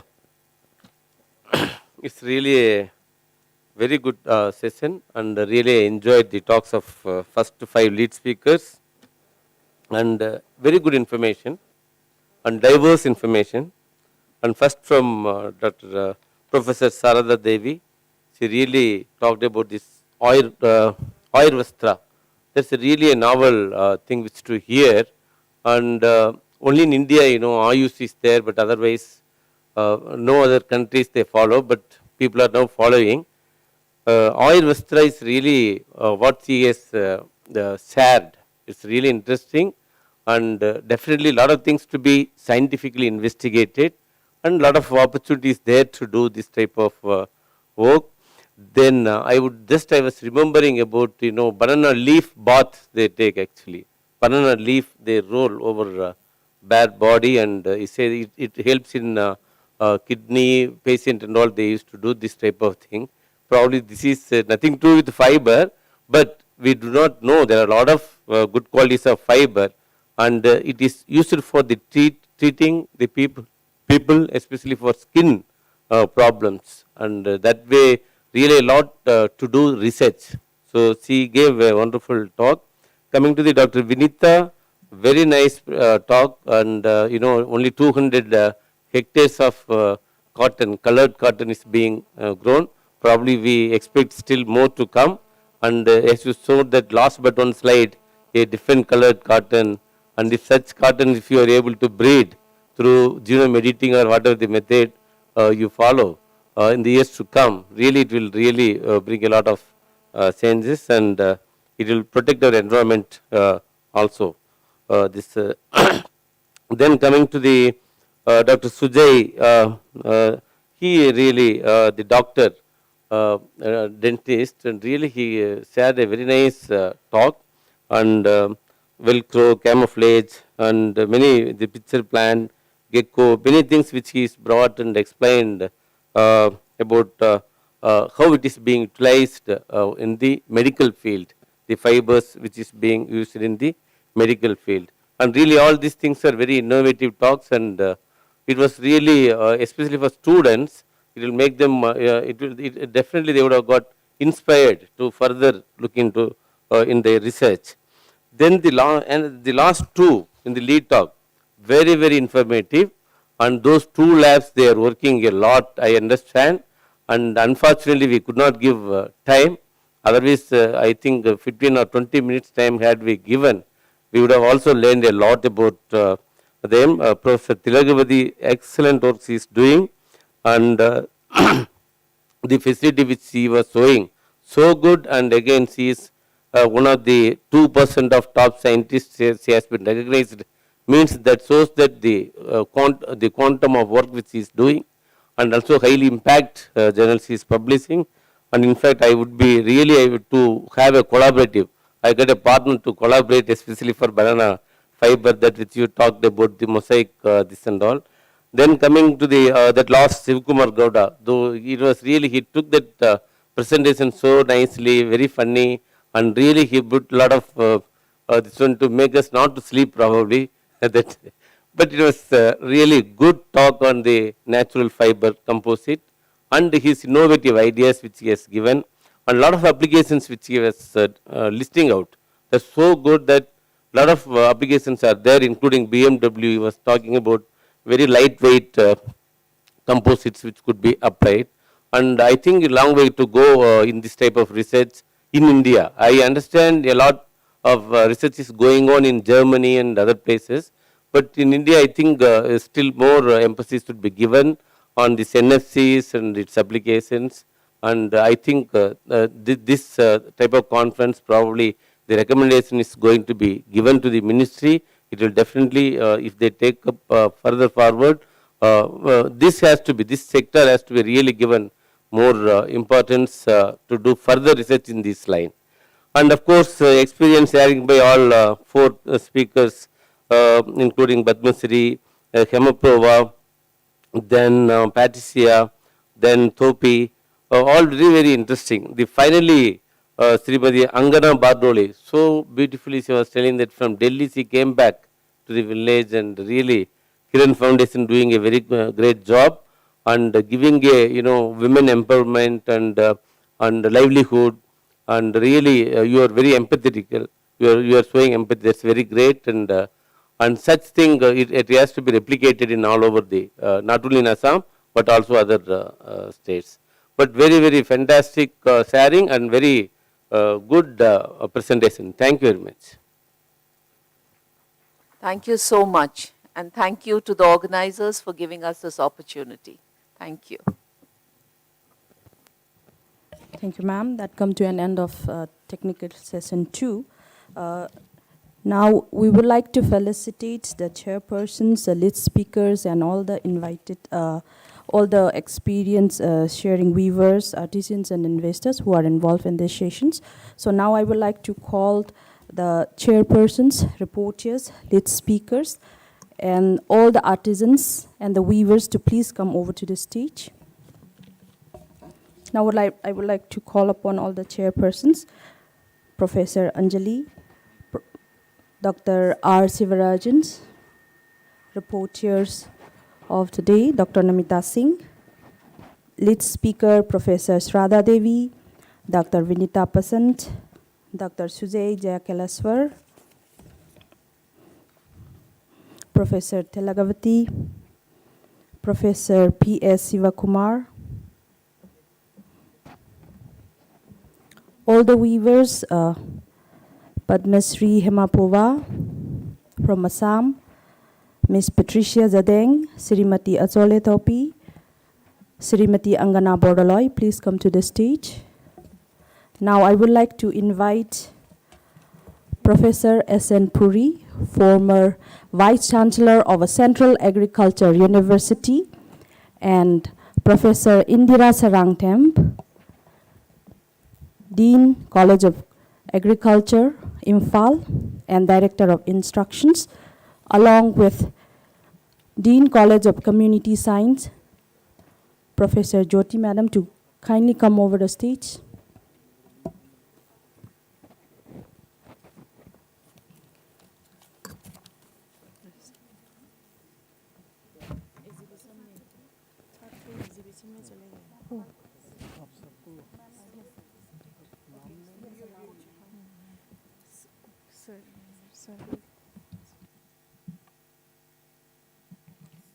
Now I would like to request Asenpuri sir to kindly felicitate our chairperson, Professor Anjali.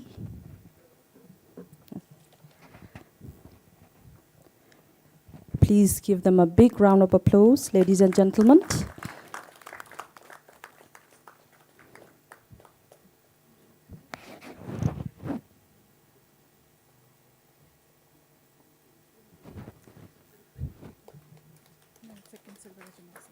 Okay.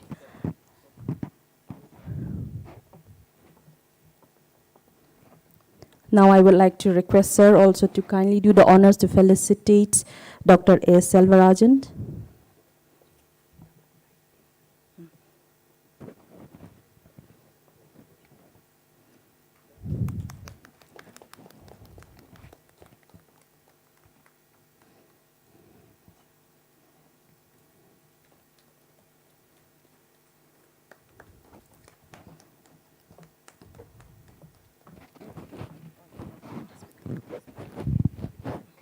Thank you so much, sir. Now I would like to request Professor Indira to kindly felicitate the reporter of the sessions, Dr. Namita Singh.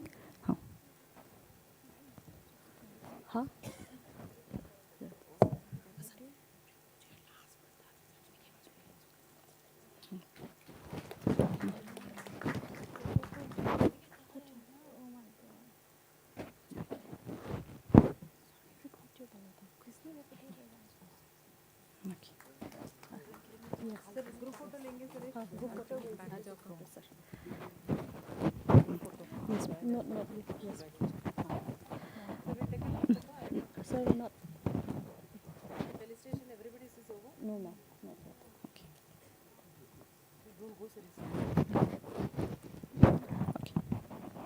Okay. Now I would like to request Madam Indira to kindly felicitate the lead speaker, Professor Sradha Devi. Yes, ma'am.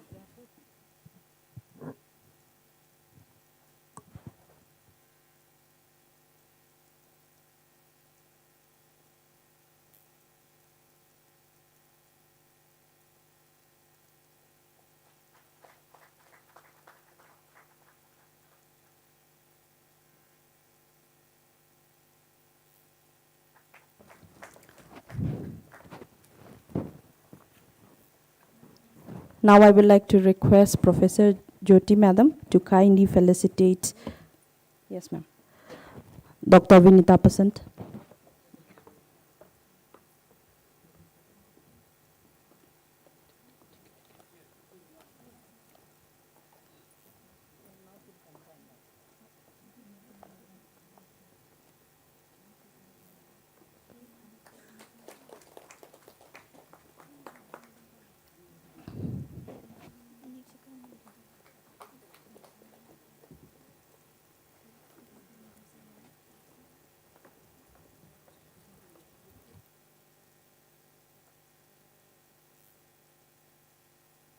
Now I would like to request Indimla Madam to kindly felicitate Dr. Sujay Jakaleswar.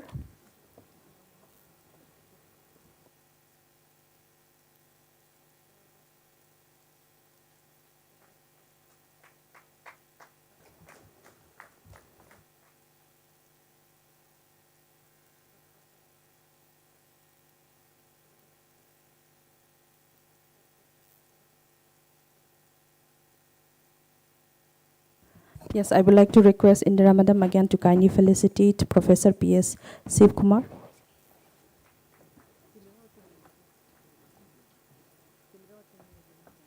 Oh, my apologies. I would like to request ma'am to felicitate Tilgavati ma'am.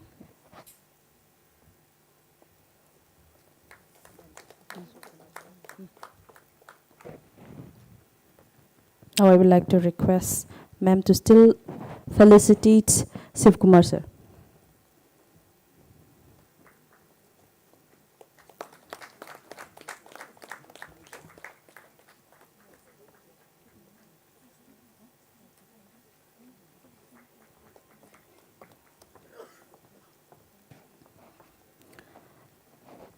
Now I would like to request S.N. Puri sir to kindly felicitate the Padma Shri Hemaphoba Chutiama.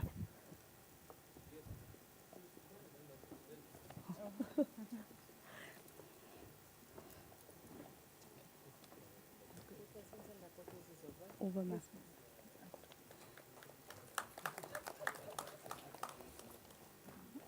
No, this one is. This one I'll ask. And this one, ma'am. No?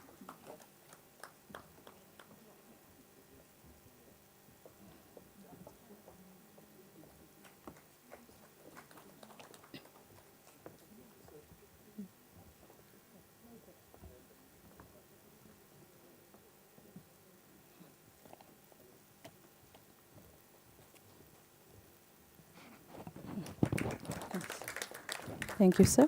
Now I would like to request Professor Indira to kindly felicitate Miss Patricia Jadang, entrepreneur from Mizoram.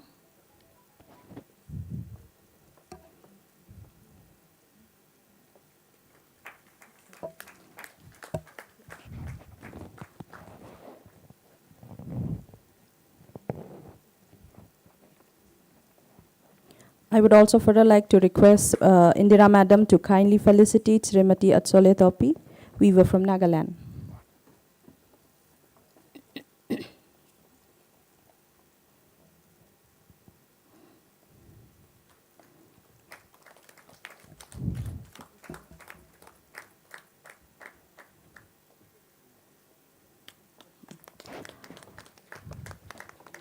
Now I would like to request Professor Jyoti to kindly felicitate Srimati Angana Bordaloy from Kiran Foundation.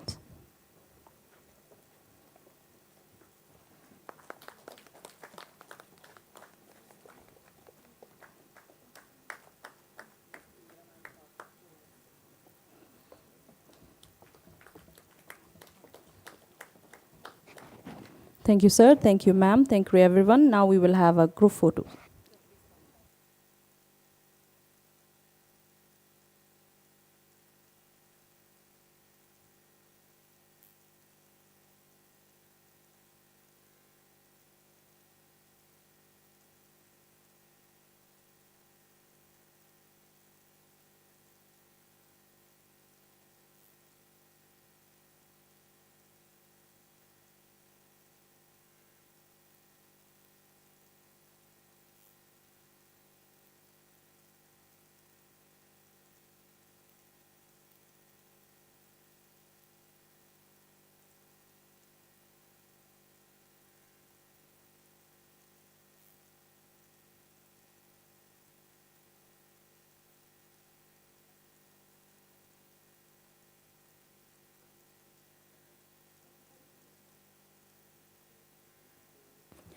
Thank you, everyone. That is the end of the technical session 2. Now we will have a tea break. And after the tea break, we will have a one sessions, which we call it as a thought spot, that will be there in the exhibition arena. Thank you, everyone.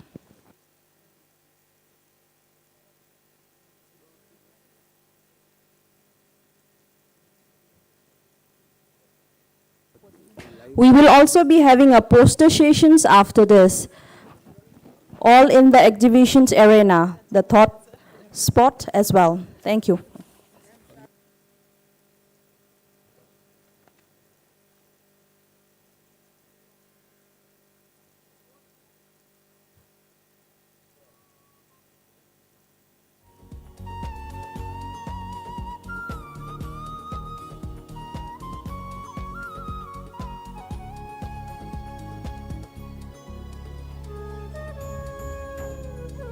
After the tea break, we shall have another session, the final session, which